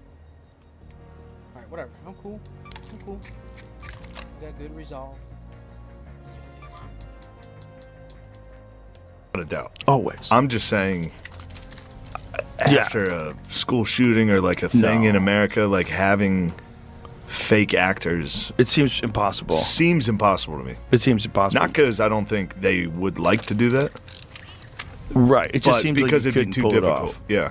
You can tell Joe is in full take it easy mode the second Sandy Hook comes up. For years, Sandy Hook has been the line you're not allowed to cross. Bill Hicks became the universal scapegoat to shut the conversation down. He is the billion-dollar lawsuit sacrificial lamb that made everyone else decide it wasn't worth even asking questions. What I didn't realize while putting this together is that Shane ends up exposing himself almost as much as Joe gets exposed. There's a moment in the next clip where Shane jokes that he wishes the CIA would talk to him. And the way he says it, it doesn't feel random. It feels like he's taking a jab at Joe because a lot of people speculate that Joe is compromised. Joe shrugs it off and casually brings up Mike Baker. Like, yeah, I know a guy. Is there any connections to shenanigans with the making of the video? Like intelligence agencies? Yeah. Probably. Yeah, probably. I wish the CIA... Shane is like the good one, the only good one. Not even Mark. Mark was kind of a disappointment. Would talk to me. You think? What would they tell you? I go, bro, keep it up. Good job. we like you. Yeah. We like your vibe. I go, dude, I fuck with you guys. I fucking hated JFK. Whoa. Is that what you said? Yeah, I go, bro. Sick job. I think these guys probably all like JFK. I like JFK.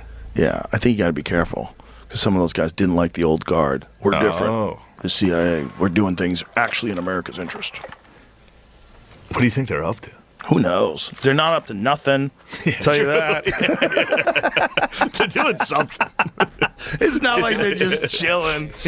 You know, they're definitely up to something. Yeah. I'd ask Mike Baker, but he's very coy. He is. Very coy with those answers. You ever get the CIA boys coming? What do you mean? Have they ever talked to you? Him? Yeah. I mean, he doesn't work for the CIA anymore, Shane Gillis. He's retired now. For sure. He has zero connection with But them then now. he just goes on the biggest platform in the world. Every now and again.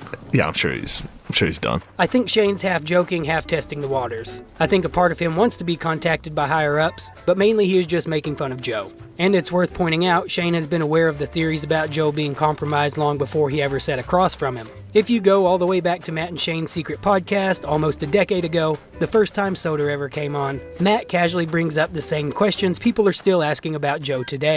What do you think about Rogan getting compromised? Rogan got Joe compromised? Rogan, I think he's compromised, dude. Have you listened to Joe? Do you listen to Joe Rogan podcast? Occasionally, depending on the guest. I used to listen to it all the time. Like I started listening to it in 2010, and as of late, he had that show Joe Rogan Questions Everything. It was like a show about like chemtrails. Oh yeah. Bigfoot.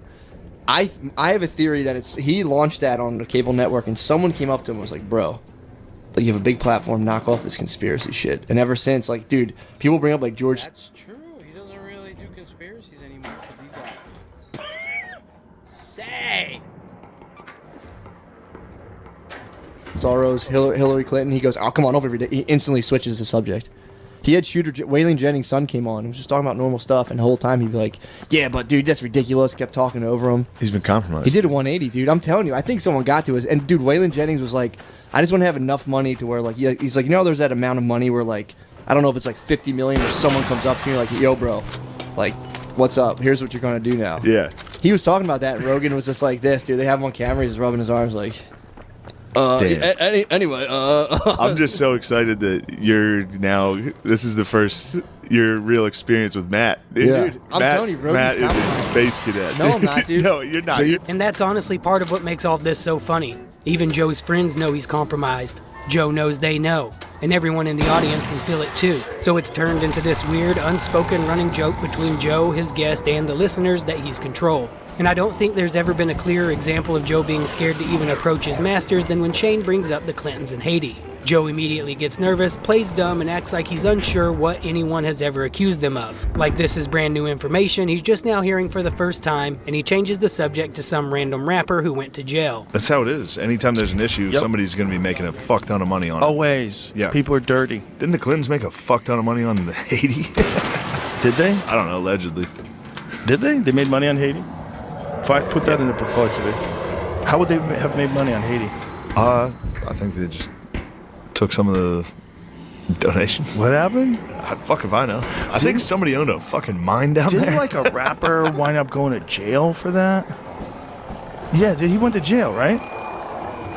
Or he got arrested and sentenced if he hasn't gone to jail? years in prison for major foreign influence scheme, including illegally funding millions of dollars from Malaysian financier Joe Low to former President Barack Obama's 2012 campaign lobbying for China. Whoa. You think that would be a bigger story? Whoa.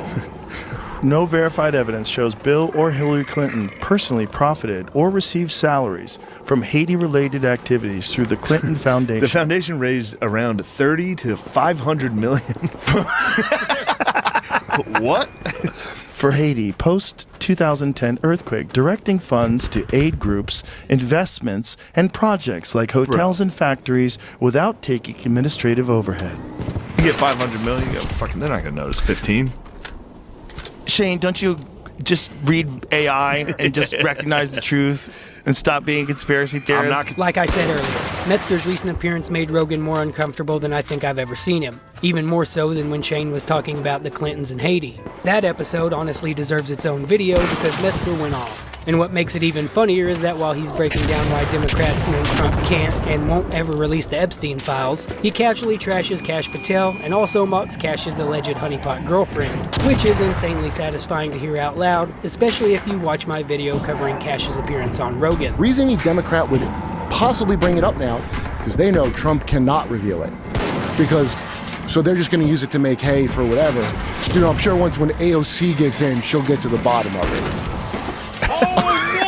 I'm sure when fucking... what a joke, dude. What a fucking joke. Once we know that the Trump administration isn't getting to the bottom of it, no one is. Oh, you don't trust Kash no more? He looks so reliable on here. Wow. He talks like a goddamn Zoomer. Just, nobody thinks it's weird that guy lives with a dude. You know, his supposed honeypot girlfriend, they're suing. But she's suing everybody that said she's a IDF honeypot or whatever the fuck. Who's suing? Was she suing his girlfriend? People? Yeah. Who's she suing? By the way, that should clear up those Jew rumors. Am I right?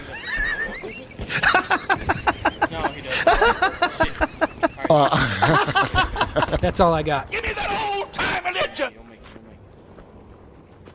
Shit, dude, I am so sorry. Don't worry, man. I just trying to run for that. Yeah. I just destroyed one here and I want to destroy another one. Yeah, I saw him shoot at you, so I was like, alright, let's try to help these guys out. Shit. You just give me in the head. That was fun. I didn't even know. I had no idea that Jupiter also took out Raiders. Like, I didn't know too. I'm full. Okay. Don't waste it. Run for distraction. Ask it, please. You sure? Okay, yeah, you're good. Yeah, cool. Damn. He's probably ready to like loot and have fun. And I ruined it for him. I ruined it. Terrible Raider. Elevator is coming. Hang in there.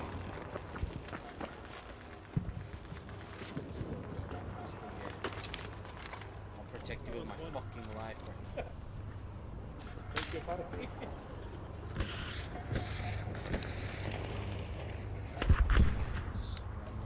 I got defense on me. I'm full you got some? You're like, yeah, I got defense. Somebody get down, I pick it up. You're almost there. Thank you, buddy. You can go back. I'm full. You can go back, man. Thank you. Sure, you good? You good? Appreciate it. Yeah. Didn't that just Thank you, kill man. you and take all your loot? No, I'm just kidding. Have a good one.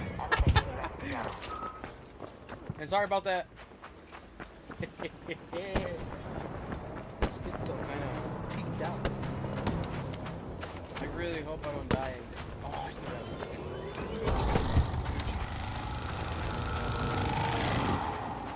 What?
purpose.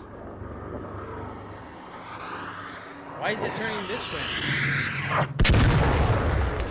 What? No way. There's no way. There's not a dev like watching me. And there's a dev controlling me. There has to be. Like real people are definitely controlling me.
Aren't you going towards them? How come he doesn't go towards just me? Why are you looking at me? Why am I the only one being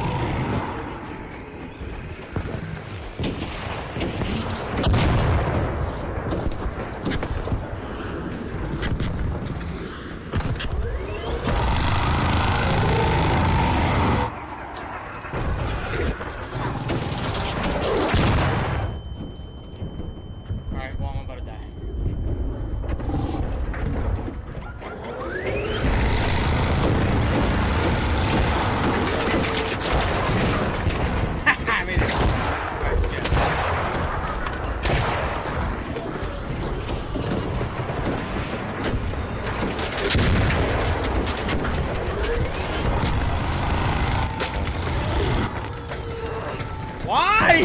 Why? Ooh, what the hell just got me? What just got me?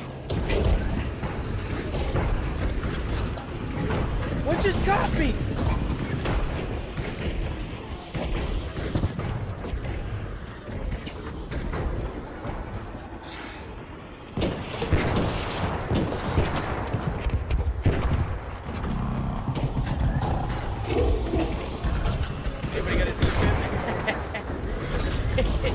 Why is it coming this way now? Holy crap! Right now, I was attacking it, and I needed it to move. And now that I'm down, it's not moving? How does that make any sense? I'm telling you guys, there's definitely real people controlling Ark. I'm telling you. I got this crazy conspiracy that there's real people controlling Ark, okay? I don't know. I mean, maybe I'm just crazy, but I feel like it's totally plausible. Anyways.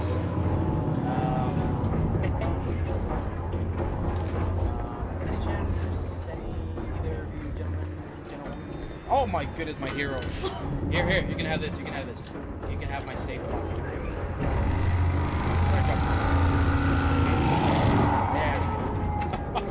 Thank you so much. You can outsmart other humans. Random dev controlling nature. Preparing them.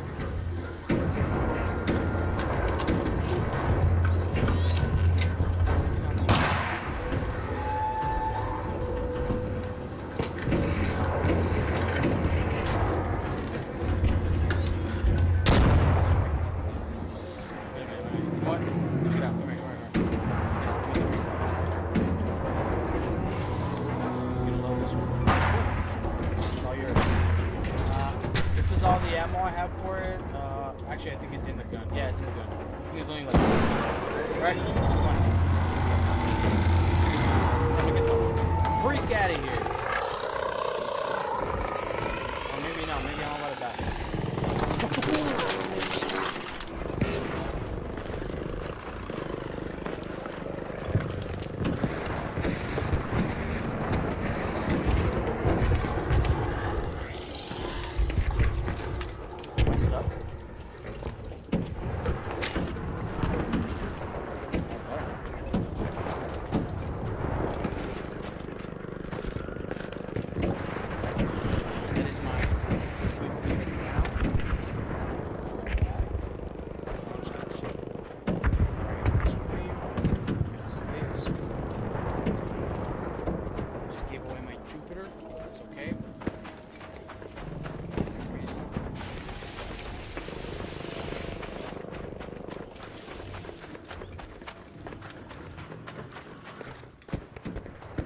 Around.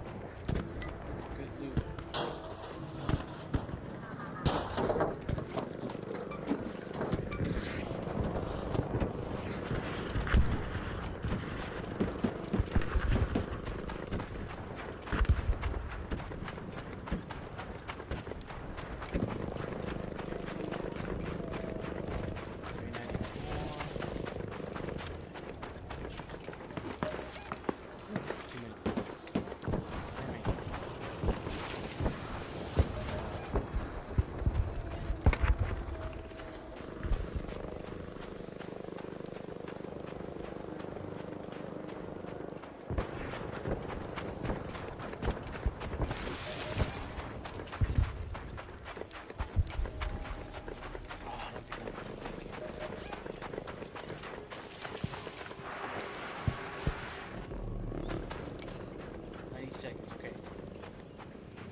I hear there's a Rocketeer somewhere, bro. How do I hear a Rocketeer? Maybe I'm traumatized. Oh my goodness, I got a minute. I got 1 minute. I can do this. Oh. Yeah, baby.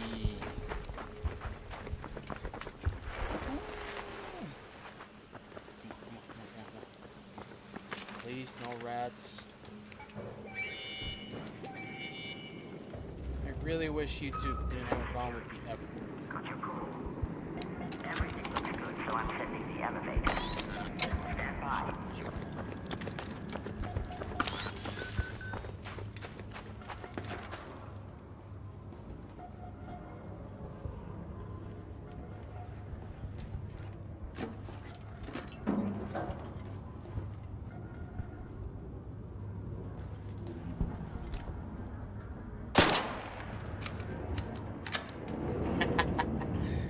Whoa. Don't shoot me. I'm just trying to get out of The safe window is closing. You have 10 minutes to return to Speranza. I repeat, 10 minutes. Back. Elevator's ready to go.